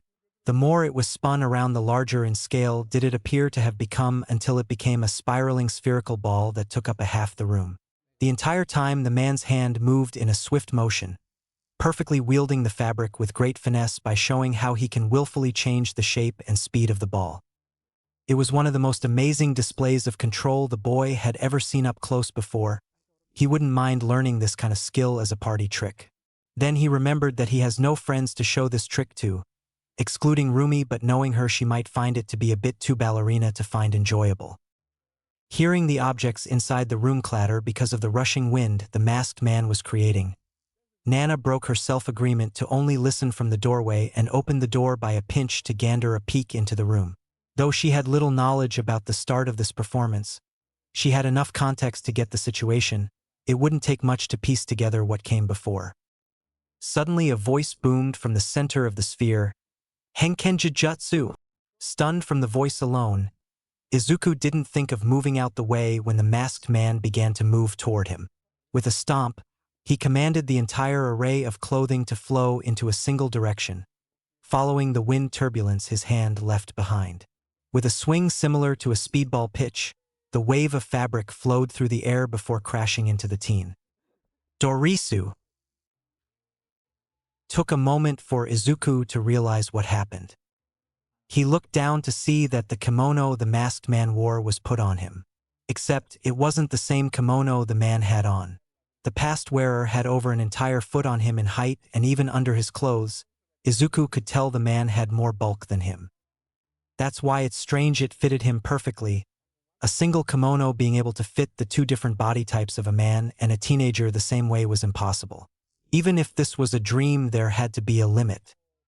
The design of the kimono was even changed, being made to look more stylish with a few splashes of golden-colored sketches. Through the use of a nearby mirror, he saw on the back of his new outfit was the 3-claw mark symbol that the masked man had on his own. "What did you do?" Izuku asked. This had to be magic. This was a dream after all. Anything can technically exist here even if it doesn't exist in reality. "I dressed you, of course," the masked man answered. "What else did you think I did? And no, I meant dash. Seriously, you had a front row seat watching me. Why do you have so many questions?" "Because so many things are happening without explanation, and the more I find out, the more interested I am, but also a bit concerned." Walking over to the window, the masked man sighed.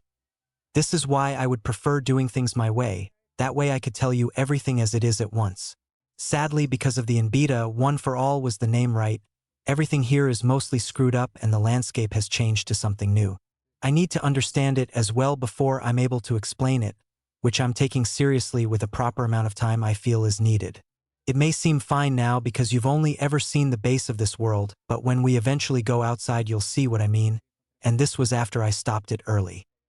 The entire time he was speaking, he had opened the window and plucked out a few leaves from a tree branch nearby before closing it. During this time Izuku noticed something was missing. While the masked man still had that scarf wrapped around his head that hid his hair, his tail was gone. The black tail that he saw when he first arrived here was nowhere to be seen. He knew that after the initial glance at him, the tail resided itself into his robes, but he assumed that was just him hiding it, not making it disappear like a trick. Unless he was hiding it under his fundoshi, which is something he'll never think about checking, the tail has completely disappeared.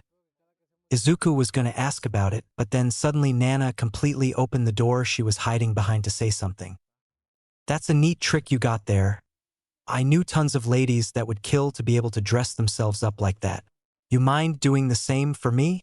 I think a kimono would fit the environment here better anyways.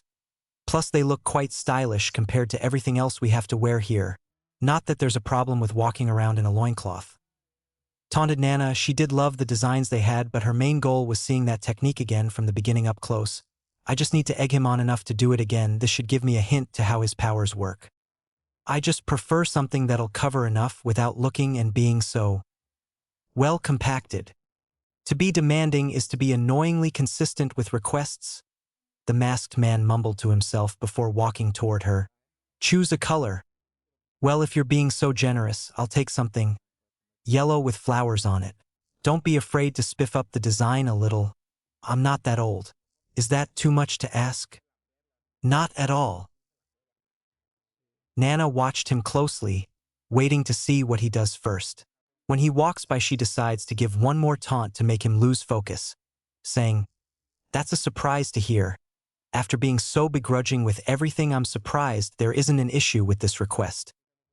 When she turned around to continue tracking his movement, she was shocked to see that the man was fully clothed in a new black and white kimono. Stunned, Nana went to ask, "When did he dash?" She instantly dropped when she realized two more things. The first was that she was placed in a yellow kimono like she specially requested, and the second was that her bra was gone. "Dorisu." The words rang out as the man continued to walk away. His hands were held above his head in a fluorescent motion. In one he was holding the stolen clothes of Nana up in the air. "Why would I have trouble doing something as easy as flipping the page of a book?" he cockily replied to Nana's earlier remark. She didn't answer back, as she was still stunned from the event to care about the petty conversation. She only had her eyes off of him for a second, maybe even less than that, and yet he was able to simultaneously change both of their outfits. The feeling was shared by Izuku as well. He was watching the entire confrontation from not that far away, and even he doesn't know what happened. He blinked and it was over. "You didn't need that whole flashy spin display?" That was the question Izuku had to ask, even though the answer was obvious. The masked man stopped in his tracks and turned around, telling him, "Nope, doing all of that wasn't necessary. That'll be way too annoying to do every time I want a change of clothes." "Then why did you do it the first time?" "I don't get company here. I just wanted an audience to show off to once in a while. It really was just a party trick after all. To be entertained is to discover new things, which breaks present norms," he continued, spouting another haiku. "I never expected you to be one who wears lingerie under a hero costume." Hanging off the man's pinky was a black bra that looked too thin to be effective for combat. Seeing this made the once collective Nana blush. A long-time secret of hers was outed. Hey, don't worry. The bra was the only undergarment I took. Didn't want you to feel too compacted, but by the looks of it, you were already hanging loose for a while. They just feel better so. Give me back my bra." When things calmed down, the trio had seated themselves back in the living room, but the mood was different from how Izuku envisioned it. He expected it to be a tense standoff between him and the woman that called herself Nana against the masked man. Instead, it's him still being baffled from everything that had occurred. Nana seemed more flustered than her previously calm state, and the masked man. He stayed the same, but it became obvious that he's not all strict and rules. The masked man started the conversation. "I'll allow you to ask 3 questions. Make them count till next time you're here." 3 questions. Nana thought to herself. Giving him only 3 questions is equivalent to giving a dying man in the desert a bottle cap filled with water. It's going to be impossible for him to indulge himself to satisfy his curiosity, much less even know what to ask first. The older woman sought to help out the boy, thinking of the perfect combination of 3 questions to get as much information as they can. The masked man obviously won't answer any question, seeing as he still wants to hide knowledge of this world from them. They had to be discreet enough to bypass his threshold of willing to answer but complicated to get a detailed response. "What's your name?" That was the first question Izuku asked. Was Nana's reaction. "Shinwalai, or Lai for short," Lai calmly answered. Izuku replied to his introduction with his own, "Nice to meet you. I'm Izuku Midoriya. Who are you, or more specifically, what are you?" "I can't fully answer that." "That's fine, just answer as much as you want to. I remember there was something mentioned about being a guide." "Hold on dash." Nana tried to interject once again. Why is he just tossing away questions like this? The first one was completely trivial, while the second one is too upfront. Of course, it'll get denied. "I'm not a guide," Lai responded, talking over Nana's comment as she wasn't the one allowed to ask questions. "I am a guardian, your guardian, whose purpose is to guide you through this world." For his final question, Izuku said, "And what is this world? Actually, no, what is this place called?" Nana had to ask, "Are you serious?" Lai was surprised that this was how the boy was going to use his question, but it's not his place to complain. He told him, "I have no idea what this world is officially called. I'll just refer to it as your desired realm for the edification of abilities manifested. Or the DREAM world." "That's awfully convenient. At least I know what to call this place now," Izuku replied, getting up to leave. "I guess I'm out of questions now. I'll be leaving then, Lai. Take care." Speechless, the raven-haired woman just looked back and forth between the two, wondering if she just witnessed the greatest throw of the opportunity in her life, or afterlife. She wants to be mad, but she can't get angry at a child for making bad questions. She wants to investigate on her own, but Lai's presence is preventing her from getting anything outside of what he wants her to know. For the time being, she has to accept it. The only compromising thought she had was the slight assurance that no evil influence is involved here. The boy's innocent presence and Lai's alleged role of being an honest guardian who has good intentions but are just a jerk about it. They seem to be decent people to be chosen as a one-for-all successor. "If you have a minute," Lai called out before Izuku reached the door. He rose from his seat to walk with Izuku. "I wanted to know why you would ask such simple questions. I know the rules of what would be answered made what could be asked as difficult as finding a needle in a haystack, but it seemed too easily accepted." Izuku smiled as he replied to him. "I was thinking about what to ask you the second you said you would tell me some basic things. By the time we got to the room, I already had 100 questions I could ask. I wanted to get answers for all of them, but then I saw how you spoke about dealing with one for all's inclusion in all of this and realized that regardless, I'm going to find out what I want to know eventually." Once they stepped outside of the house, Izuku looked up to the clouds in the sky and still broken moon before continuing. "Either from you or my own discoveries. No need to bombard someone who, like me, had a sudden rush of new changes to their lives and is trying to figure them all out." "You're fine with only having so little information?" Lai inquired. Izuku nodded. "For now, typically speaking, whatever this place can give me, if there's something here for me, I can wait a while for it. I've got my own things to work on for myself, and this isn't something I'm going to rely on for anything. We got a lot of time to get ourselves together." A snicker came from behind Lai's mask as he said, "I guess you're right. I'm going to take my sweet time talking to the fair maiden." "Fair maiden? That's an awfully nice thing to say about her coming from you. I thought you disliked her." Lai looked behind him to make sure Nana wasn't trying to listen in again before whispering to Izuku, "I dislike the concept of one for all being an Inbeta, as I should for my role of a guardian. I will keep up the act in front of them so they know they can't take things here for granted. Outside of that, it's not wrong to admire their company as long as I keep to my duties, no." To add to Izuku's confusion, Lai broke out into another haiku with an interesting subject. "Wish me all the luck to complete my desire and rest on her rack." After getting a long stare from Izuku, Lai felt like he was being judged by the teen and reminded him of his moment with the woman's bosom that he in no shape or form tried to resist against. Quickly trying to change subject, Izuku asked, "Anyways, I want to wake up or at least have this dream end for me. How can I do that?"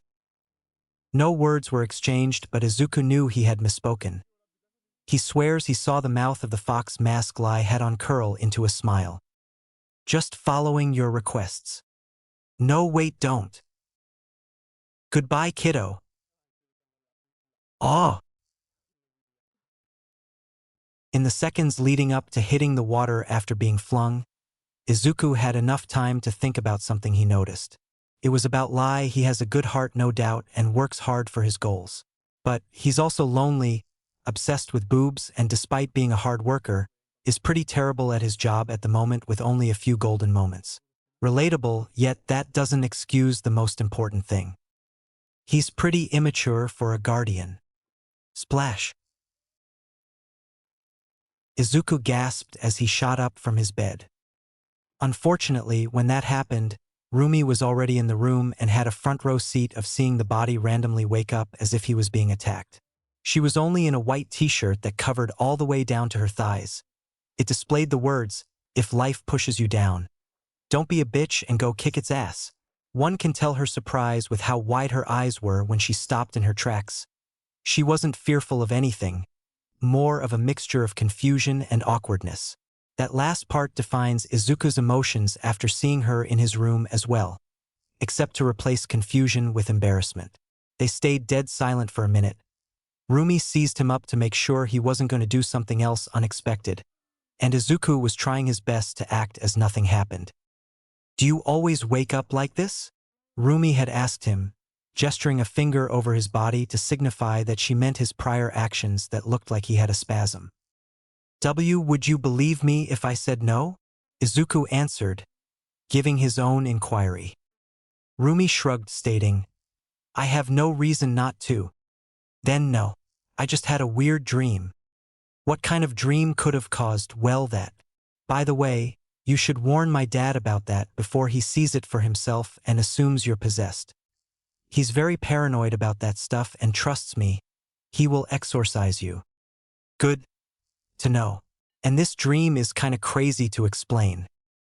Rumi walked over to the edge of his bed and sat down to help take off the tape he put around his hands so he wouldn't claw through the sheets. Crossing her legs to get comfortable, she said, "Well, I'm now invested, so try me."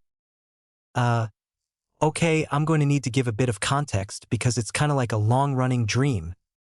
"Oh, those are rare. Now I am actually interested." "Okay, you see, it starts with me being trapped." "It started with you already being trapped?" "Yes, on the moon." "On the moon? Like on some sort of secret sci-fi base?" "No, the literal moon was like a birdcage. I couldn't see or anything." "Oh, then how did you get out?" "A rabbit just happened to be pounding something on top of it and broke me free." "A rabbit?" "Yes." "On the moon?" "Yes." "Broke you free?" "Yeah."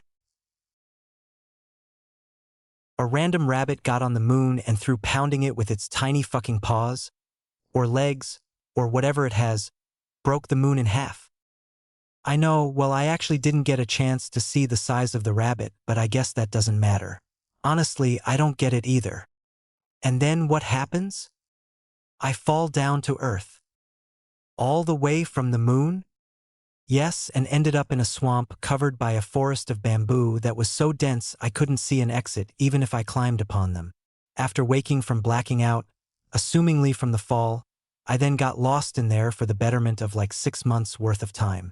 Luckily, a rainbow light shined one day to lead me out of there, and I found one of those old Japanese-type homes that only the rich can afford." It was at this point, the look of interest and wonder that was on Rumi's face had disappeared to be replaced with disbelief and confusion as the story continued to get more ridiculous. Yet, she just couldn't stop listening. It was so bizarre she wanted to know what kind of insane ending it would come to. She continued to egg him on with telling the story. "Go on." So I go to the house and there's this guy with a fox mask that had a black tail who was talking to an albino person that was glowing that rainbow light from earlier. Except for the fox mask guy. His name is Lai, by the way, or Shinwa Lai, but he says calling him Lai was fine. He had a black tail at first, but then suddenly later he just didn't have any more. I know because I saw him nearly naked after he got me a change of clothes. Wait, I'm getting a bit ahead of myself, sorry. I needed to get a change of clothes because Lai decided he didn't want me to listen in on his conversation. So he pushed me into a lake and my body was apparently left there for an entire month floating like a corpse. Aha! So when I woke up again, I went back to the house to try again. Instead of the shining albino man being there, it was this raven-haired girl dressed like a hero. This was weird because everything else in that world seemed to be more traditional Japan stuff, except the moon is broken in half and the rabbit is probably still there. Anyways, Lai tried to throw me back into the lake, but this new woman named Nana saved me, and then the two argued over whether or not I should be tossed into the lake again. Lai finally considered and led us inside. That was when he took me into another room and threw his kimono onto me, which somehow changed its shape, size, and even designed to fit me perfectly. That was when he went on a rant about how hard his job was right now because Nana and her company screwed everything up. Then Nana came into the room and demanded to get a kimono as well. Rumi's silence kind of hinted to Izuku that he was losing her completely. Her face had turned from, "Man, this story is strange, I wonder where it is going," quickly to, "Oh my God, what goes on in his head?" The perplexed stare she was giving him said all that was needed.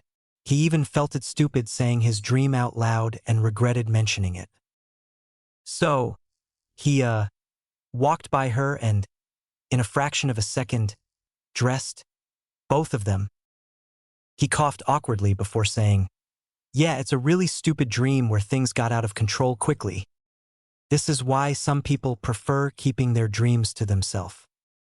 The absurdity of it was so high that Rumi got on her knees to shift close to him just to check his temperature, placing a hand on his forehead and checking to see how warm he was.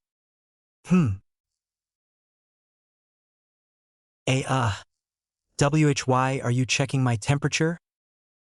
I'm making sure you didn't have a fever dream, 'cause it's looking like you had a fever dream. Now hold still. It was a bit hard for him to be still, as Rumi was focused on making sure Izuku didn't trip balls last night. She didn't pay attention to how close she was getting. While her chest wasn't right up to his face, they were close enough to completely occupy Izuku's vision. A pair of dark-skinned titties being presented to him, that t-shirt did not do any favors in hiding her features. What a way to start the morning. Of course, Izuku couldn't stay there for long. Not with his new body. He had to physically hold down his tail when it started to wag so she wouldn't notice. "I am fine. It was just a dream." "I know, doesn't mean we shouldn't check. You just moved into a new place and could be suffering from homesickness. Trust me, it can suck if it's not taken care of." "I just need a shower," Izuku told her. "A cold shower." Alright, you don't look sick," Rumi replied, stepping back and getting off the back, allowing Izuku to breathe again and have the blood in his body disperse again. "Anyways, my dad wanted me to wake you up. He doesn't want it to be a habit for you to wake up late, at least until after training starts." "Thank you." "It's whatever. Come on, we got some breakfast," she told him, walking out the room. Before she was gone, Izuku called out, "I'll be there. Just gotta take care of something." When she was out of sight, he sighed, "I gotta learn how to wake up better. She's gonna think I'm a psycho if I keep on waking up like this." With the peace he had, he looked out the window to think. Here he was waking up into his whole life. He has so much to learn and so much to do ahead of him. It's both intimidating and exciting. But that was the choice he made for himself, he gotta live by it. "I should text my mom to let her know that I slept fine," he thought, pulling out his phone. He had texted her the night before to let her know that he settled in okay and had promised to text her when he had woken up. His jaw almost burst through the ground from how hard it dropped when he saw he had 4 missed FaceTime requests, 20 phone calls, and 45 text messages, all from his mother. "Oh dear Lord Jesus," Izuku mumbled under his breath as he went through each message she sent. It got worse the more he searched through. By the end of it, she straight up thinks he's dead now. He instantly went to call her before this goes any further. When she finally answered, he was met with the sobbing voice he expected. Izuku? Hey mom. Just woke up and saw your message. Wah. Mom. You should be at work by now. You sure you should be crying? Despite the crying bit, Izuku still appreciates that he can enjoy some of the lingering aspects of his old life. Page 9. Completely incompetent. When we leave the nest that we were born from for the first time, it can feel like living in an entirely different world. So many responsibilities you have to pick up that you didn't know were being taken care of. While some of the basic ones were expected, you never truly felt the weight of them until you did them yourself. On the other side, the amount of freedom one experiences from it can feel almost transcendent. You feel as though you can structure your life however you want and only the sky's the limit. How these advantages and disadvantages can shape one's life is up in the air. That's the chance one must take when they step into a world of unknowns by themselves. How is the newest inhabitant, Izuku Midoriya, doing in this new world? Don't do it, Rumi called out to Izuku. Her plea was in vain. Things were already in motion that can't be stopped. Izuku's senses were going haywire as his body already honed their fangs from instinct. His sharp nails unsheathed themselves, and eyes were dilated as it locked onto its target. What are you waiting for? Do it, Nizu told the boy, standing tall in front of him without being intimidated by his current condition. Please don't do it, Rumi pleaded once again. The fox boy's legs tingled as he felt the energy building in his muscles. I'm right here, Nizu shouted one last time. Just do it. In a final attempt to defuse the situation, Rumi tried to move between the both of them before issuing a warning to both of them. You're both going to regret it if you guys go through with this. Do it. Those malicious red bold words were floating around Nizu. Pray, food, eat. Do it. Kill. Don't blame me for what happens, yelled Izuku, quickly getting into a predator stance before pouncing toward the tiny man animal. Don't you dumbass, Rumi called out after him. The distance was quickly closed between prey and predator. How did we get here? Earlier that week. Gear up. That was what the voice that came from Izuku's gaming headset commanded. He was currently playing a video game in his room because he didn't have training today and have only recently moved into Nizu's estate. He didn't know the area enough to want to go out. Not like this was anything new. Before his training sessions with All Might, he barely left the house. With the little to no friends he had growing up, he didn't have a lot of reasons to leave his home once he got there. The only exception to this being whenever he went to visit Hirozu Street on his way back from school to look around, and while he could waste hours there, the fun was only running purely off his obsession than anything else. Like most introverted people who didn't have a lot of friends due to some difficulties socially, they turned to gaming inside as an alternative to entertainment. Which leads us here. Is everyone ready? The voice called out. Yes. Yup. Aha. Why yeah. Yes, I'm ready, Izuku stated. The game he was playing was an old favorite of his, an online multiplayer that'll put players on either the hero or villain side of a conflict. Either the heroes are committing a raid on a villain with the goal being for the heroes to infiltrate to disable the bomb there, or the villains are staging an attack on some popular icon or political figure and the heroes have to stop them from killing the target. Alright guys, we'll raid in 10, get to your positions. The voice demanded. He was the general in the group who always gives the orders and people go along with it since it's some sort of guidance to working together than each doing their own thing. 3, 2, 1. Go! I'ma get in close and flashbang them. I'll need some cover. I got you, using vicious scattershot as cover fire. Good, true 3S0 Naf L1 might you go flank them from the back. the rest of us will charge from the front. Hold on. It's a long way around. I don't dash. Go, go, go. Oh gosh. Without having time to debate, Izuku went along with the plan. This was one of the few activities he did he genuinely felt happy from doing, a good gaming session that's overall fun. Unfortunately, everything in life has a risk of going wrong, and the online landscape is no exception. Sometimes a game won't go as expected. They're rushing me. Shit. Arg. I'm down. The general called out. All right, revive me. Izuku was the first to respond. I don't think I can. Nah bro, come get me. I'm like so far away. Also, there's a lot of enemies around and dash. Don't be a fucking flake on me now bro. I need you. I am not flaking. I'm just saying how hard it'll be to do your request. Crap, they're moving in to finish it. Revive me. Revive me. Revive me before they kill me. Revive. Fuck. I'm done, mate. Yeah, I'm gone too. Wait, is everyone else dead? Yup.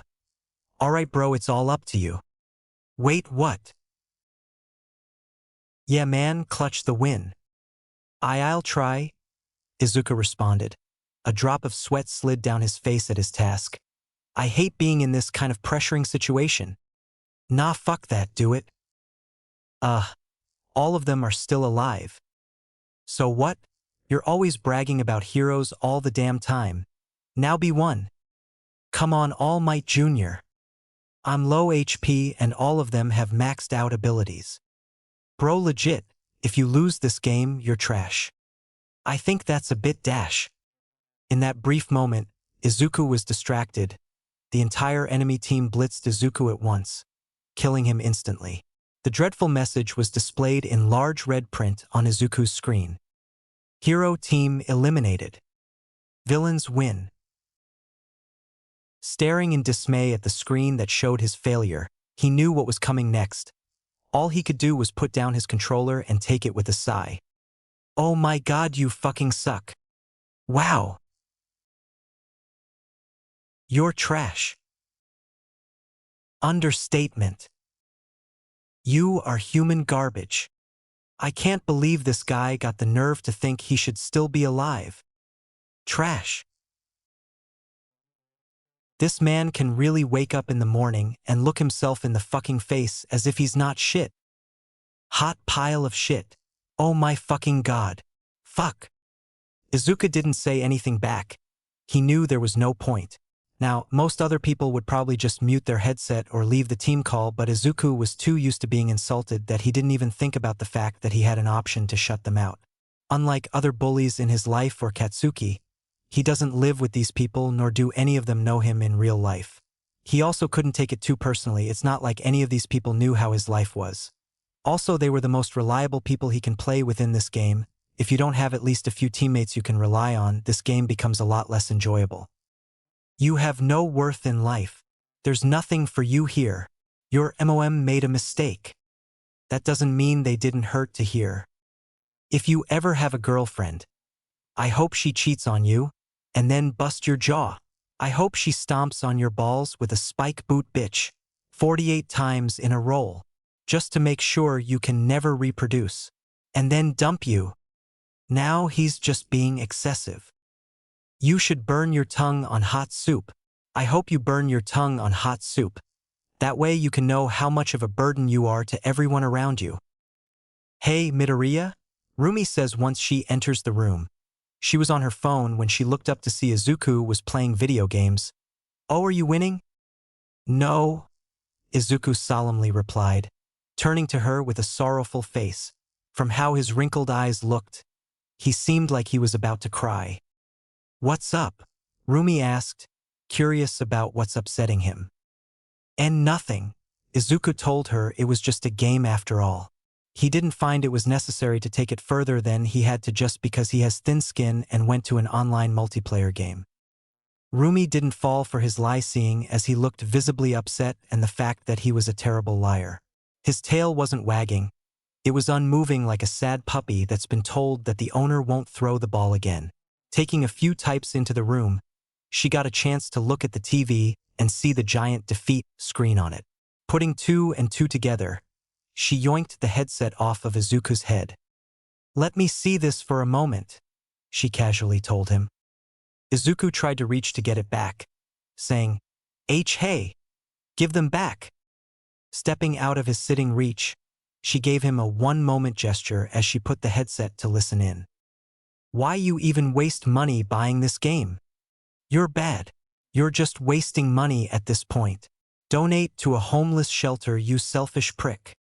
Rumi eyed Izuku, seeing his still saddened expression, but he seemed more stunned from her hearing what they were saying than anything. She gave him a very calm small nod before clearing her voice and speaking. "Hey, this is still True 3S0 Naf L1 Might. I just wanted to say that I don't like what you guys were saying and, y'all can go eat a dick." That snapped Izuku out of his funk, widening his eyes at her comment. Yeah, you heard me. Geo eat a dick motherfuckers. "Why, you know this is my account, right?" Izuku reminds her, trying to get her not to say too much that'll end up getting him banned. You ain't shit. You ain't shit. What you got? What you got, you pussy-ass bitch? I'm going to be reported. I'm so going to get mass reported? So what if I'm his girlfriend? Wait, what? So what if we're fucking? What's IT to you? Ha! Izuku shouted. He skipped all the other phases of blushing and went straight to the entire body becoming a red-hot color. Rumi hushed him again with her finger before she continued. "I said what's ITTOU? What are you getting with your limp noodle dick? Let me save you the lie, nothing." Izuku could only mouth the words, "Oh my god." "That's right. Sit your ass down. Keep talking tough, go on. We're all waiting to hear you stroke your dick. Go on." Yeah, I thought so. Sit back down. Save your trash talk for when you actually do good in his sports. Alright, ready up, bro. Taking off the headset, Rumi tossed it back at Izuku with a satisfied smile on her. That settles that. When people talk shit to you, don't just take it, throw it back. That'll teach them not to think you're sweet. "I am sweet though, at least that's what my mom told me," Izuku replied, instantly regretting saying it in front of her. What kind of 15-year-old says things like that anymore? Rumi could barely hold back her snicker. He was already feeling down as it was, and she didn't want to make it worse. Puffed. "Well, that's fine and all, but that also opens you up to getting bullied a lot. Just throw back whatever they dish at you. Just enough so they know you're not their personal sandbag to take out all their stress on." "All right," sighed the boy, feeling a bit disappointed in himself. He still has a few habits from his old life that he has yet to get out of his system. Before exiting the room, Rumi called out to him, "When you're done with that game, come to the kitchen so we can cook lunch." Izuku assured her that he'll be there before getting back to his game. As he played, there was something on his mind he's been thinking about for a while. Ever since he moved in with Nizu and Rumi, he discovered something about himself he never put too much thought into. He's utterly incompetent in taking care of himself. Unlike the Bakugo's household, where he only had the bare minimum of responsibilities, here it was the opposite. Nizu told him that they'll only be providing him the bare essentials in what he needs outside of what's required for training, like a good condition room, electricity, running water, and of course there being food in the fridge. Everything else he'll have to take care of himself. That means no more requesting his favorite meal to be made. He'll just have to deal with what the others are serving. On top of that, he had to help with the cooking if he wanted to eat the cooked food Rumi or Nizu made, sort of an earn-your-ration kind of deal. It wasn't that controlling. Izuku always had a choice to eat what was being made, and if he wanted to, he could cook the meals he wanted himself. They don't restrict the use of the kitchen, and the fridge is usually stocked with ingredients. Except Izuku can't cook. Anything remotely complicated is an impossibility for him. Not to mention that while the fridge may be stocked, it's only filled with ingredients the homeowners buy for their recipes. Nothing else. Meaning unless he was lucky and what they brought that week could also be made into another dish, he'll have to buy the missing ingredients. Except he has no money, because he doesn't have a job. Being young sucks. What also sucks was how many times he kept cutting his fingers when chopping onions. Making lunch was not going well. Arg! Izuku shrieked after slicing his finger again. In an attempt to stop the flow of his blood, he did the classic trip of sucking his finger to make it feel bad. Though, he was cutting onion just a second ago. Bah! So bitter. He was beginning to hate his more sensitive tongue now. You kidding me? Rumi says when she noticed his outburst. That's like your 8th time today. The onion is going to be soaked in your blood soon. Cutting this devil fruit is hard. First off, that's a vegetable, not a fruit. She pauses for a second as she had a mini revelation. So that's how it feels to correct people for once. I know. It's just so painful to handle. Of course it's going to be painful when you're cutting yourself, Rumi exclaimed as she went over to him. Here, you're holding it down wrong. Grabbing his hand from behind him, she guided it into a half-clenched fist before placing it over the onion once again. If you keep your hand like this, you'll hurt yourself less, which is preferable since we're not having vampires over. Try to keep that in mind, big guy. She gave him a little smirk, humored with herself. Despite finishing her demonstration, she stayed where she was watching over him. Her body was less than a centimeter away from his, and she didn't release her grip yet. Izuku's tail was beginning to wag. Thud. What was that? The dark-skinned girl asked, looking around the room, confused to where the sound came from. Must be been in another room, Izuku quickly suggested to her. Might be your dad. Can't be. He went out this morning saying he won't be back till dinner. Might have just come back quickly to get something he forgot then? That rodent? Forgetting something? Impossible, she states, releasing Izuku and going back to what she was doing beforehand. Not like it matters anyway. I already started cooking for 2 and so I'm only serving for 2. He can starve for all I care. While Rumi continued to ramble on to herself, Izuku let out a great sigh. It was very narrow, but he managed to escape without being caught. During that brief exchange where Rumi showed him how to hold something while cutting, she got a bit close and her breast grazed his back. It wasn't as if she didn't notice it either. She wasn't ignorant of it. She just didn't see it as a big deal because it only lasted for a fraction of a second. But even a fraction of a second can feel like an eternity depending on the person. To Izuku, that was a long-drawn moment where her bust was dragged across his back, tickling him down his spike to his core. He doesn't think she was wearing a bra then because he felt her nipples poking into him. That was enough for the young teen to get so aroused that his manhood knocked into the bottom cabinets. A bit ashamed, he looks down at his pants and thinks to himself, now isn't the time to get hard dick. He was lucky Rumi was too distracted trying to figure out where the noise came from, or else she would have noticed how much his fox parts were wiggling around. The rest of the cooking progress went by without issue. That's excluding all the other times Izuku messed up while cooking. The rest of his day went like this as well whenever he did something. When he attempted to do laundry, he ended up flooding the entire room with bubbles because he put too much soap in, and even then, somehow his clothes still didn't get cleaned. He even had trouble cleaning his own room, mostly with how to organize everything, and how to properly use cleaning supplies, and how to actually clean a room. Besides putting away his clothes and dishwashing, he was just about horrible at everything else when it came to home maintenance. He always knew that his family did a lot to take care of him, but he didn't think it was to this extent. When he was a bother to people, it was mostly from how much extra care he had to get compared to other kids because of his condition, like his earplugs or the situation with his mom. He was always focused on the big thing. He barely ever thought about the smaller details of everyday life, the cleaning, the self-maintenance, the around-the-clock timers one must set to get their life in order. He wouldn't say he was ungrateful or unappreciative of what was being done for him, but he did feel as though he was ignorant of how much was being done that didn't need to be. He's barely getting by taking care of himself. He can't imagine how chaotic it'll be doing it for another person on top of other things such as having a job, paying bills, and all the other responsibilities of life. It gave him a newfound appreciation for the people who raised him. It also deepened the guilt he feels for putting them through it for so long. While he's terrible at these things now, at least if he did them back then, it would take a bit of weight off of them and maybe he wouldn't be as helpless as he is now. Even in his new life, his sins from the past still seems to haunt him now. He couldn't even train to take his mind off of things. Strangely, Nizu has been putting off his training for quite a while.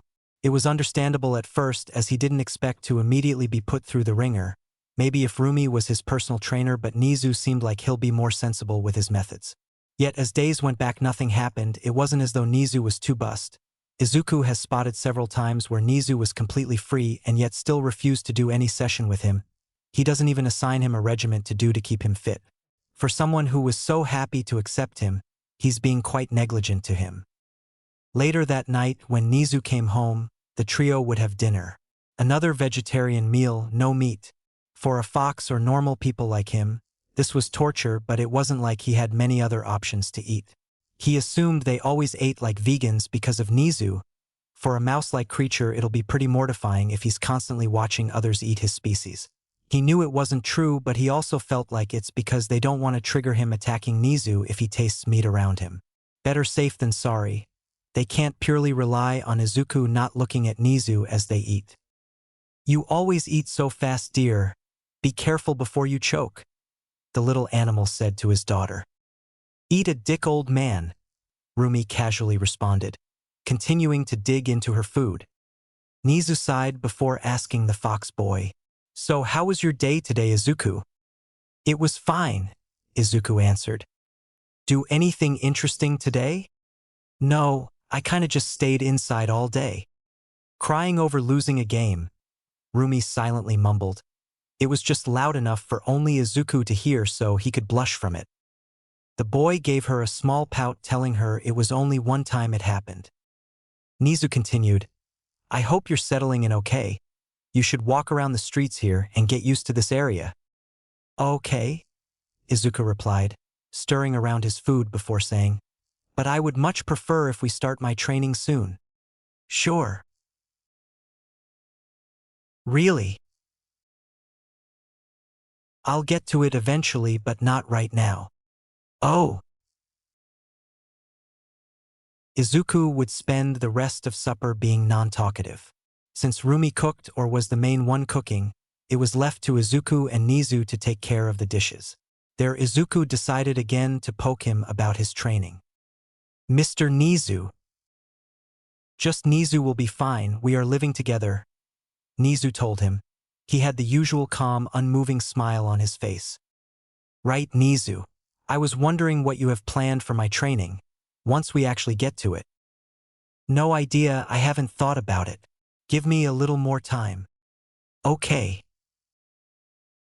He wouldn't bring up his training again till after they were done with the dishes, and catching him as he was on his way out to ask, "Mr.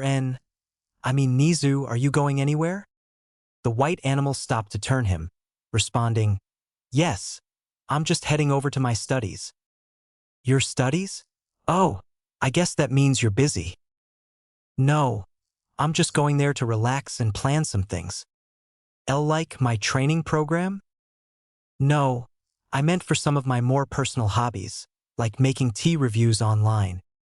"I don't want to be rude, but I don't get it." At this point, Izuku had enough. He actually raised his voice a bit when he spoke. It got Rumi's attention enough that she left the room to see what was going on. "Why haven't I been doing any sort of training by you? You agreed to take me in, yet it seemed as though you would rather do anything else, but—" The smile that was plastered on Nizu's face began a bit wider after Izuku said that. He still spoke in his calm but kinda high-pitched voice. "Do you really want to know why?" he says, taking a few steps forward before standing tall a couple of feet away from him. "Then come at me?" "What?" said Izuku, confused by what he meant. "What?" exclaimed Rumi, surprised her dad would say such a thing. Why would he tempt Izuku like this? It's madness. "You didn't mishear me?" Nizu continued, looking as calm as ever.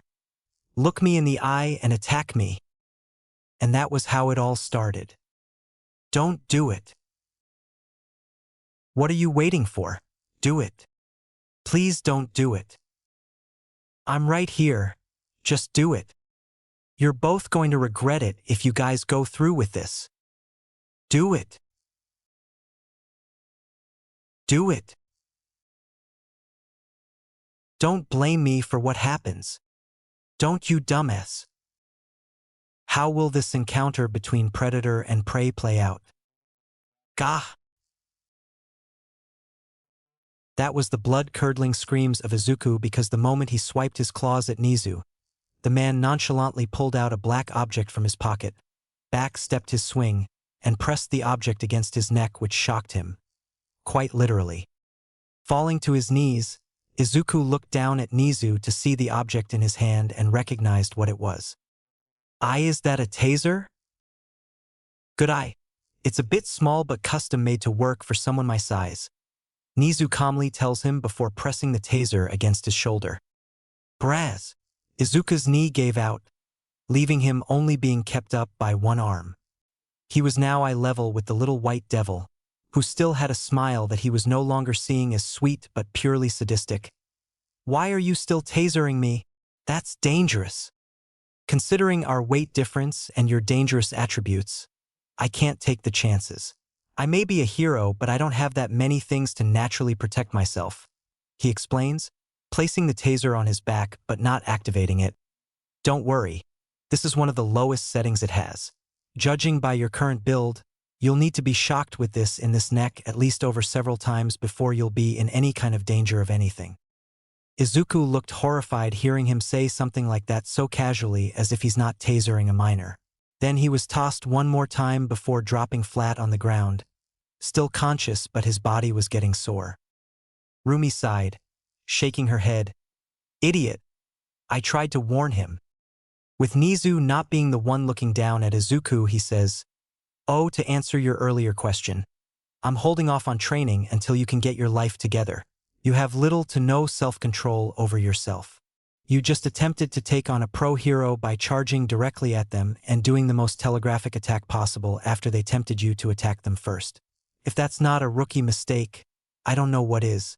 It seems to me that so far you've never had to consistently maintain yourself, leaving you vulnerable to any desire your body may get. Hopefully, after some time, you can use the responsibilities from real life like getting a job, being able to do chores, and taking care of yourself to get better control of your body. You couldn't just tell me that normally, Izuku shouted from the floor. This way I can get the lesson across easier, Nizu told him. His voice was beginning to sound more and more sadistic. Besides, we don't learn lessons as quickly as we risk our lives learning them.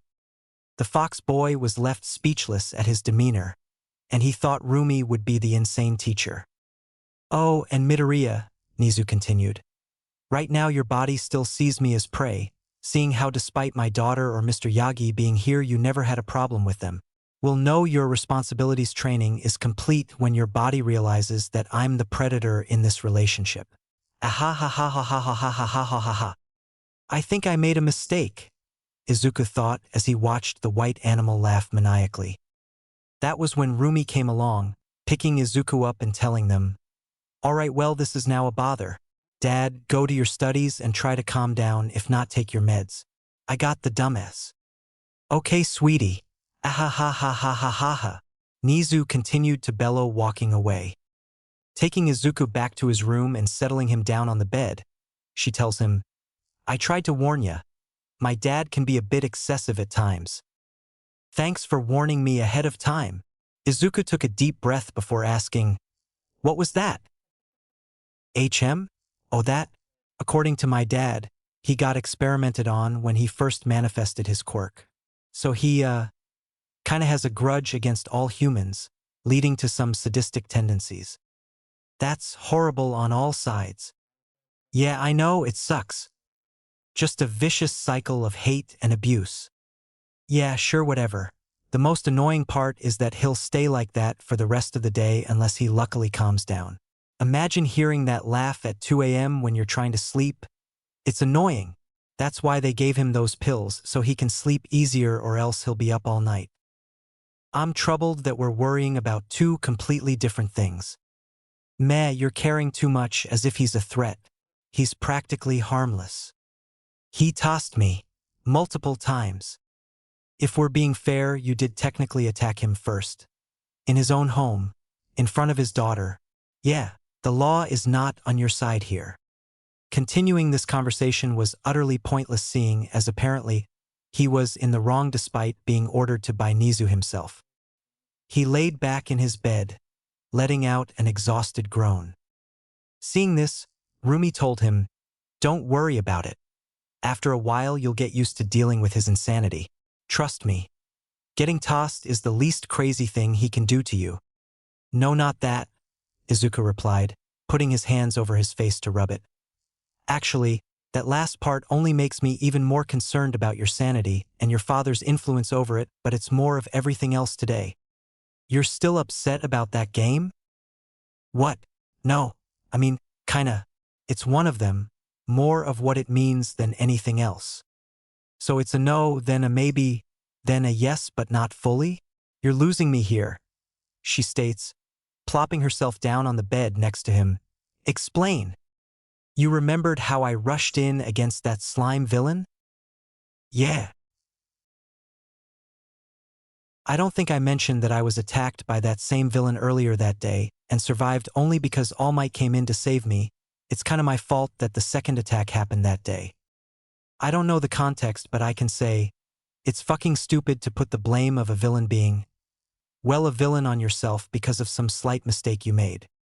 When he wanted to leave and I wanted to ask him something, I accidentally ripped All Might's pocket open clinging to his pants, which let the villain escape." "Okay, that's actually pretty bad," Rumi says with a chuckle. "That guy who lives with you almost died, haha."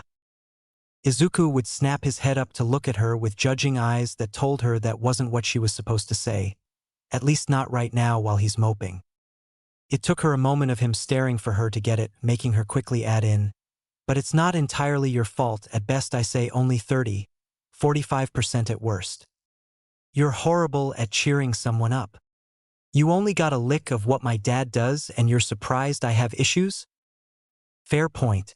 Anyways, I was thinking back then and how when my back was against the wall I pushed myself above and beyond my limits that surpassed my expectations. At first, I thought that was a sign of me finally growing out of my shell and being brave, but I'm starting to doubt it." "Why so? It's pretty clear-cut what happened. You showed what you truly were at your most needed hour." "I thought so as well, but then today showed me I really didn't have a lot to do in my life besides just existing. I can't take care of myself because I haven't ever held any responsibilities. People are more willing to do something when they feel as though they have a lot less to lose. That's why most people who do super dangerous reckless stunts usually aren't married compared to fathers who'll think quadruple times think it over whether they want to do something or not." "Okay, stop. What are you getting at, because you're getting as annoyingly wordy as my dad." "I think I was only brave then because I had nothing to lose. Not that I didn't care for my family, but the fact that I had so little to think about what they'll do if I disappeared one day that maybe I jumped in because I thought, well, what else am I living for? It's pretty easy to risk your life when you don't think you had anything holding you back." Rumi didn't speak. For once she seemed to have gone completely silent in response to Izuku's words. "Too deep?" Izuku asked, worried he might have gotten a bit too nihilistic to completely kill her mood. "Sorry, I just dash. Take off your shirt." "What?" was the word Izuku responded with, not sure he heard her right. "I said take off your shirt," she repeated. "Why?" "Just do it. I'm terrible at this sort of thing, so I got one chance to get my point across." "What point dash?" That was when Rumi demanded, "Either you take off that shirt or I'm ripping it off myself." Izuku went quiet for a while. His tail began to wag a bit. "I wouldn't mind dash. But first I'll kick your ass 30 times over." "Ah, I'm doing it," Izuku says. With his red face, he pulls his shirt off of his body, holding it in his hands. In his embarrassment, he still tried to cover himself a bit in front of her. Fortunately for him, Rumi wasn't having it. She laid out her hand like a demanding princess, gesturing as she said, "Give it here." "Give what?" "You know what I mean, the shirt. And stop covering yourself up. Take some pride in your body." Do I have to?" "Dude, I've seen you topless before, and that was before you started working out. Thanks for reminding me, but dash. 30 times over. Okay, okay. Finally giving up, Izuku handed her his shirt and left his bare chest and stomach exposed to her. His face was turning redder every second as he felt her eyes glaring over him. He prayed she wasn't going to ask him to take off his pants next. He read enough stories to know where that was going. Now look at yourself in the mirror, Rumi commanded, turning his head herself so she didn't have to waste any more time. You know what I noticed? What? Izuku asked her, a bit more focused on the close contact she was giving him. You've been here for a few weeks, and without us even telling you to train, you've kept your body looking the same since the day you moved in. And that's it. There's my answer to your problem. Now you're confusing me. How did you keep your body in shape? I pulled some exercises from the regiment I was doing beforehand and did a few of them just so my body won't get scaled. Exactly. Have I mentioned how bad you are at this? Shut up. The point is, without being told to, you kept your body in shape.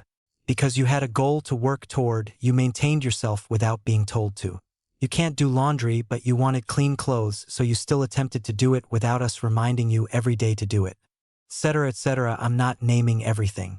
Point is, the difference between someone who only does something brave because they have nothing to lose against someone who does is what they do outside of those dire moments. Some bachelor guy might fight a robber to help a lady one day and get praised for being an upstanding hero who'll stand for everyone, but then will watch a woman get harassed the next day at a bus station and won't say anything. He still might just be living off his high from the other day. You, on the other hand, you still kept that special something in you throughout that showed that you truly do care about something. If you weren't, you probably would have let yourself go a bit when you weren't training just because there wasn't some grand epic tale to be told about it. She was right. While he wasn't the best person before the slime fight, his true character showed when the spotlight wasn't on him. He could never forget that no matter what. I wish you would say stuff like that first, Izuku tells her. Rumi snickered. Well, it's who I am, so bite me. Please don't tempt me, Izuku thought. Bite, bite, bite. Not now, body. And why were the words pinks this time? It was then that Rumi hopped off the bed, stretching before telling him, Morale of the story, stop moping about the past like a bitch. You may have been as valuable as a cup of water in the middle of the ocean, but as long as you got the drive to improve yourself, do it. Wait, I think your idiom was off. Having even just a cup of fresh water while in the middle of the ocean can actually be a lifesaver if you dash. I don't care, you nerd, she bluntly told him. I'll be in my room. I was talking to some friends. With an aura of depression surrounding him, he mumbles, Okay, I understand. As she was walking out, she stopped at the door before suddenly turning back to the boy. At first, he thought he had left something, but then she grabbed his head and lifted it up toward her, making their eyes meet, finishing him off by giving him a small kiss on his forehead. That's called my lucky kiss. I do it to myself whenever I want some extra luck doing something, such as running a marathon. I'll peck my thighs so they'll keep up with my demands. Hopefully, that'll help clear up whatever's going on in your head. She tells him with a smile before leaving the room for good. On her way out, she called out one last thing. And keep working on that body of yours. You're going to need it soon. A speechless Izuku sat at his bed, stunned and not moving at all. He doesn't think she realized her boobs brushed against him again for a moment when she kissed his forehead, and she has yet to put on a bra. Let out one last sigh before looking down between his thighs. Okay, now you can get hard. Page 10. Underside. There's more than one way to achieve a goal. While there's usually a clear-cut path one could take to get where they want to go, sometimes it's better to take a shortcut to arrive there faster. Not underhanded cheats or illegally bypassing certain requirements to get an unfair advantage, but a gnarly detour that results in you beelining toward your goal in exchange for higher difficulty. Izuku.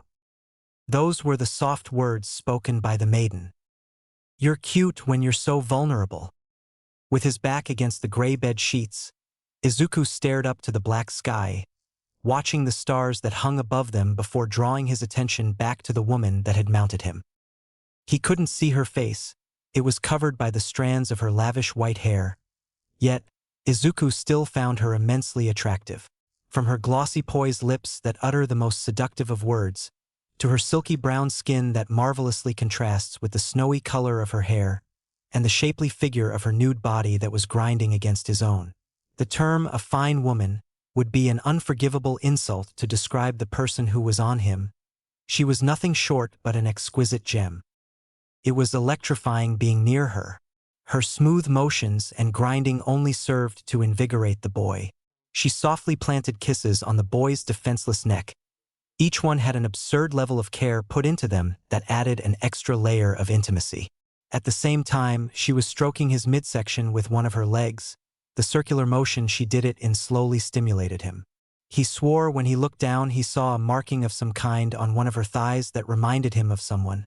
But he wasn't sure who. Not like he had the time to think about it. There were more alluring things that were taking away his attention. After a long lick along Izuku's neck, the woman sat up, looking down at Izuku. The only thing he could see now looking up was the enticed smile she formed with her beautiful lips. "Come on, Izuku. I want to play with you some more." Her voice continued to be angelic to hear. "Don't you feel lucky?" shouted a familiar muffled voice. With the energy of someone who thought his house got broken into, Izuku jumped to his feet, eyes constricted and fear-stricken. He scanned his surroundings, expecting to see the usual yellow-painted walls of his room at Nizu's estate. Instead, he faced the wild thickness of a huge forest. Each tree had its unique shape, through many twists, weird turns, strangely aligned branches, over-exaggerated curves, and grotesque conjunctions that somehow held it together. There was a thick mist embedded in the depths of the forest, colorful with its wide variety of shades such as purple and blue, but white was the majority. From the trees he could see, all of them had decorated shimenawa, stocky helm rope that is usually used for ritual purposes for certain religions, wrapped around their base. "Where am I?" Izuku mumbled to himself, taken back from the scale of it. He stumbled back as an unexplainable feeling of dread and regret filled him. That was when the voice that had awakened him called out to him again. "You're outside, of course." Izuku looked to his side and saw Lai sitting there looking at him. He knew he couldn't see his face because of the mask, but he looked completely calm despite what's in front of them. "Finally you're up, always troublesome kiddo. There's a mess to clean," Lai continued. Despite the unhelpful answer, Izuku knew that seeing him here meant one thing. "I'm in the dream world," Izuku mumbled to himself again. "Wait, have it been a month already? It doesn't feel like it." Time moves regardless of one's feelings. That's why it's important to make the most of your life. If you're not careful, a lifetime will pass off before you know it, Lai answered, being unnecessarily poetic as usual. He turned away to attend to the teapot he had set up before the boy had awakened. "Right. So where are we?" "Outside." "I meant this place. What is this forest in front of us?" "We're at the outskirts of an essential landmark in this land. The forest of Zayaku Kadama, or Zayaku Forest if you wish to shorten it." "Zayaku? Doesn't that mean guilt?" "Yes.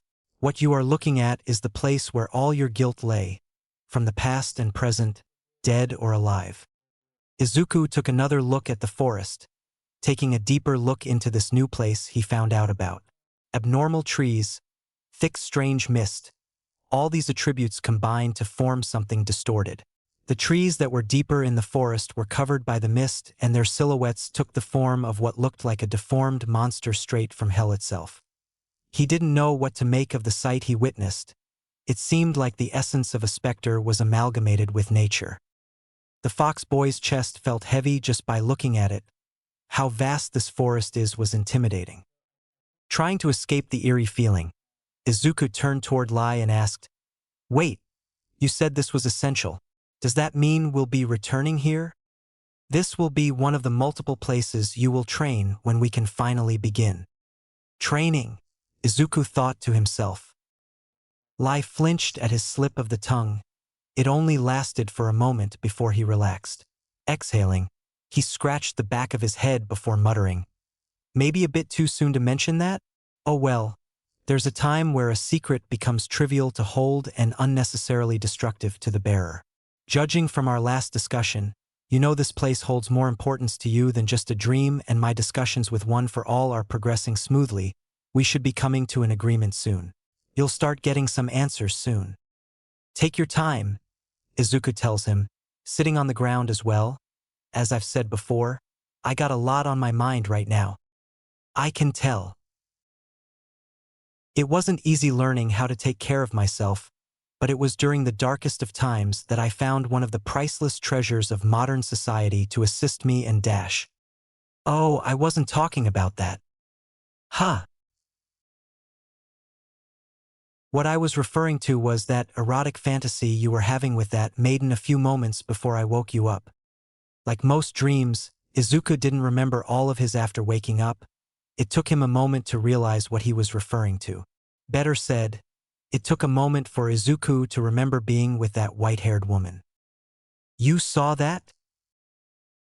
Izuku's mighty shout echoed throughout the field. Its volume was only equaled by his embarrassment. The masked man calmly rubbed one of his ears to take care of the ringing in them, saying, You? Do remember what I said about us being connected here? Not to mention the I art thou and thou art I part. I know I pushed you into the lake after, but I still expected you to remember at least that part. But that was Dash. A dream, a very indecent dream that says a lot about your desires, but still a dream. And I am your guardian who is supposed to look after you in a place called the DREAM world. Of course, I'm gonna know what you dream about. I could always look into what you dreamt about. Why wouldn't I? Especially since it can affect this place so much. That's an invasion of privacy, Izuku exclaimed, jumping to his feet again. He stammered over his words as he tried to hide his shame. What you saw wasn't something I usually dream about. It just happened and was a poor representation of who I usually am. I'm not a pervert. I try to strive away from any such action that would imply it. I haven't even touched myself before just to keep myself from falling into the addictive nature of Dash. It wasn't long until Lai tuned Izuku's words out. Baffled, he told the fox boy, Why are you making excuses to your own cognitive being about some lewd dream you had? I honestly don't care since I know the answer regardless of what you say. I'm surprised you're not questioning how you just woke up from a dream into a dream. Oh, right? How does that work? Wait, shouldn't I be in the lake right now? Why are we just standing here anyway? Took you this long? Baka. Let's see. Lai scratched his mask as if he was doing it to his cheek. Nana got mad at me for tossing you into the lake again, so she made me fish you out.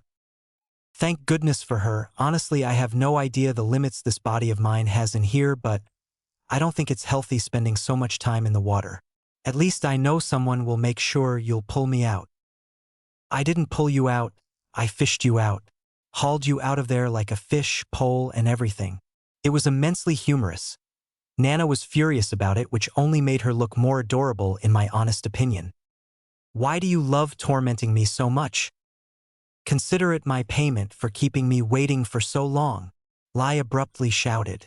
Steam eroded from the side of his mask and a single comedic teardrop leaked from one of the eye holes as he continued. You know how horrible it is being created to be a guardian, but then having no one to guide because they decided not to show up here for nearly a decade?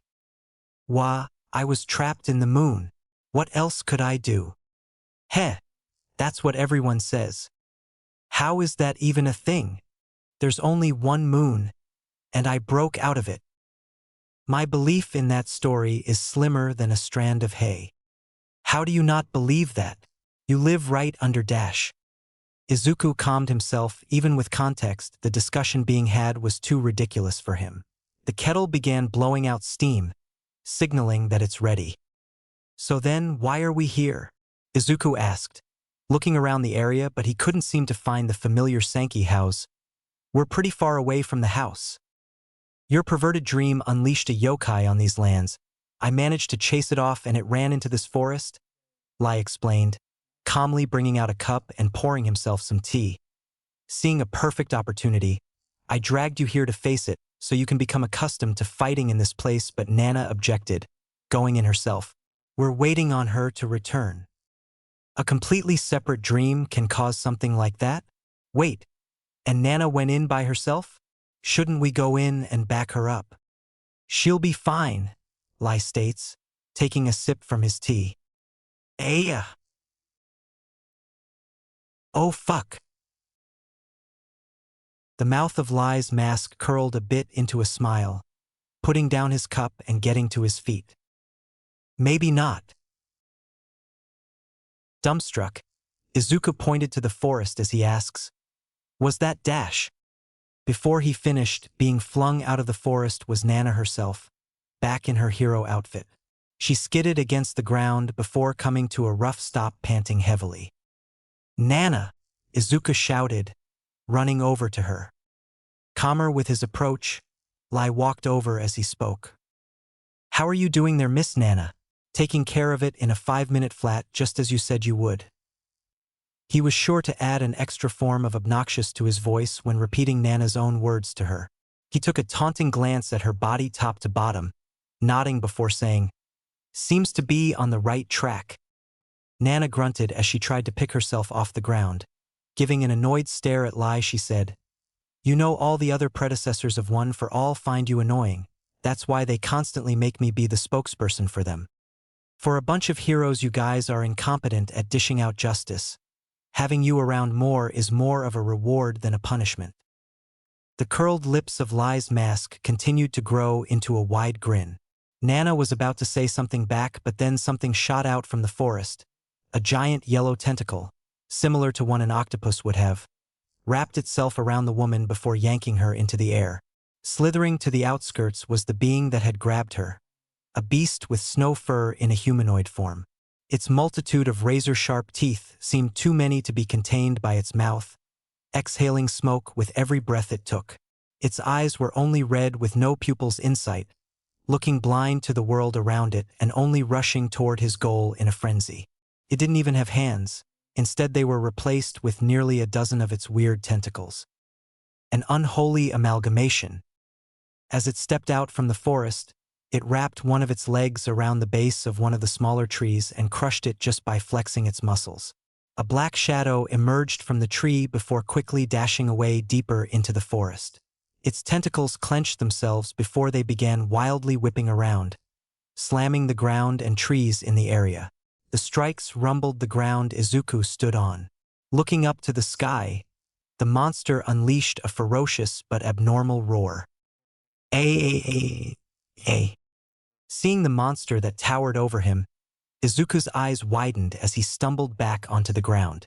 He turned to Lai for answers. How did a wet dream create a rampaging monster? I feel like you're not getting the concept of this being a cognitive dream world, Lai tells him, gesturing about the lack of connection Izuku is having.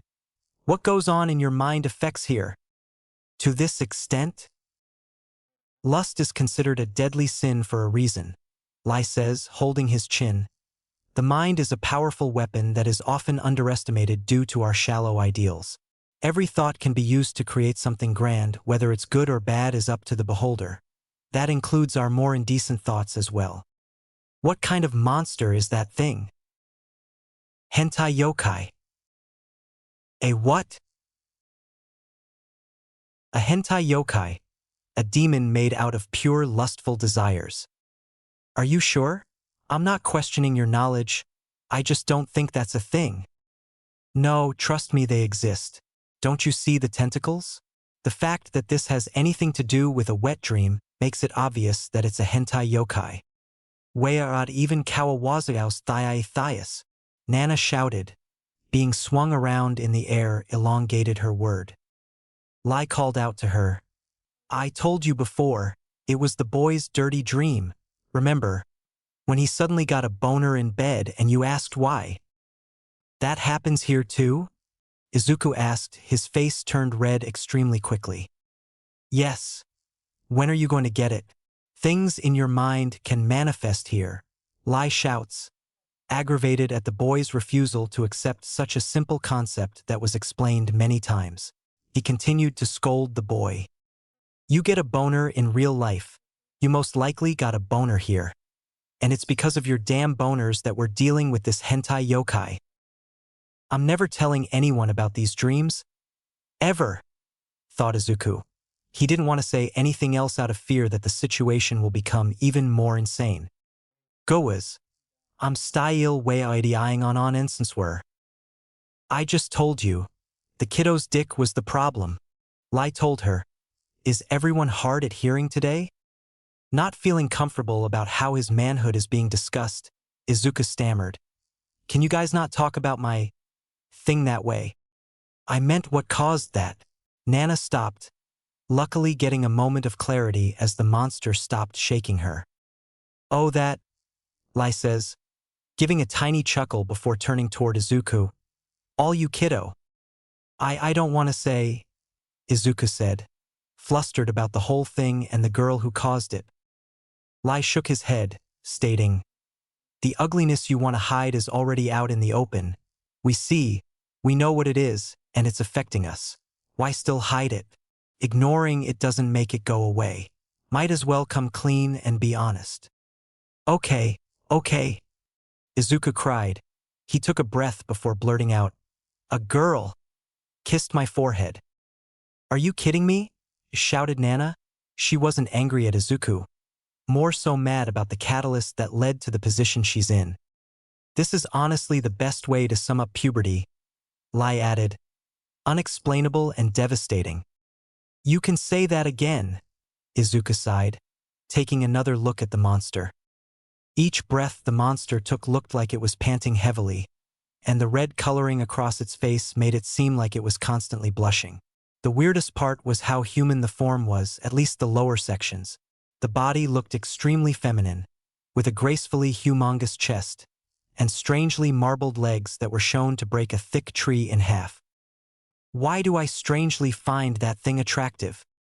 Lai shrugged, saying, Hey, they're your kinks so you tell me.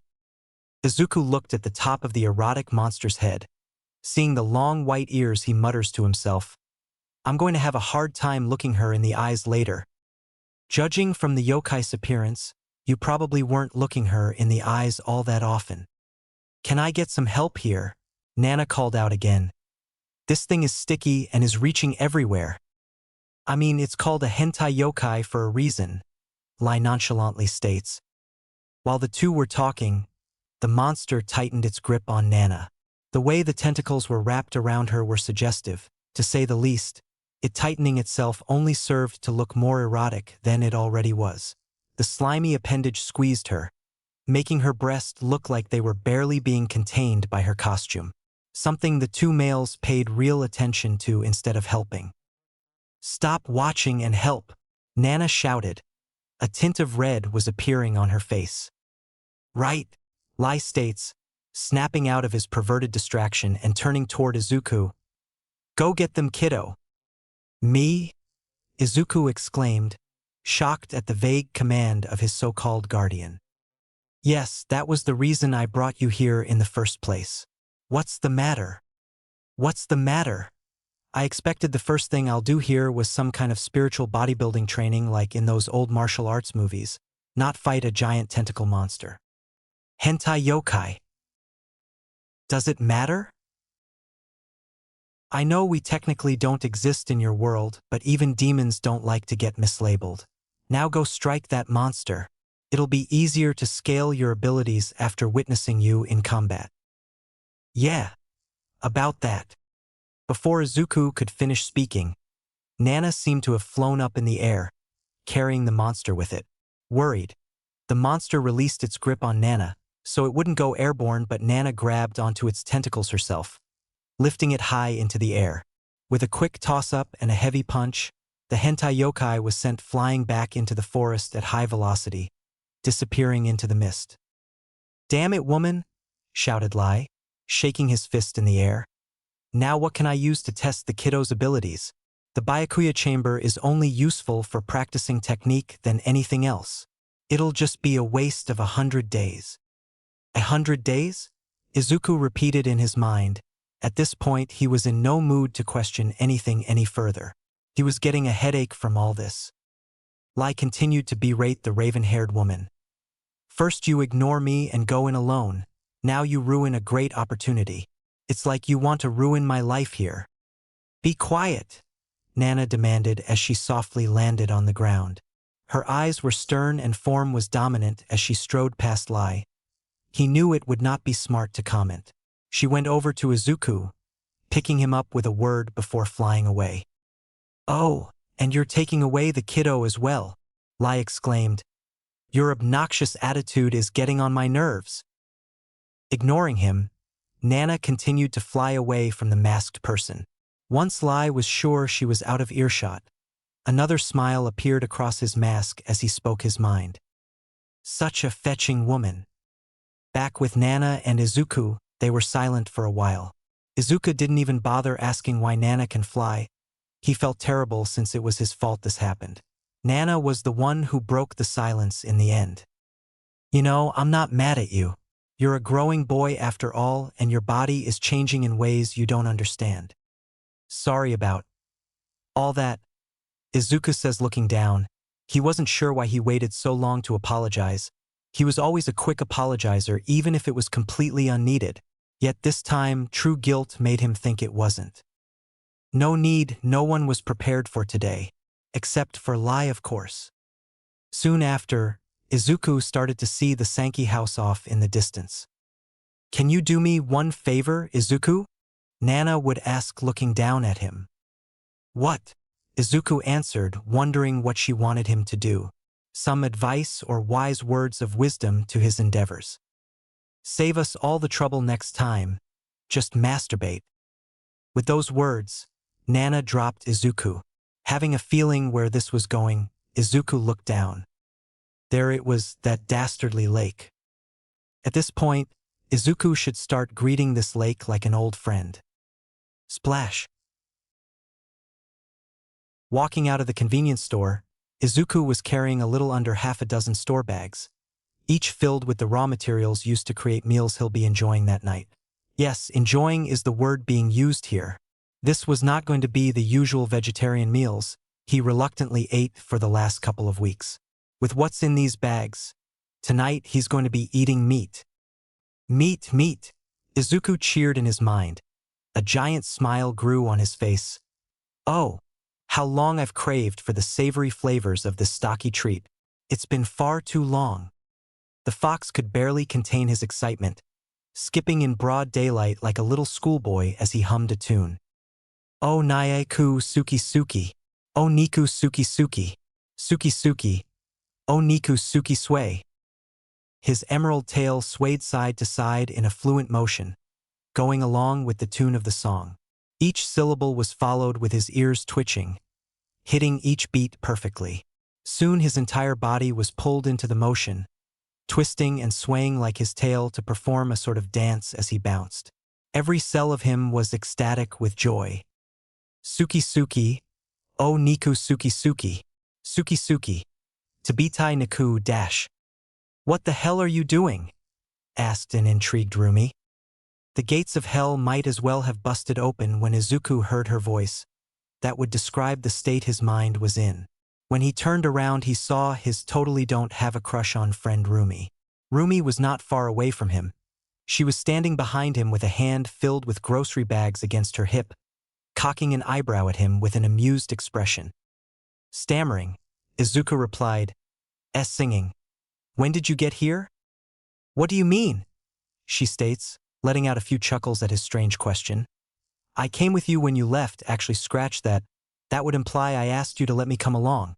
I specifically remember you begging me to take you along whenever I go out grocery shopping, or going out in general. Oh, right. Rumi let out another snicker, this time being courteous enough to cover it up a bit. I swear it felt like a little brother that didn't want to be left home alone, so I had to drag him along all the time. A blush spread across Izuku's face. Of all things, why did she need to make the little brother comparison? That's a nut shot to any boy with a totally doesn't have a crush on friend, and sank his heart a bit.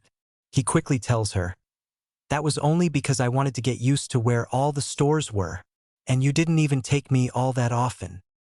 Shrugging, Rumi began walking in the same direction Izuku was going as she said, "Got my own life to attend to. I can't always be guiding you through the streets. You might end up being too scared to walk the streets at night without holding my hand." Following her, Izuku responded, "It would never get to that point." Looking back, Rumi gave the boy a wide smile that was as cocky as she was aggressive. She said her next few words in an exceedingly suggestive voice. "You sure about that, big guy?" It almost feels like taunting when she says the last part, considering the fact that she's still taller than him. She's been acting like this for a while. It felt like she was constantly testing him, almost like it was a game to her. "You wouldn't take the chance to hold my hand." Izuku glanced at her before quickly looking away. Memories of a certain dream made it hard to look her in the face for long periods. Her current outfit didn't help either. Seeing her fluffy rabbit tail sticking out of her blue jeans with a long-sleeved yellow crop top was overkill already. With how she moved, the way she looks at him, and the tune in which she speaks toward him, Lai and Nana better be prepared to deal with a lot more H-yokais. Izuku resigned himself to this name to save himself the embarrassment. "Yes, yes, yes." "No," Izuku replied, going against the words he was seeing. I'm just messing with you," she laughed. "Though you did do that look-away thing you do to my dad. Did those red words pop up again?" "They weren't red," the boy muttered. And nothing." "Heh, don't tell me you're starting to think of me as viable prey?" "Of course not," Izuku told him. "Prey isn't the word I'll use." "Are you going to pounce on me one day?" "Yes." "No." "Good," Rumi states, puffing out her chest in a proud manner. "I never let down my guard, so don't think you can pull a sneaky on me. 'Cause you think what my dad did to you was painful, you'll be in a whole new world of pain if you try it with me. I wouldn't expect any less from you. Though, I wouldn't mind if you tried to mount me at least once." "What?" "Just to see what it's like, of course. It'll be fun seeing what happens if we fought each other." "Oh, right, of course. Fighting." Izuku mentally kicked himself for his hormonal brain.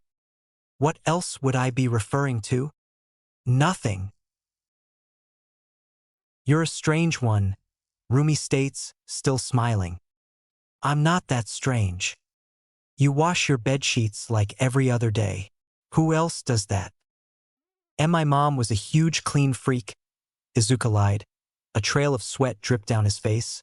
"And I only do it twice a week, 3 at most." "Whatever," Rumi replied, not caring about the details. "Then there's how you jump out of bed sometimes dash." "I had a bad dream." "After hearing about just one of your dreams, I'm not surprised.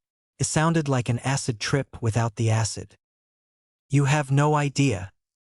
"Now you're jumping around singing over buying some meat? What was that anyway?" "It's a meat song I heard a bunch of times whenever I went grocery shopping with my mom when I was younger before we moved in with Kakin. The store played it endlessly around the meat section and it got stuck in my head ever since." "That is adorable to hear. I would honestly kill to see that." Izuku began to feel his blush coming back. "It's never going. I'm almost embarrassed to think about it. I only did a shorter version this time because I was so happy. I managed to scrape together enough cash to buy something for myself, and the store just so happened to have a great deal on meat today. Now that I learned how to cook dash." "Sorta," Rumi interrupted. "It'll do.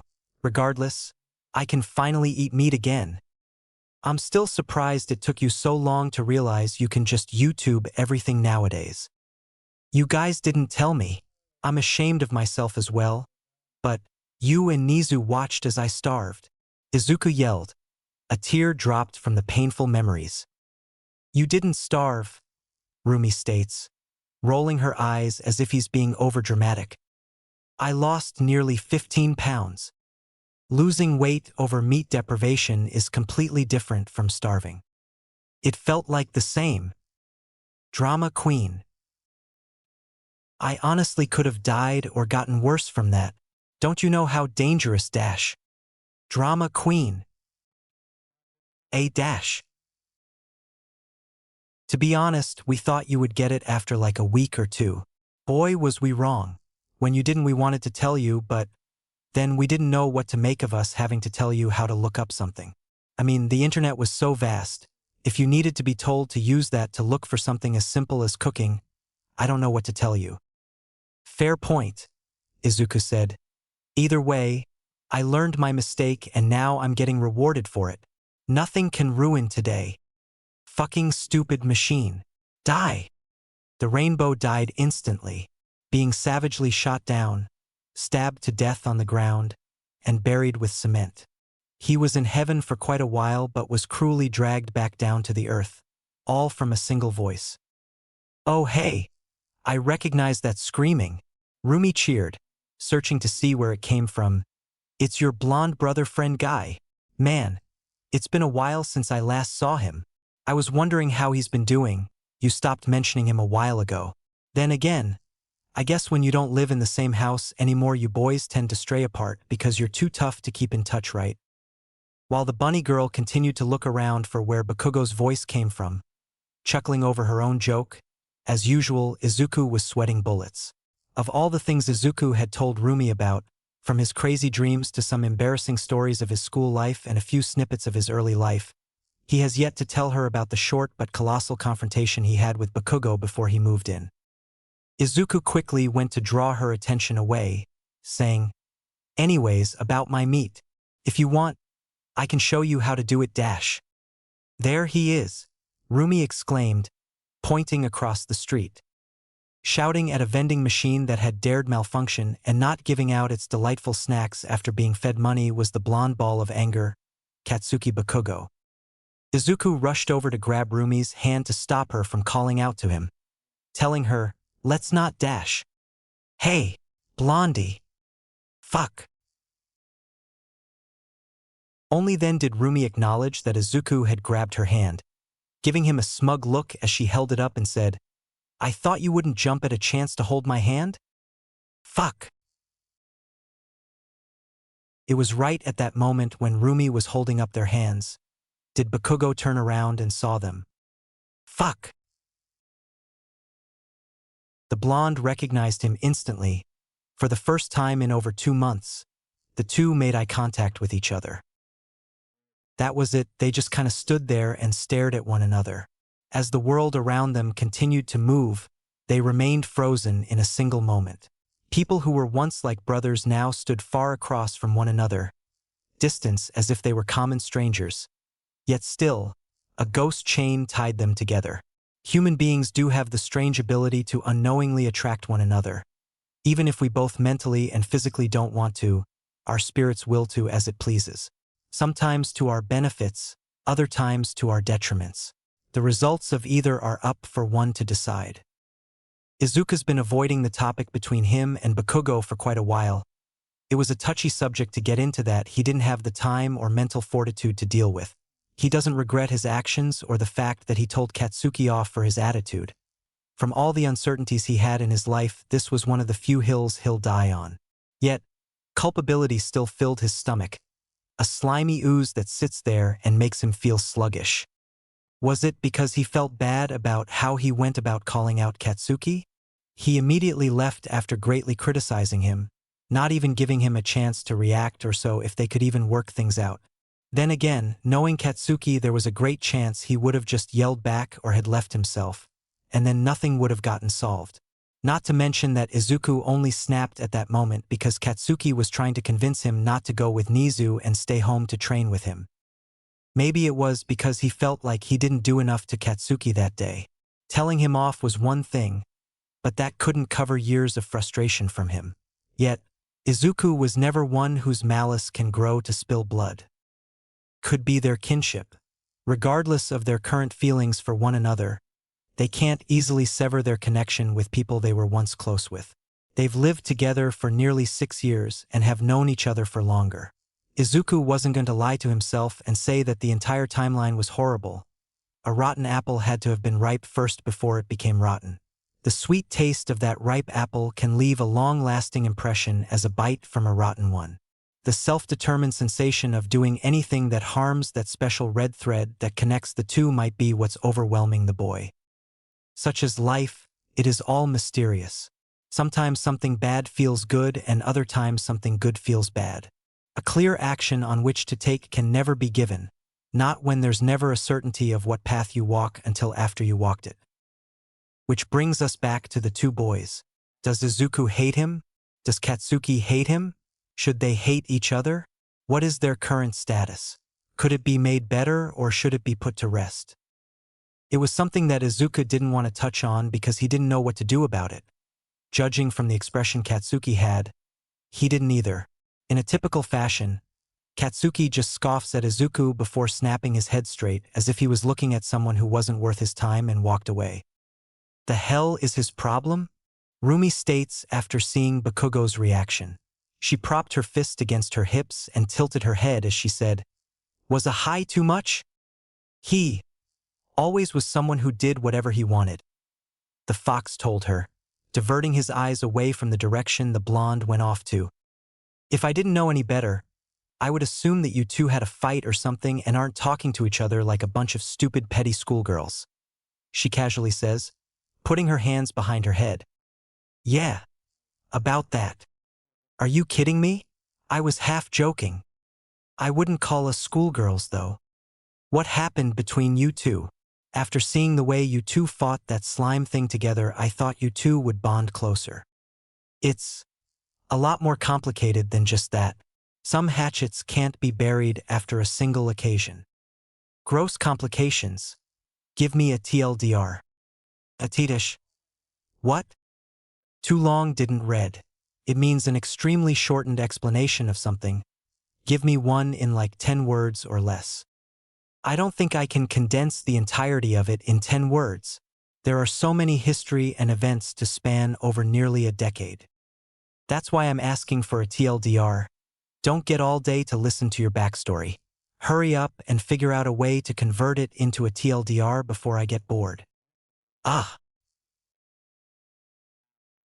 And my interest is quickly dropping, Rumi told him with a yawn. Okay. You can sum it up as he spent a lot of time putting me down and our argument was that issue peaking. Argument? Oh, so it wasn't like a fist or wrestling match. No. Despite all the bullying Kakin did to me, I could never bring myself to physically fight him. I'm not sure why. Even on that day, I really was angry at him. But I just couldn't bring myself to want to do physical harm. So instead, I settled on telling him off, Izuku explained, unknowingly squeezing Rumi's hand from his mixed thoughts. Feeling the tension in his hand, Rumi eyed Izuku with her fierce red eyes. She frowned seeing his conflicted face, a look she was unfamiliar with, nor was it one she'll ever like to see on him. Seeing the benevolently feeble look grim then uplifting, it digs deep to make her uncomfortable. She thought to herself, people like you should always glimmer with hope. With determination, she tightened the grip of their held hands and dragged Izuku along as she rushed off. Surprised, both from Rumi's sudden movement and him realizing that they've been holding hands for over a full minute, he stammeringly asked, "Where are we going?" "Finding Katsuki," Rumi proudly declared. "What?" "Trust me, I know what to do." Before Izuku had any other time to react, they suddenly came to a halt. With a quick look, both were easily able to spot Bakugo. He was doing one of his brodish strides down the street. Rumi released her hand from Izuku's, which the fox boy promptly looked disappointed about, and points toward Bakugo, nonchalantly saying, "Now, go punch that guy in the face." "I'm serious." "What?" Izuku shouted, after having a mental reboot from the bunny girl's request. Her confirmation of it allowed him to have the proper reaction. "Yes, go punch him in the face as hard as you can," Rumi commanded again, this time propping a fist against her hips to look more demanding. She has yet to know how weird Izuku's mind was right now, and her trying to look more commanding in that outfit only served to almost ensure that another H-yokai was going to appear. Dragging his shriveled mind out of the Grand Canyon-sized gutter that it fell into, Izuku told her, "No, why? Because it'll solve you guys' issues with each other." How? Randomly punching someone just because I have a problem with him isn't going to solve all our problems. The frail little lion. The what? It's a kid's story that was read to me as a child. It was about a bunch of baby lions in a den, and the youngest of them was always bullied by the others for being the weakest. Until the day he fought them over a piece of meat because he was sick of getting scraps. Since then, the other lions treated him with equal respect. This story was made for you, you're frail, and I'm pretty sure baby lions are called kin. You're a fox, so yeah. Rumi gestures to the comparison between the two before, again, pointing toward Katsuki and continuing, "Now go earn your right to eat quality meat and punch your brother in the face." Taking a deep breath first, Izuku replies, "First off, I'm going to look into that baby lion being called kin thing later because I'm not sure. Second, Kakin is not my brother. And third, I'm not punching him in the face." Punch him in the face. No. Do it. I don't want to. Of all the times I've seen you be so passive about something, I'm surprised you're so adamant here of all times. Ironically, it's against doing something adamant instead of being passive. You're adamantly being passive here, Izuku. It feels weird to see, and that feeling is pissing me off. I just don't want to hit him. Why? It's one punch, he's not going to die from it. And in return, he'll respect you forever. Why not do it and see what'll happen? Not like you guys have much to lose with each other considering how you're currently treating each other.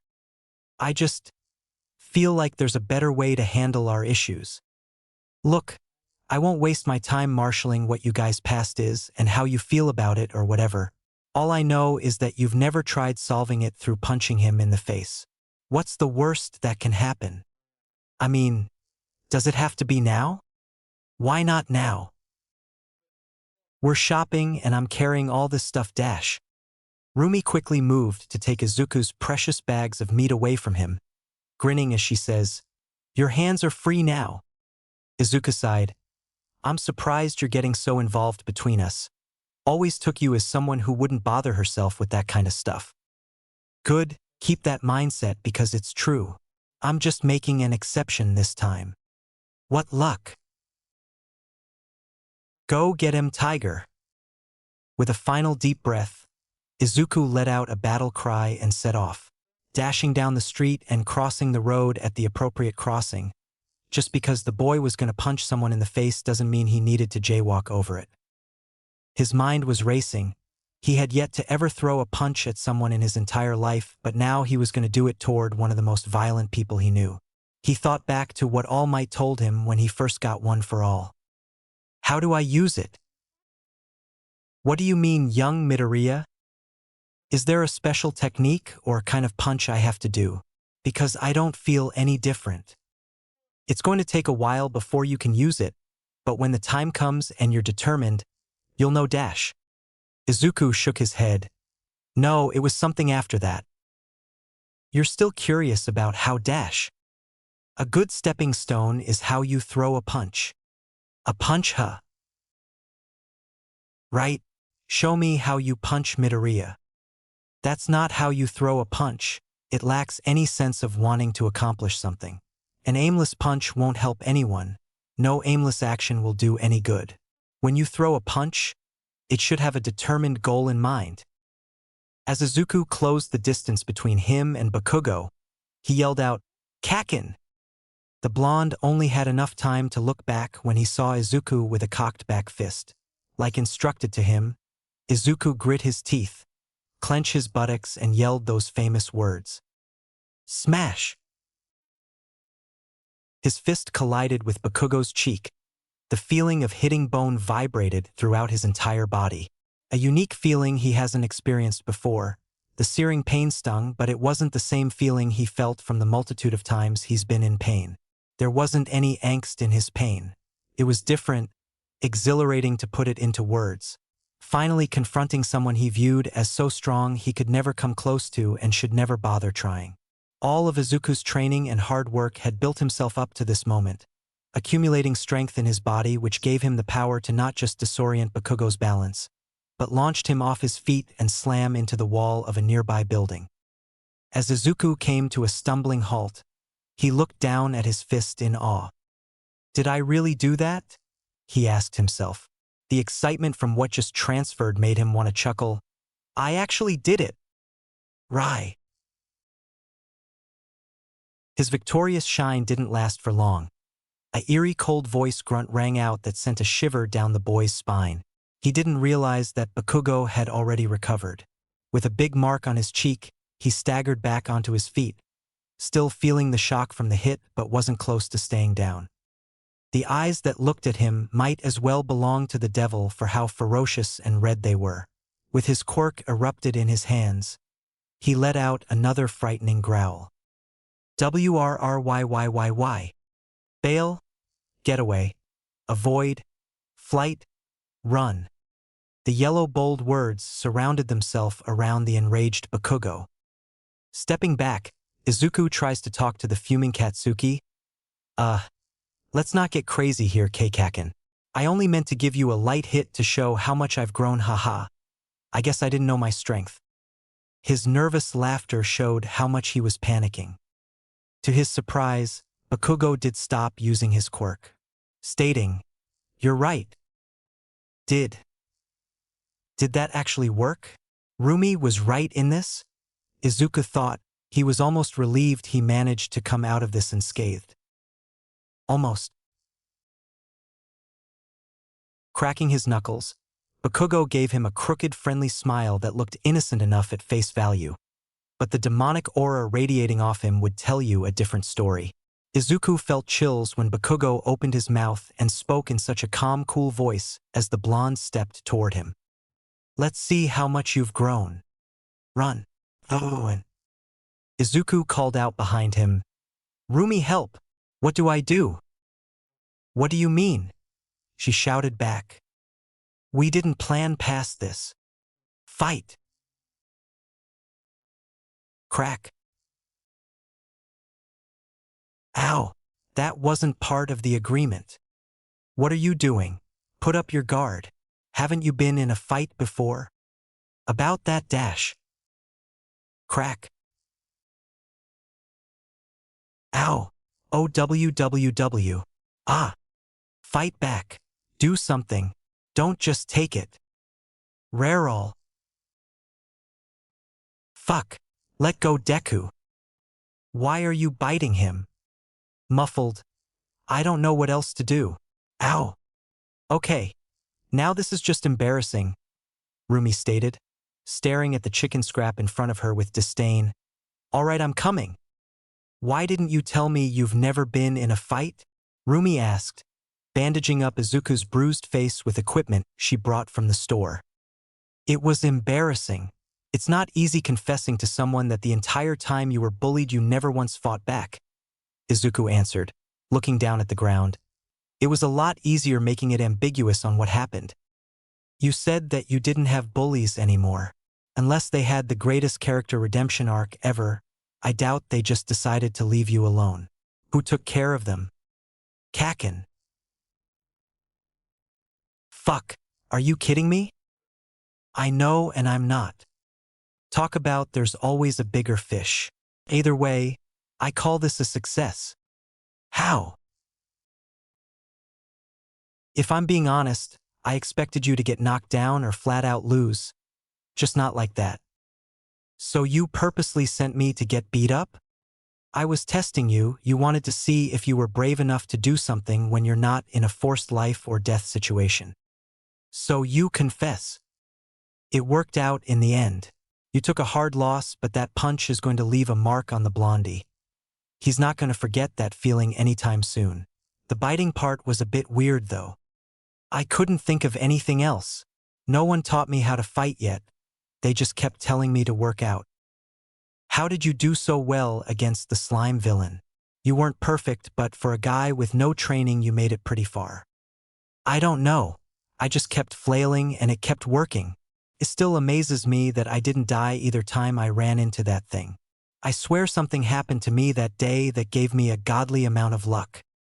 Probably me. That was the day you first met me and I saved you with these bad boys. Rumi states, slapping one of her mighty thighs. Must have the ability to bestow extreme luck with them. As if, Izuku exclaimed. And I thought girls usually call their muscles girls? No, a lot of us call them boys as well. Rumi answered. She then directed Izuku's attention to her chest. These are my girls. Ah, Izuku went, looking away with a blush. Admit it. Meeting me was basically the best thing to happen to you. My thighs changed your life forever. That's impossible. Way too much happened that day that you weren't even there for. That's why it's called luck. I call it a coincidence. You can tell yourself whatever you want, but we both know what happened. Izuku didn't answer, but he did a mental eye roll at her boastfulness. No matter what happens between them, she was a blessing to his life and he'll never forget that. But he couldn't believe her assumption. Can a girl's thighs really change someone's life? In the silence between them, Rumi took the chance to hum a tune. Suki Suki, oh Niku Suki Suki. Izuku's face immediately turned red, covering his face as he stammered, Oh my God! It's catchy, okay? Rumi laughed, trying her best to remove his hands so she could continue treating him. Sighing, Izuku said, I feel like life loves putting me up with hope only to slam me back down and crush my pride. They do say struggle builds character. Seeing you, I can believe it. As Rumi said this, she took the hand Izuku used to hit Bakugo and bent down to plant a kiss on his welt knuckles, looking up at him from his hand to say to him, With my lucky kiss, next time you punch someone, they should stay down. With a goofy smile on his face, he rubbed the back of his head, chuckling, I'll try my best. That was when something hit the boy. Wait, where's our bags? Izuku asked, noticing how the only bag Rumi had on her was the one for first aid. Rumi looked confused as she answered him. Of course I had to drop them when I broke up the fight, she says, turning around to where she placed them. They're right over. They were gone. The bags were gone. Dash. Oh. And my meat. Izuku shuddered. His body was shaking as if he was about to cry. Rumi was more casual about the whole thing, stating, Damn, whoever did it must be fast and I'm kinda impressed. I'm still going to kick their ass 30 times over if I find out who did it. Please do. Those thieves won't get away with stealing my meat. That was when a porky-shaped police officer approached them to talk. Were you kids victims as well? The officer asked. Oh God, not this pig again, Rumi groaned. Rumi, Izuku shouted, surprised at her rudeness. No, it's okay, son, the officer said, putting a hand up. I knew what I was getting into when I joined the police force with a warthog mutation quirk. That was an insult just waiting to happen. On the second look, the man did have a lot of resemblance to a warthog. He had the snout and tusk to match, and despite his porky shape, Izuku's instinct has yet to consider him easy prey. He must have more to him than just his shape for that to happen. Izuku continued, Well, sorry anyway for my friend's rude behavior, officer. Oinks. It's pronounced oinks, Officer Oinks explained. Don't let the fancy markings fool you. It's literally just saying oinks. Honestly, I question why I ever thought this career path was ever a good choice.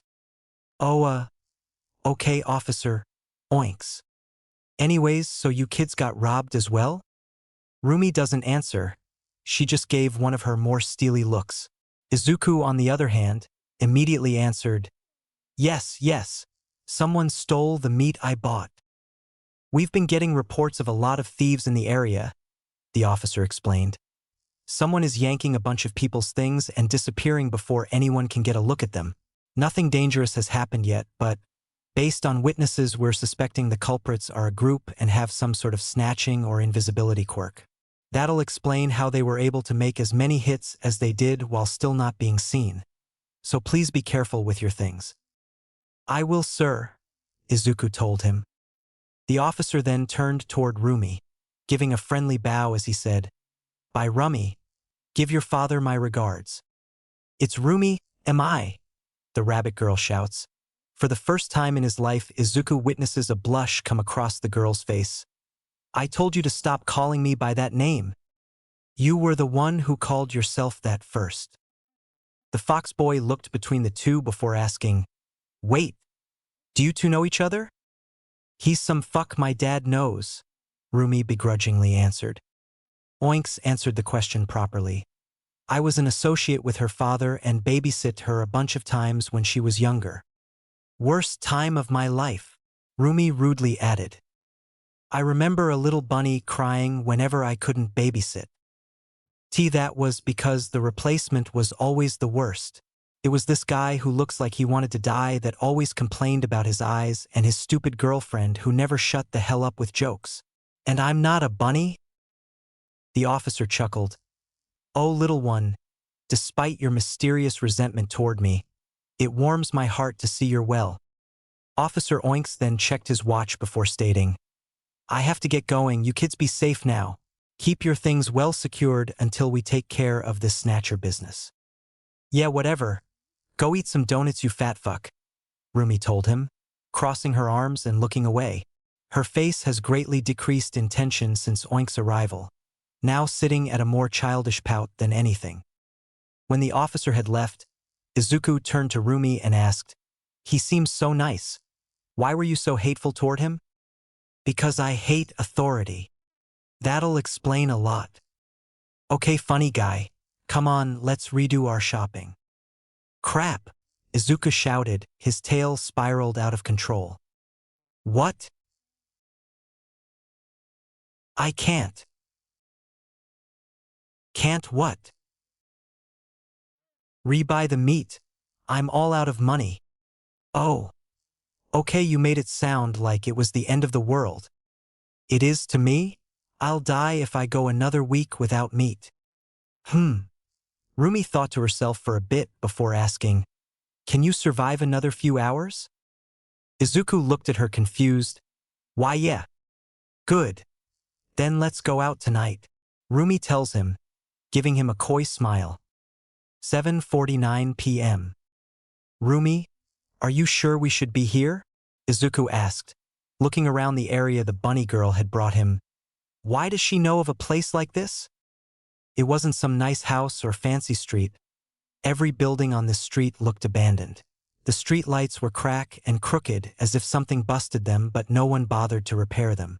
Windows were broken, brick buildings that looked like they were falling apart, and the streets themselves were littered with the most random of things like a busted washing machine. "You have two problems right now," Rumi told him as she continued casually walking forward. "You can't fight and you don't have any meat to eat. I took you to a place that'll provide both." "I don't think I want anything this place is offering." "Oh, you'll be fine. This place is awesome. Almost when we're here, never call me Rumi, only Maruko." "How dash?" "1 second," Rumi interrupted, stretching out her legs as she turned toward a building. Confused, Izuku asked, "Why are you dash?" Crash. Without warning, a brown cow with flowing blonde hair burst out the window from one of the buildings. "A cow?"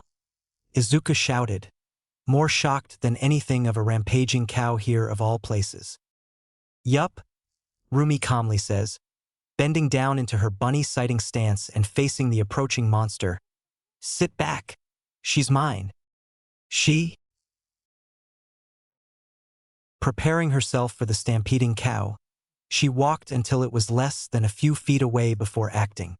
Using her foot as a pivot, she spun her body around and delivered a strong kick to the side of the cow's head. While it didn't stop the beast, it did knock the cow off course. sending it away from Rumi and ramming into one of the light poles. The impact with the pole seemed to have been enough to finally make the cow stop, and it dropped to the ground. Maruko, let's go, Izuku states, grabbing onto her arm. This place isn't safe.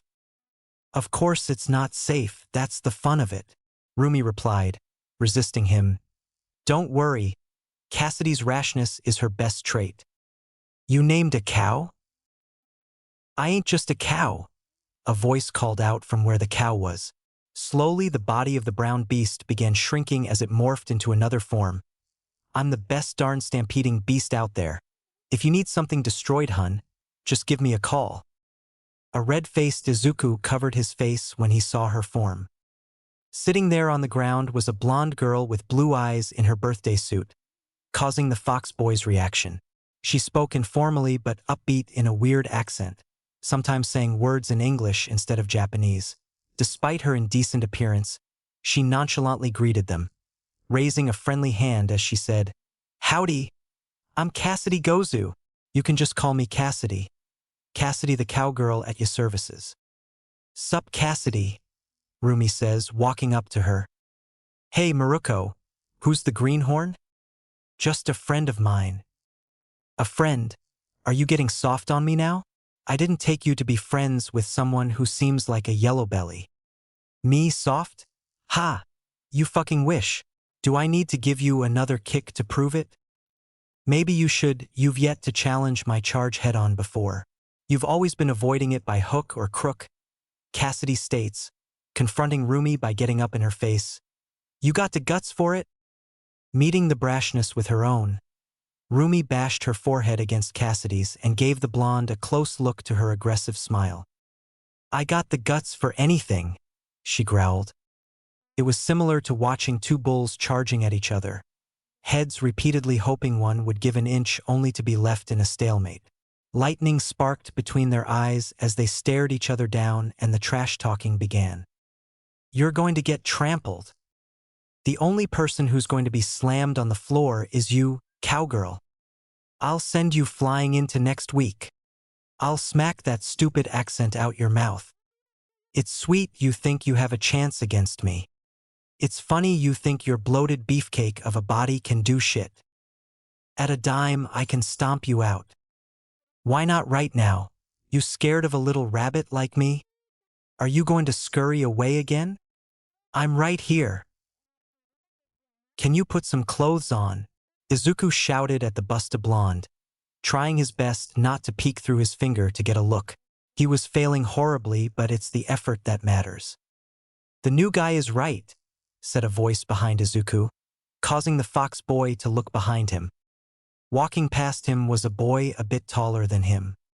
His green hair was lengthy and messy, with most of its length being put into a braided ponytail he left hanging on his right shoulder. Most of the right side of his face was covered by his hair as well.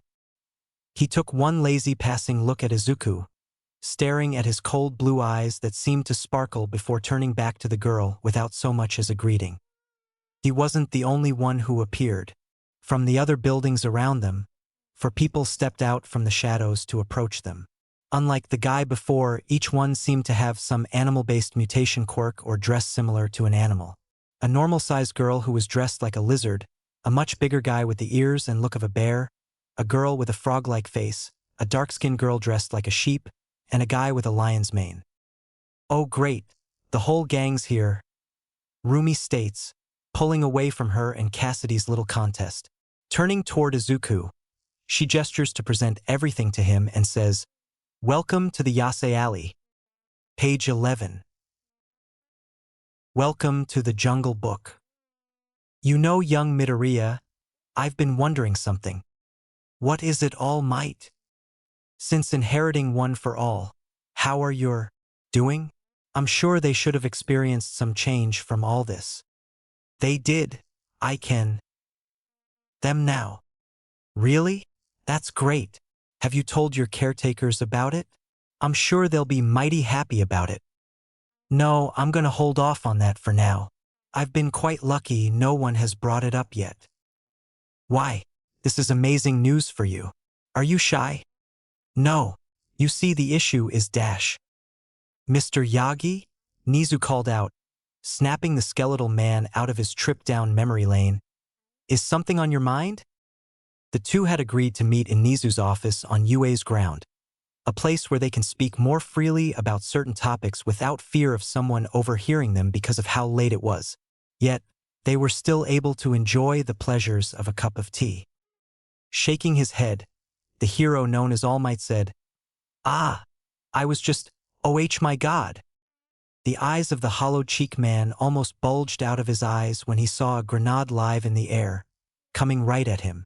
Instantly, All Might went into his buff form and completely encapsulated the bomb with his muscular body. He already used up a lot of his time for today, but he only needed a moment to tank the explosion. Except it never came. Chuckling to himself, Nizu informed him, "Don't worry, it's a replica. The modeler is actually quite talented, don't you think?" Going back to his Small Might form before he starts spitting up blood again, All Might shouted, "Are you insane? You can't go around dropping bombs on people like that." "Yes, I can, and I'll do it again. I'm not ready for it." "You'll be fine. Now let's chat. Our tea is getting cold."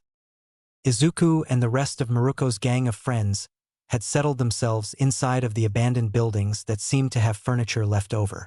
The furniture looked cleaner than Izuku expected them to be, meaning someone was taking care of them, which is good because being the shelter child he was, he did not like things that are just an abomination to the basic standards of hygiene. Maruko had Izuku sit by her, trying to make him feel more at home as she told everyone else to introduce themselves. Luckily, the others made it easy by going by tallest to the shortest. With this and the fact that everyone here seemed to have a quirk based on an animal, Izuku was easily able to remember and compile everyone's profile. The first to speak was by far the biggest in the group, both in height and girth. The guy who looked like a bear. He had light beige, yellowish white, fur that could spread over his forearms, ears, and chest, though the fur on his chest was strangely more pure white than the rest of his body. His hair, which was the same color as his fur, was covered by the red beanie hat he wore. He seemed to have cut holes in his beanie to allow his fur-covered bare ears to stick out from them, leaving most of his medium-length, jagged, scruffy hair to flow out through the back, and a green scarf wrapped around his neck. His most noticeable feature was his triangle black nose and small round eyes. From far away his eyes looked like dots. Only when Izuku paid real attention did he realize that the guy's eye color was red. He spoke in such a nice and humbled tone. "I'm Yogi the Grizzly. Don't let the fur color deceive you. I'm not a polar bear. I'm just albino." "Albino bears exist?" Izuku asked. He remembered the question popped once before in his youth, but it never got an answer. Everyone just yelled at each and went home, mostly because Bakugo was a part of the conversation. "I assume so. Either I'm that or I'm a Kermode bear. Never really got an answer to it." "Doesn't matter anyway." The girl with the reptile mask says, "Yogi is a bear-why good guy." The two then exchanged comedic finger guns. Maruko let out an exhausted groan at the pun, an expression shared by a few other people in the room without the vocals, and said to Izuku, "Be careful with your food around this one. He goes into eating crazes easily." "She's right. I can be a bit of an eater," Yogi says, pridefully slapping against his large stomach as if it was a bongo drum. "On the plus side, it means I know a lot about food. If you want to know the best things to eat around here, just let me know." Name: Yogi Epitaph. The grizzly age: 18 species. Albino grizzly/Kermode bear. Quirk: mutation type. Interest: food and food application. Reputation: being a bear-why good boy. The next person who introduced themselves was the lion guy. Compared to Yogi, he wasn't that big, but to everyone else, he stood tall, having the most visibly well-built body. He dressed the most stylish out of the group, with a tribal but fluent style that spread from his black hair to his clothes, and finally his accessories. It was lucky the guy had a lion's face tattooed onto his arm. Besides his bushy ears, it was difficult to determine what animal he was at first. The bright yellow fur of his black leather coat was mistaken as a golden lion's mane on first look. He spoke in a more fruity voice, which accompanied by the sharp look he gave with his green eyes, and his grin gave off his assertive demeanor. I'm Simba, the Lion King of the jungle. I'm the leader of this ragtag group. Leader is a harsh word, Muruko bluntly said. More like, the guy we all usually meet up with, since he's the most connected with what goes on here, and can make things here 100 times more entertaining. Like a good leader should. Save your boastfulness till after the new guy actually gets settled. Your epitaph is the pride, not the Lion King of the jungle. I'll get there eventually. Whatever. Either way, I'm the one with the best resources here. If you need help fitting in or finding something, let me know. Name: Simba Epitaph. The pride, age, 19 species. Lion Quirk, mutation type, gives the user physical traits and strengths of the fierce predator. Interest: getting to know others and networking. Reputation: known to be the noble ruler. Stepping up to introduce herself was the dark-tanned girl with purple hair, who was dressed in clothes that were composed almost completely of sheep's wool. The most interesting thing about her was the contradiction between the way she dressed and how she acted. She opted for a small crop top that only covered her moderate-sized chest with black straps to make sure it won't fall after the slightest of tugs, and a miniskirt that looked like something an office lady would wear, except it was completely covered in wool. Yet, her posture was very modest, reserved even, and never gave off the impression that she was a person who was close to being wild or confrontational like Rumi is. A noticeable feature Izuku saw that made the animal she was based on obvious was her rammish horns, that were also well-trimmed and shaped to be small with only a bit of curvature. It made her black spikes look like they were a cutesy headpiece that cosplayers buy for anime conventions. Pleased to meet you. I am Mary the All-Caring. I'm not into roughhousing or getting into shenanigans like all the other troublemakers here. I will tend to all their woes and try my best to make sure they don't get themselves killed.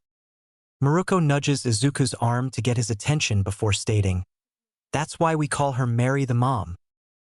A blush came across the lamb's face, quickly retorting, "Can you not tell others of that nickname? It's already hard enough getting you all to stop calling me Mom." "But you're a great mom," Yogi says. He had such a wide, honest smile as he spoke. "The best I've ever had." "But it's embarrassing to hear." "You've suffered worse," the reptilian mask told her. "You've dealt with us Bayarod kids for far too long to have that be the worst we can do." Another painful groan at the pun was shared among most of the room. Even Mary had to divert her eyes to avoid people seeing the look of cringe she had on. Took a moment before she could get back on the subject. "Thank you for the kind words, but..." She collapsed her hands onto her red cheek as she spoke with the shyness of a schoolgirl before she confesses. "Whenever I hear myself being called the word mom, I get a bit anxious thinking about it. For most of you guys, I would only be a grade older. Do you all really see me as that kind of figure? It is not just a tease."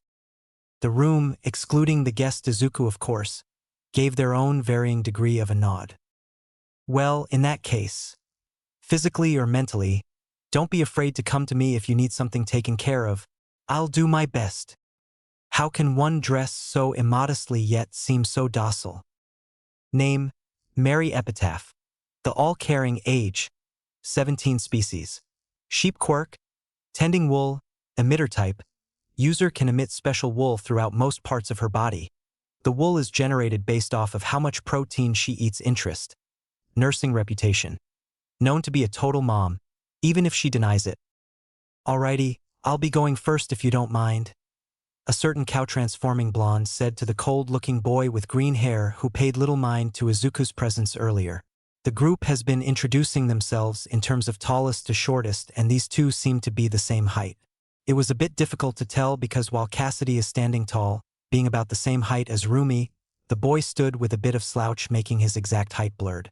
He might have been a centimeter or two taller, but he didn't seem to mind being forced back a place for the more rambunctious individual. Stepping up and reacquainting herself was Cassidy, who had yet to put on any clothes. She made it worse by being extra vibrant with her introduction, constantly moving with sharp and powerful motions. "Y'all already know what I'm about. I'm Cassidy, but I don't mind being called Cassie for short dash. Can you put on some clothes?" Izuku exclaimed, covering his eyes again. The blonde looked down at herself, expressing surprise at her nudity. "Oh shoot! Thought I covered up my knockers." "No!" the room shouted at her. The stoic-looking greenet stuck out his arm, holding her clothes in his hand, saying, "Please, put on some. I would like to not have female nudity become numb to me." The frog-like face girl rolled her eyes at the boy's comment. "It ain't my fault," Cassidy tells them, taking the clothes and dressing herself. "My darn Quirk tears up my clothes every time I transform. Can't afford that to happen. My folks back home sent me these." "Folks back home," Izuku repeated, curious by what she meant. Her tendencies for a while have been disturbing him, as something in his mind makes him think that he encountered this before. "Does your family live in the rural area?" "Can't you tell?" Rumi asked. "She's a foreigner. That's why she speaks broken Japanese with those annoying English slang thrown in between." "You're from America," Izuku exclaims. It was all coming back to him. His idol All Might always used English words, though he was mostly a Japanese person speaking English version, and he only heard him use it to say some certain places' names or small phrases. Cassidy spoke in a more America person speaking English version that uses phrases he never heard before. "Darn tootin'," the cowgirl declared, finally getting most of her clothes on. She preferred wearing more Western style of clothing, which almost made her stand out among the group if she kept her clothes on. "Born and raised in Arlen, Texas. Nice to meet ya." Izuku can barely get the core concept of what she's saying. "We're trying to help her speak more fluent Japanese," Rumi informs him, sensing the confusion within him from listening to the Western girl. "And by we, I mean Mary and Yogi, because no one else has the tolerance to deal with that accent for extended periods of time on purpose." "You better watch your mouth about my accent," Cassidy retorted. "It's a part of the pride of my hometown, and I ain't afraid of stomping out a bunny over it." "I'm not a bunny," Maruko snapped. Her face quickly changed into a ferocious one that stared daggers. "Could have fooled me," Cassidy replied, meeting her aggression with a smile that tormented the bunny in the right way. "You little rascals all look alike to me. All it takes is one good hit to deal with you." "You're implying I'm weak?" "I mean, if the boot fits." Simultaneously, Rumi kicked the closest tabled away while Cassidy effortlessly tossed a chair that was behind her aside, making space for what's about to happen next. "How about we settle things right now? Way ahead of ya." The two declared this before charging at each other. Luckily, they were stopped by Yogi, and Mary got in front of Cassidy before she could take her clothes off again to transform, while Rumi was held back by Simba and the green-haired boy. The others tried to tell them that they didn't have time for this and that they had plans they needed to get to later. Although a total of 4 people were between them, the two struggled to reach around the group to get at each other. They were 2 cats clawing at each other from their separate cages. "Come here." "I'm right here. These guys are just in the way. Your charge can't even topple a mailbox. Your stubby little kicks are mosquito bites to me." Something told Izuku that destruction between these two was extremely common. Name: Cassidy Epitaph. The cowgirl. Age: 15 species. Cow Quirk. Cow transformation type. Quirk grants her the ability to transform into a strong cow. Interest: exploring. Reputation: her rowdy antics makes people think of her like a wild animal. "Ritteru is my name," said the greenet, who's been impassive throughout this entire roll call. That was it. That was how the boy decided to introduce himself.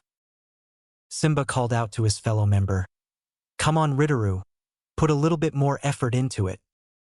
"I did," Ritteru calmly replied, scratching the right side of his face which his hair hid. "Told him my name. That's all he really needs. Tell him something interesting about yourself." Ritteru spared Izuku a short glance before stating, "I hate Jared food." This response was unsettling for Izuku to hear due to how off it was. Did the guy hate Izuku already even though they just met?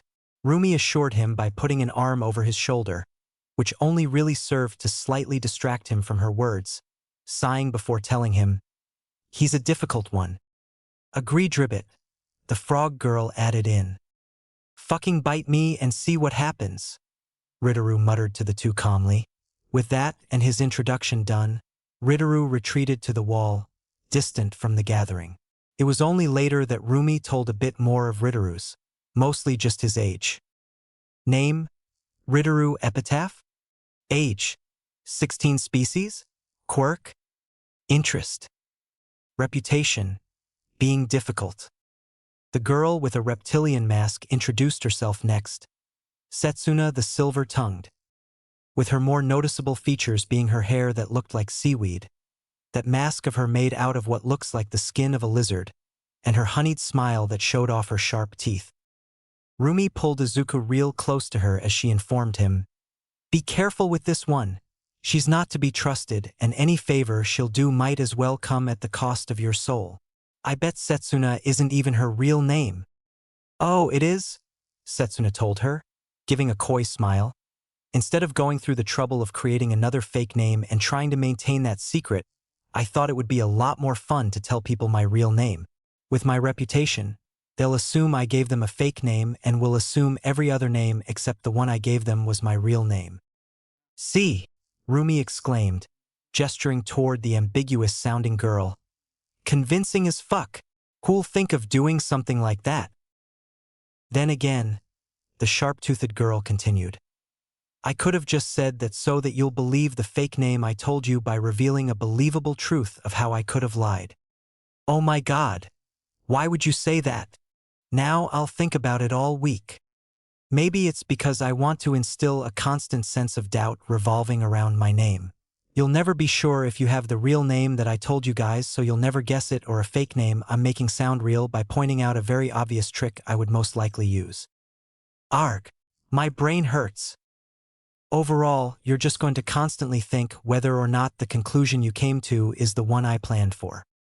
"Shut up. Shut up. All right, I'll stop for now. You've gotten enough of a dash." Setsuna snapped her fingers before getting close to Rumi and pointing toward the aggravated bunny's long ears.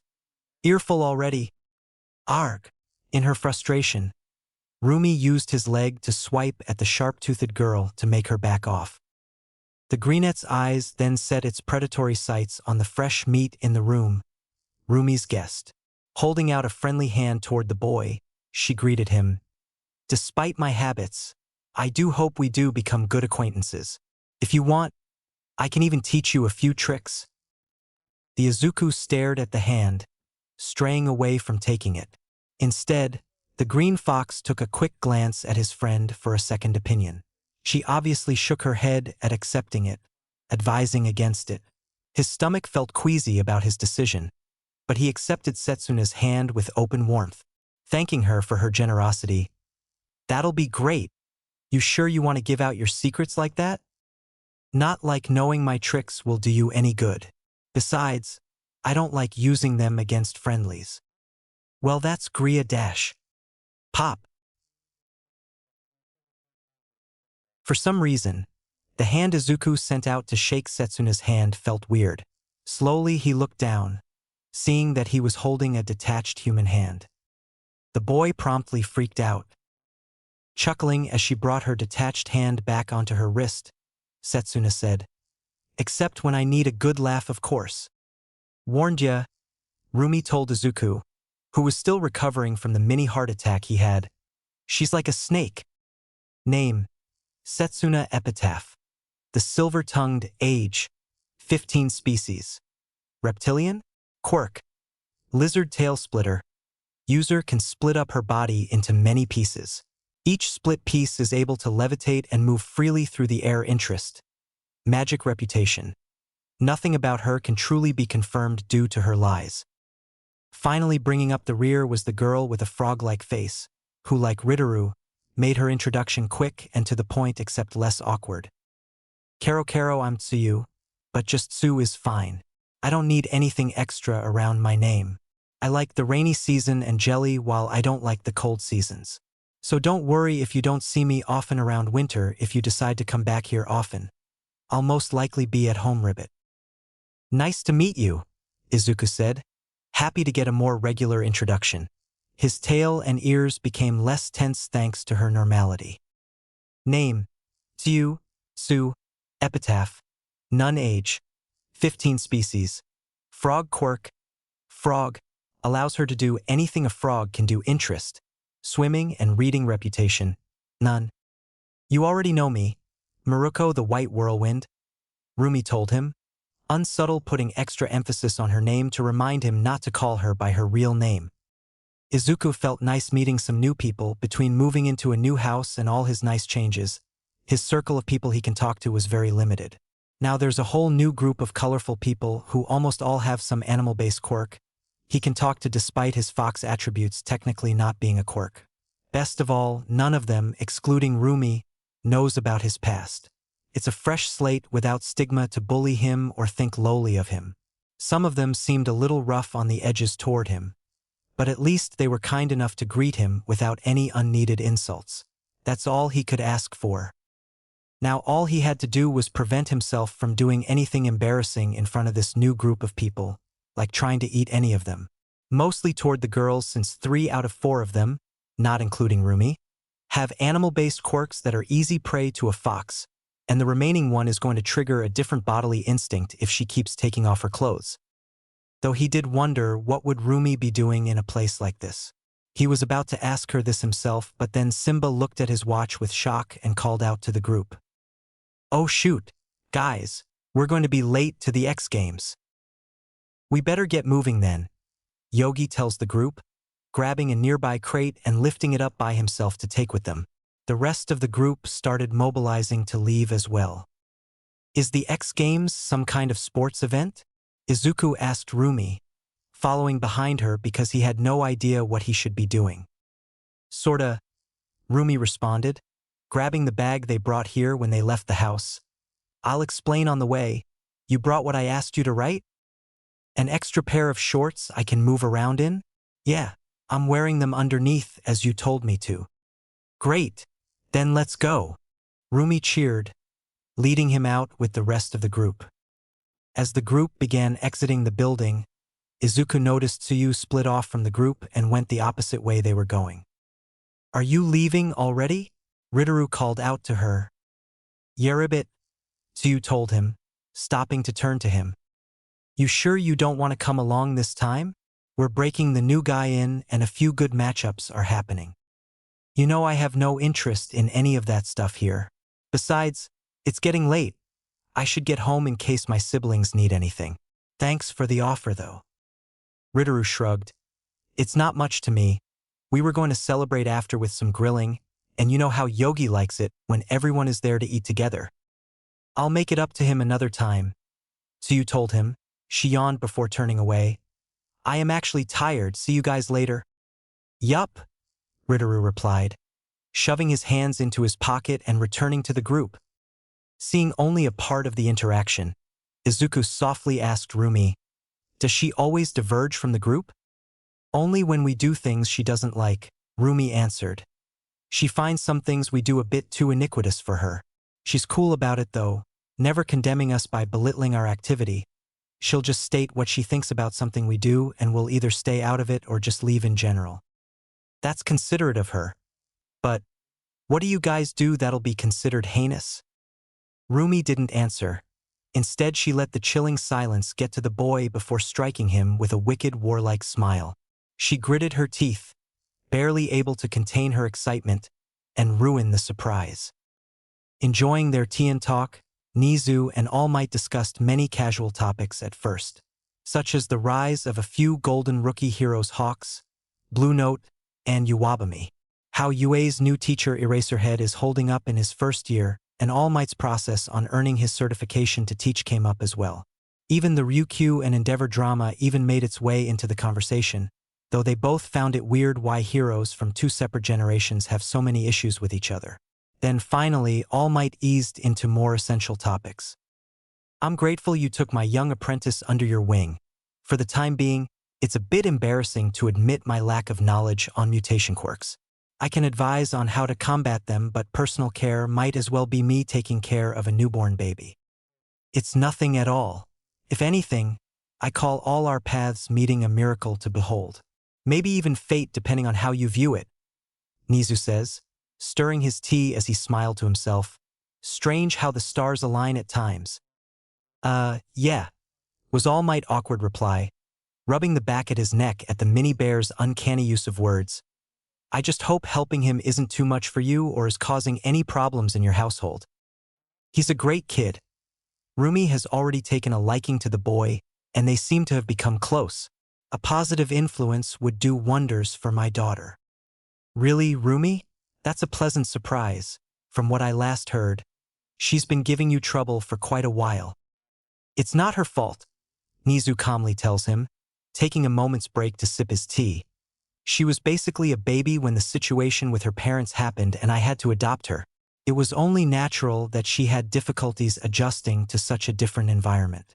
I've been trying for years to help her integrate into a more proper society to decent success, but her rebellious nature always seems to draw her toward the more juvenile personalities in any society she's in.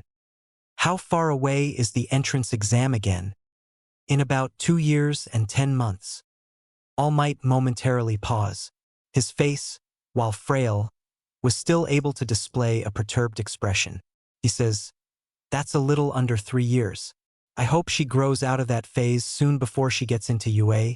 It would spell trouble if she partakes in delinquent activities as a student there. Even as the principal, there's only so much you can do to protect her. Which is why I'm relieved that she finally made a friend with someone who's more, how you say, outwardly emotionally compassionate. Compared to her usual rowdy friends, whose presence only makes her boast her more quarrelsome traits, the few tender-hearted people she associates with seem to be able to bring out a different energy from her. Nizu's mind wandered to people like Officer Oinks, 13, Mandalay, Midnight, Aizawa's girlfriend, and surprising even Aizawa himself. Hopefully, if that side of her keeps popping out, maybe she'll change her more chaotic habits. Spoken like a true hypocrite. All Might thought, eyeballing the bear creature that made a joke out of throwing a grenade at an unexpecting person. Besides, he knows to watch his hands with my daughter. Unless he wants something worse than tasering. What?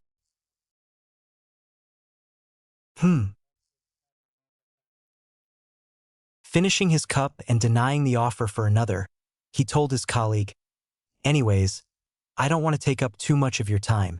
How goes young Midoriya's training? Must have learned or at least be working on something new by now. Taking a long pause, followed by a sip, Nizu answered him, about that dash. I honestly didn't expect any less. That was the thought that ran through Izuku's mind when they arrived at their destination. He should have known that Maruko would be this excited over going to a makeshift coliseum in the middle of a junkyard. There were multiple fights going on at once. Each had a large group of crowds surrounding them. Despite no real construction being done, the residents were extremely creative with their resources. Some arenas were your standard flat arena in a circle, others were cage matches, and some had 2 fighters fight on top of a huge stack of cars. They were insane, had to be for them to agree on punching the crap out of another human being while keeping their balance on such uneven ground. One bad fall is all it'll take for a long-term injury or worse. You think we're going to see a wipeout today? I hope so, that'll be wicked cool to see. Overhearing some of the conversation being had here, that kind of mentality might be the norm here. If there was one strange thing he noticed from all the rowdy going on was the people. All of them had mutation quirks, whether partial and full. The abnormality was the division among the crowd. The side he and the rest of Maruko's group were on only had people with a type of animal mutation, while on the other side, the crowd had mutation types that made them appear more alien-like. Every match he saw was like this, an animal-type user against an alien-type user. The crowd supported the fighter who shared the same quirk-type appearance while wishing for the downfall of the other fighter, throwing out curses and slurs to the opposing audience. The amount of passion in their voices and actions was extreme to say the least. His tail began to quiver. This wasn't your average sports fan quarreling. It felt as deep as blood. Come on, Rumi exclaimed, repeatedly shoving Izuku to move him along. You can go sightseeing after we do something first. Wait, why are we separating from the group? Where are we going? What is this place? I have so many questions. I'll answer them in a moment. We don't have much time to lose. With her aggressive manner, she shoved Izuku toward the back of a small shack that was positioned around the perimeter of the area. It was within decent range from one of the fighting stages, but far enough to where the crowd gathering wouldn't obstruct a path to the front door. Maruko took out a key and unlocked the door before quickly pulling Izuku inside. As Maruko locked the door behind them, she acquainted Izuku with the interior of this private space of hers. A large portion of the room space was devoted to a boxing ring located in the middle, with the wall usually occupied with equipment such as lockers and sandbags, or even more residential equipment like chairs. He noticed a few of the training gear that littered around the room were ones personalized for Rumi's use, seeing as things like headgear had pieces cut out to accommodate her fluffy ears or shorts with holes from the back. With her workout scent being found all over the place, it became obvious that this must have been a personal locker room for her. Did you build this place or, like, buy the premium ticket here? Izuku asked her, admiring one of the posters hanging up. He remembered it came from an extremely old anime that remained iconic for centuries, featuring a humanoid white bunny that loved carrots who had just taken one of her friend's straw hat to wear for herself. The boy thinks her name was Kakarot or Sulong. As Maruko walked over, opening the bag she brought with her, she explained to him, "No, when you dash..." Then suddenly she stopped mid-sentence, realizing what poster he was eyeing, and swiped it off the wall with a blush coming across her face before continuing, giving him a look that said that she'll kick his ass 30 times over if he said anything. Smiling, he turned his head away to look elsewhere so she could keep her. When you win enough matches here and get a good reputation, you get some pretty cool stuff. So, you come here often? Only when I'm bored or haven't gotten a good fight in a while. So at least once a week. For how long? Over a year, I guess. I don't know. Never really kept track of it. How do you forge a... Izuku almost shrieked when he turned back and spotted Rumi bent over pulling down the jeans she was wearing. She looked up at him, confused as to why he was standing there making weird noises. When he didn't say anything, she told him, "What are you waiting for? Drop them trousers and get in the ring, we're going a few rounds." The green fox's puberty-infected mind as always went to the most depraved conclusion, which conflicted with his slight Christane moralis from his Buddhist faith and made him instinctively cover his groin. "What? Why?" "I'm going to show you how to box. You said you're wearing your shorts underneath, right?" She casually told him, showing how she did the same, choosing a black tight-fitting sports shorts. It went along with the black sports bra she also wore underneath her top. Right. She makes it so hard sometimes not to think dirty thoughts. Other times it's just him being a horny bastard over everything. Either way, if his last dream foreshadowed anything, it's that he's the one who's going to be fighting the hentai yokai in the end. So he better get his libido in control soon, or else Lai and Nana are going to be swarmed by a bunch of tentacles-wielding bunny monsters. He questions his life at times, mostly at the fact how that's a legit worry he needs to think about, and how that's probably not going to be the most ridiculous thing he's going to need to think about in the coming times. Rumi's eye lit up for a moment as if a thought crossed her mind, and she went into her bag, pulling out 2 pairs of different colored boxing gloves. She tossed the red-colored ones over to him while keeping the blue one for herself. "That reminds me, you're going to need these." Taking the gloves, he went around behind one of the hanging sandbags to use as cover before he began taking off the first layer of his pants. Cover Rumi wasn't going to stand for as she pulled it out the way to ask him what he's doing. "The hell are you doing back here?" "HSHSHSHSJDJF changing," Izuku replied, almost having a heart attack. "Then what's with the hiding? You're not getting naked or anything.